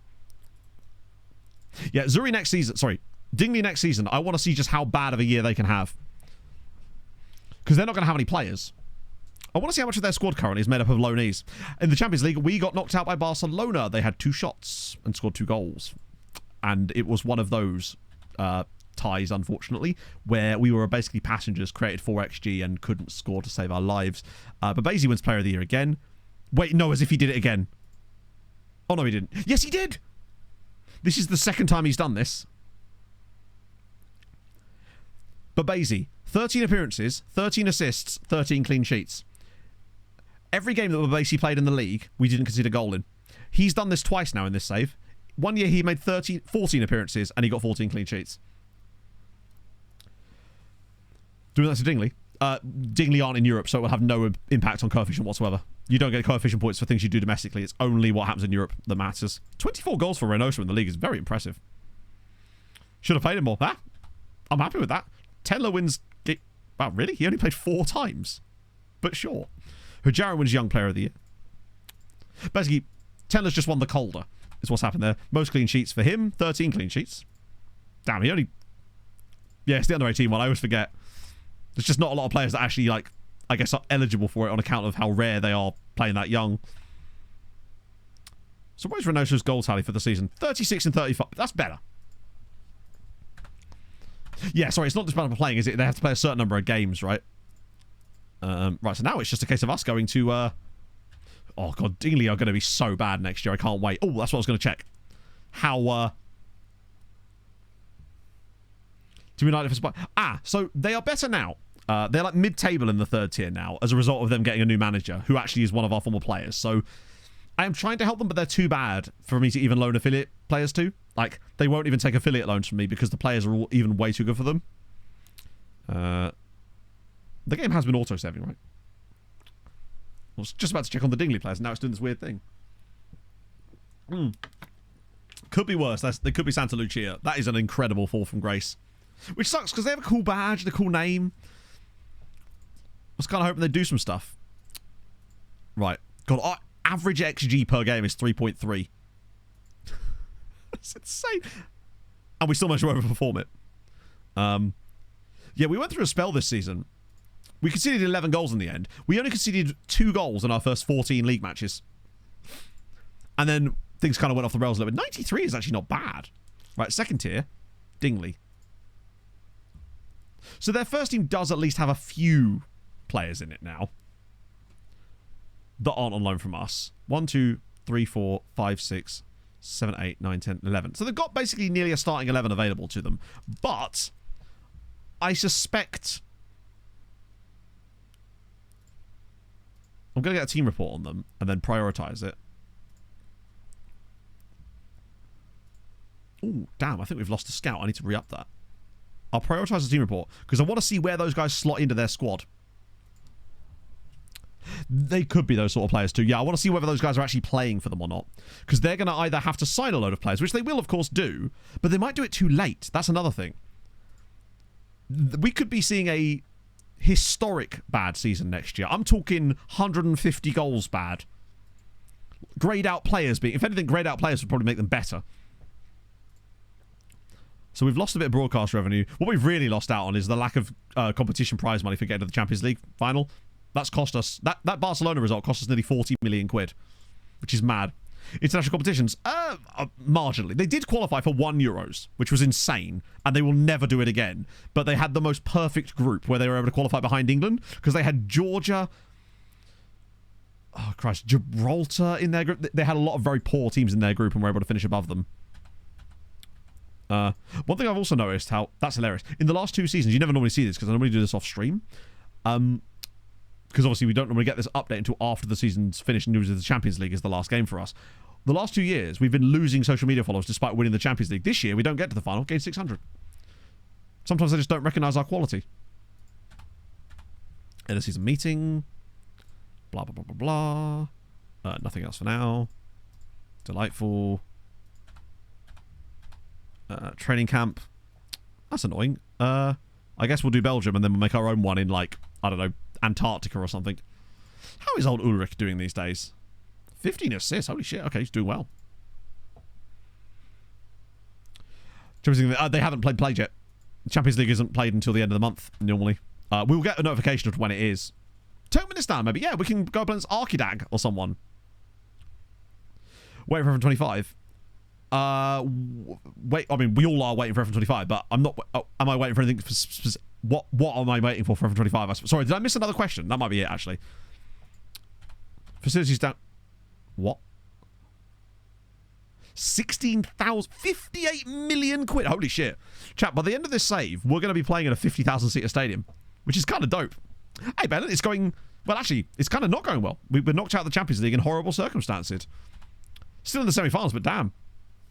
Now, we've got to play against Arkidag and the boys. God. Still another little frame drop there. Great. Population of Malta. I don't know for sure. The game does tell you, actually, doesn't it? What's the population of Fernandao? 440,000. That might have changed slightly. No plans of building it. I think this is... sometimes the planning stage can take quite a while with the stadiums. Our lot were in the looking for it fund for quite some time. Like 2 seasons, it said they were looking for a site. So you have to be very patient with it. Took us forever to get the Vida Arena actually built. So Europa League is Tottenham versus Dortmund. Just going to quickly trigger a bit of... Well, those FM numbers are really wrong then. Just going to trigger a little bit of Quantum Hotspurs. By now, you'd think it would be a bit bigger. Just in general, just because of all the footballing stuff that goes on here. Yeah, just think of how many games that Ellis away days would have gone to in Malta. If this was a real thing.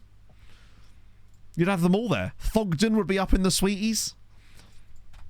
And other people. Slumpeg. Mohamed Fafana. Oh, it's at Lens. Can we talk about Nicholas Dick Geyser?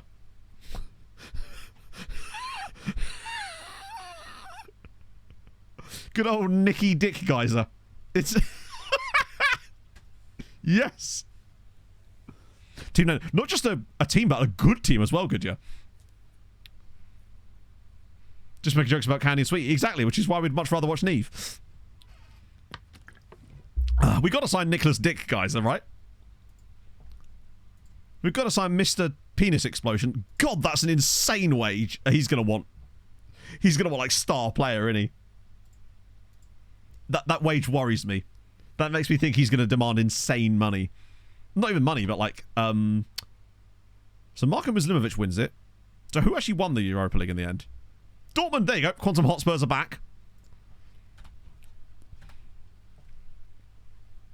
He's a thick pourer. Future prospect. Wait, why is he demanding so much money then? 22k a week for a...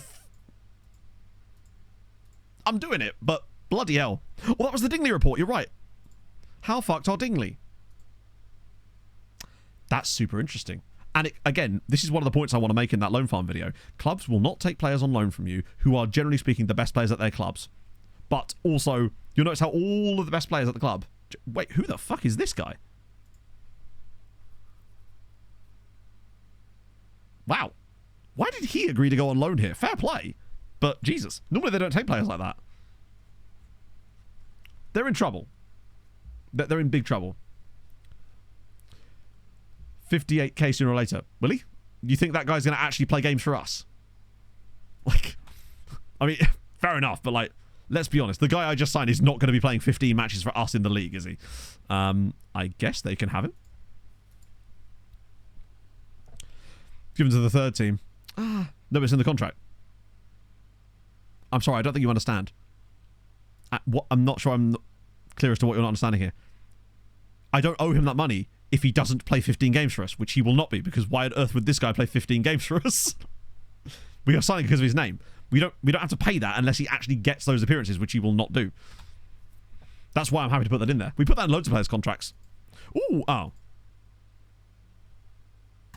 I got excited for a second there. I hate when we only hear about these takeovers when they fail. Probably should check the scout reports too, actually. Might be looking forward, but that's their problem. And also, we've got £4 million of wage budget available. I think they can... Ooh! I think they'll live, is my point. Yeah, loan appearances don't count towards that. It's only first team appearances. What is this surname? Damn, that's a lovely batch of players. Uruguay is cooking. But actually, seriously, who is this? Maurizio a Hunt Chain. I've never seen that surname. I'm guessing it's pronounced Unchain, but that sounds almost Middle Eastern, actually. He's also not very good, which is really sad. Sebastian da Silva, that's more like it. You sound Uruguayan. And then Nicolas Blanco. Nicolas the what? Of course.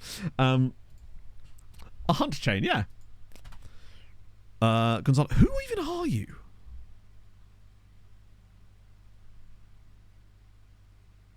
Oh, he was a guy that was at Tarshin before. Bro, I'll just sell you then.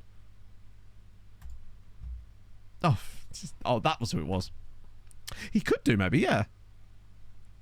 So we're going to sign Dick Geyser. Loan-ups don't count. No. So if, for example, you sign a player and he has a contract clause like this where it's like after a certain amount of club games, 15 games, right? That doesn't count for loan appearances. So it only counts of games they play in the senior first team for you. So if you loan them out to another club, that doesn't matter. Those games are irrelevant. It only counts the games that they play for you. It's quite useful to have that. You can abuse the shit out of it if you lack the moral fortitude, what I do on that. Although, to be fair, I just abuse different clauses instead. Vieira, dude. Which dude? I'm not sure. Do you mean like Carlos Vieira? Wait, is our Vieira spelled with an extra I? Yeah, he is. As far as I know, he's not injured. I mean, he's brilliant. God, he's 31 now. That makes me sad. Does say club games. Yep. But I'm telling you, it doesn't count. Believe me or not, that's up to you, but I'm telling you it doesn't count. Otherwise, we'd be in a lot more wage trouble right now if it did. Marcelo. I don't know who Marcelo Vieira is. Marcelo Vieira.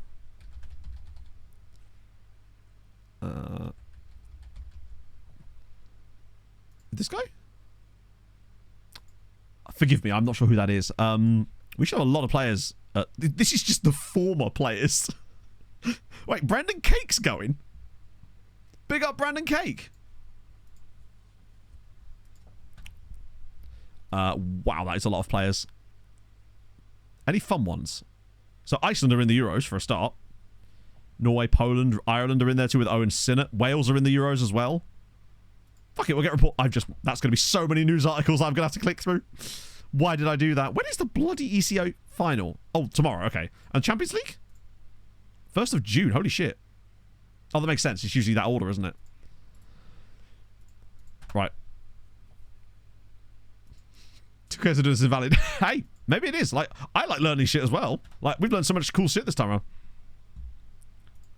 around. What? Hang on. No search thing with the...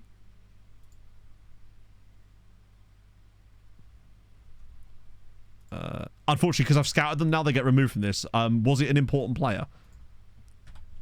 Because the moment you actually go and scout them officially, it then removes them from that list because they're now touted as scouted rather than team reported. But we'll get a scout report on him anyway, so he'll come through. Like, at the end of the day, I may have loads of hours in this, but the amount of stuff I've discovered this year just because someone in chat has mentioned something and I've gone, really? And then looked it up and was like, oh yeah, fucking hell, like the big matches thing. I had no idea about that until this year. Until like literally like 3 or 4 weeks ago. For God's sake, not again. Now I'm going to have to hit him with the influential member. That's not...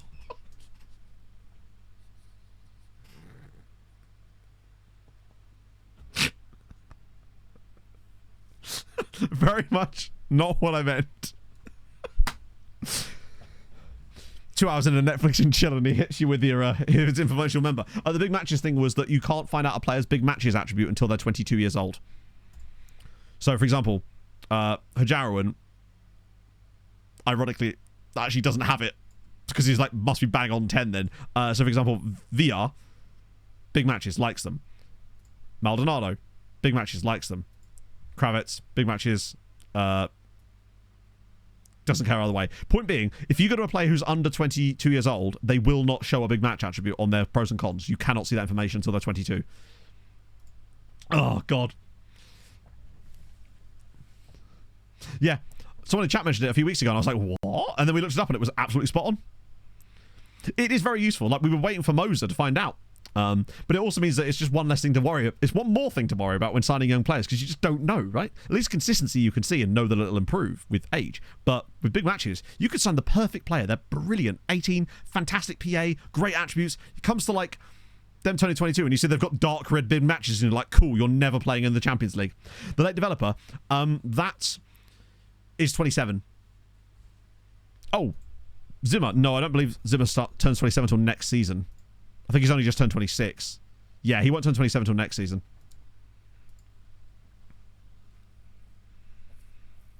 Wasn't it? No, but that's the reason you just can't see it. Right, so here we go. Hibernians versus Wolves. Champions League final, imagine.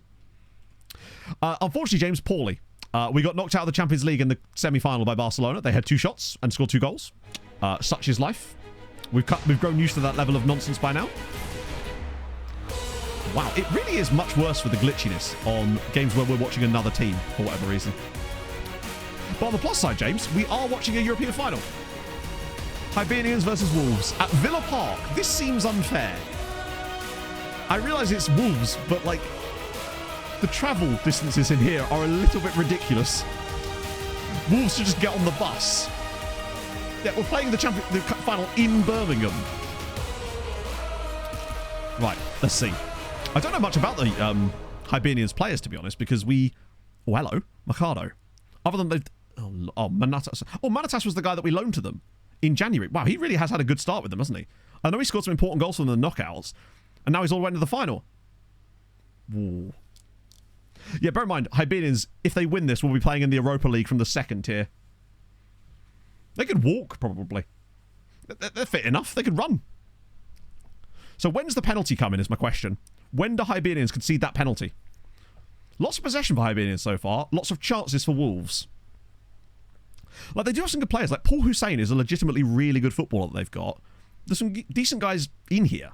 But they're not the names that we're used to seeing in these European finals, given that they've got Martin Hayward as well, the Welsh international, who will, of course, be at the Euros with Wales this summer too. So they've got some guys. And obviously Manatas through the middle, who is probably one of the most inspired things we've done in the offseason, was getting him to them. They're building up some nice football. They're patient in possession. I feel like they could get a really good chance in this game. Like, Wolves are going to have more quantity of chances, but I feel like Hibernians, they're going to create better quality when they do get them. Yeah, I wonder if all the Villa fans are just supporting Hibernians here. It's the Malta-specific part of Birmingham unity that we weren't expecting today. So a chance for Hibernians there. At least they've not conceded in the first half. Don't even think about it. Okay. I just wanted to make sure we were clear of the half-an-hour mark before I finish that sentence.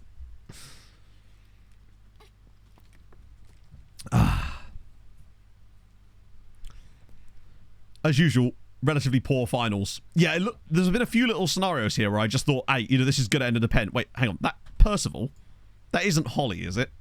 That isn't Ollie Percival. Oh, no, it's a wingback. It is, isn't it? As if it is Holly. The moment I saw wingback, I was like, that's Holly. Looks just like her. This is only going to end one way, isn't it? Holly is going to do something here.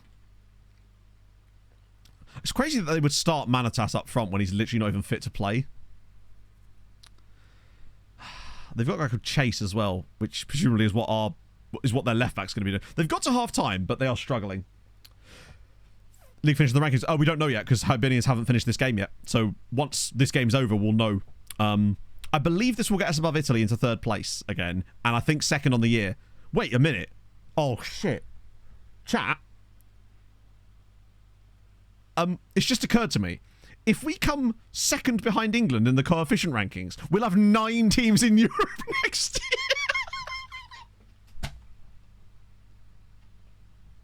Fuck's sake. This is ridiculous. Sorry, I didn't notice that. Crap. Right, okay, well, this is going to be a nightmare for next year. At least the last season's going to have everybody in Europe.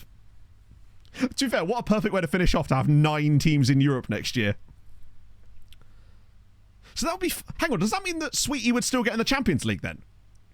Oh, as if. That's such an annoying goal to concede. Oh no, Sweetie came 6th, didn't they? They bottled it. You're absolutely right. They bottled it to... Who did they bottle it to in the end? Was it Tarshin? Oh, Christ. So that means we'll have Melita and Tarshin in the Champions League group with us next year. I guess it's a chance for more points, but it will be diluted heavily as Hibernians have just let in one of these goals. Oh yeah, we're not having 9 teams in Europe, are we? Because Hibernians aren't going to be in Europe. Because they're losing. Yeah, we should have just thrown the cup. Sweetie have become a bit... Yeah. I don't think that they're going to do much in this game now.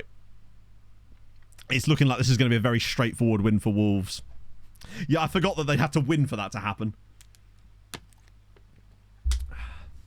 At the very least, England's like, what the hell? Did he just go through his body there? You'd won and Hibs won this. No, if we'd won and Hibs won this, it wouldn't make any difference. Us winning wouldn't have changed anything. The only way we could have had an extra team... Yeah, the only way we could have had 10 would have been if someone that was outside of Europe would have won the Europa League. So say, like, fucking, I don't know, Zabar won the Europa League. That could have happened. Did they get in, or is that not a thing? I don't know. Wolves have only qualified for the Europa League in this save once off their own back, so most likely they won't anyway. Investing, do you mean like the youth facilities? Because if so, that's very annoying as well. And I believe that's due to that bug that's been in the last couple of FMs. They're going to lose a third goal here, aren't they? I got so excited about the prospect of having 9 teams in Europe. Bloody hell. And now it's all been... I wish I just didn't know. But they're not going to pull it back from here, are they? That would never happen. They've got 2 injuries and they haven't even made any substitutes yet. Do they just like not have a bench? Lads, any shout of doing a substitute? Oh, there we go. They finally made a change. So they've waited till 80 minutes to make a single change. And it's for a guy that really shouldn't have even started the game. Hardest to win. Yes, like I said earlier. I would say it's the hardest to win in the save because we don't play in it very often. We play it... There's a little crossover period where we get to play in it. But then it's the hardest one to win of all the others. Wait a minute. Oh my goodness me. Pablo Gallardo, wait a second. Hibernians 1, Wolves 2. Is it happening? It's almost like they needed a striker that could actually like run with the ball. This is good from Gay there. Great cross. Gallardo's in. Okay. Yeah, he was literally brought on seconds ago. Can he do it again? Good chance. Wait, I was going to say. That's really done the XG. That was nearly a full 1 XG off of that. Come on. Find the equaliser. Mug them off. Give us something, FM. The problem with Hibernians is, I mean, they've even lost the possession game now. They were doing well on that. Nah, the game was just giving us a little bit of hope there. Another European final goes wrong for a Maltese side. God, we're literally going to end up finishing this save with one other winner, and it's Valletta. I love how the music just stops. But they'll still get points for appearing on it. Top spot at Villa Park. To be fair, that's not unusual, right? Gotta watch on the guys. Europe gone wrong. So coefficients on the year, 19.7. So yeah, we did get it. 19.6. So our best ever season with 7 teams. Of course, we're back to 8 again next season as a result of that. But we do go above Italy as well. So back into 3rd place. But we're never catching England. 24-point season. Like, they've actually somehow they lost a 24-point year and they've replaced it with a better one. England, if anything, have got better. Like, the thing is, we've still kept up the record, though, of getting better every single season since we got 7 teams in Europe. Even a season with 8 teams, we managed to improve. So, God, imagine if we'd done what we did last year with this. The thing for me was the not enough progression in Europe. Get points for the Champions League final still. Yeah, but not enough. Look how far we are clear of the others. There's no way they get enough points for that. Because the Champions League final is Barcelona versus Man United.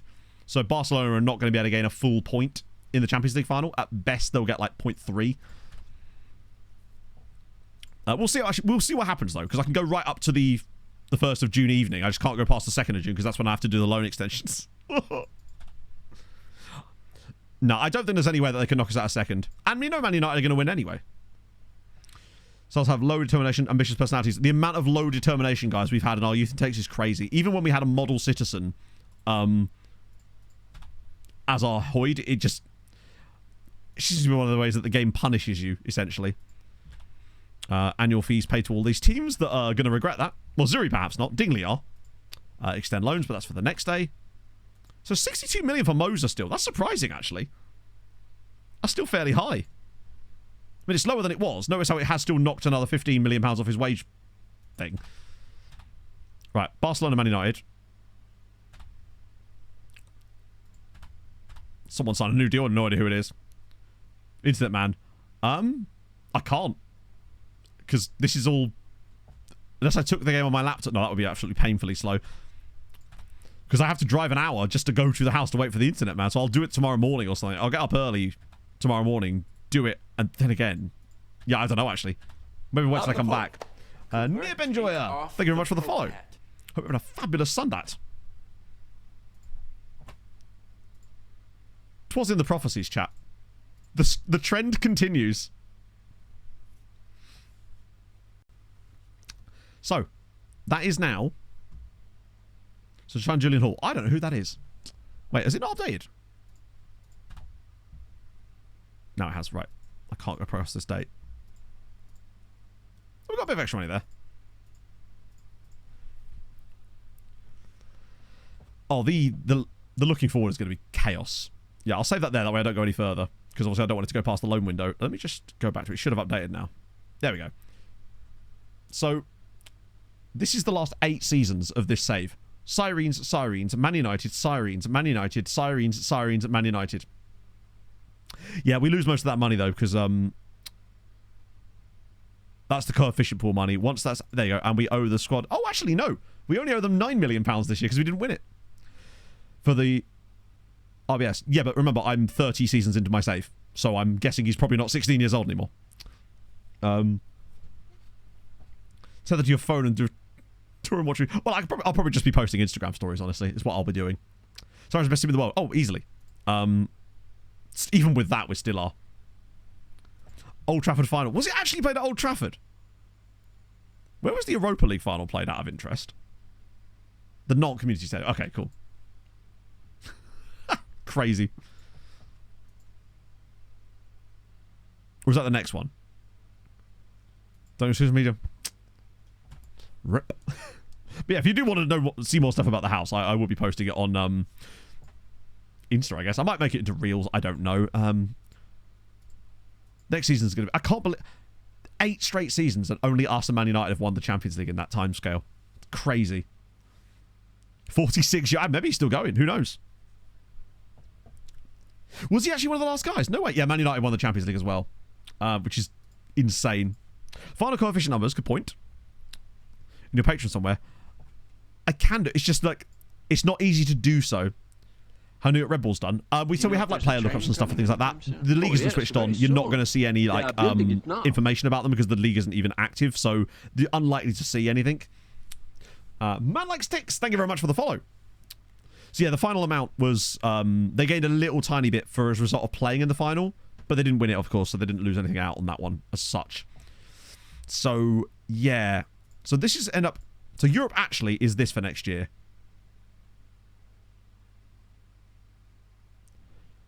Us, Gudja, Hamron, Melita, and Tarshin in the Champions League. Sweetie and Birkirkara in the Europa League is actually vibey. That could be big for Malta. Both of these two should be in the Champions League. So them in the Europa next year could be goated. Zabar in the Conference League, who knows? Anything could happen when it comes to Zabar. Sweetie and Birkirkara could both go very deep in that. It's what these mugs do. Like, Melita and Tarshin are going to be very, very interesting. But having 5 teams in the group stage could potentially earn us a lot more points if they get their shit together. There's a chance. Like, there is an option. If we could somehow get all 5 of them through, which, let's be honest, is not going to happen. What'll end up happening next year is we'll actually only get, like, us and Hamron through or something. Half the league in Europe is fun, but it's going to be devastating for us. It's what a way to finish it off. It would have been so much better, though, if Hibernians had won the final, because then they would have been in Europe as well. And not to mention that next year, of course, we get the pleasure of Dingley Swallows being in the top flight with us, with no players in their squad. So they're going to concede about 1,000 goals as well.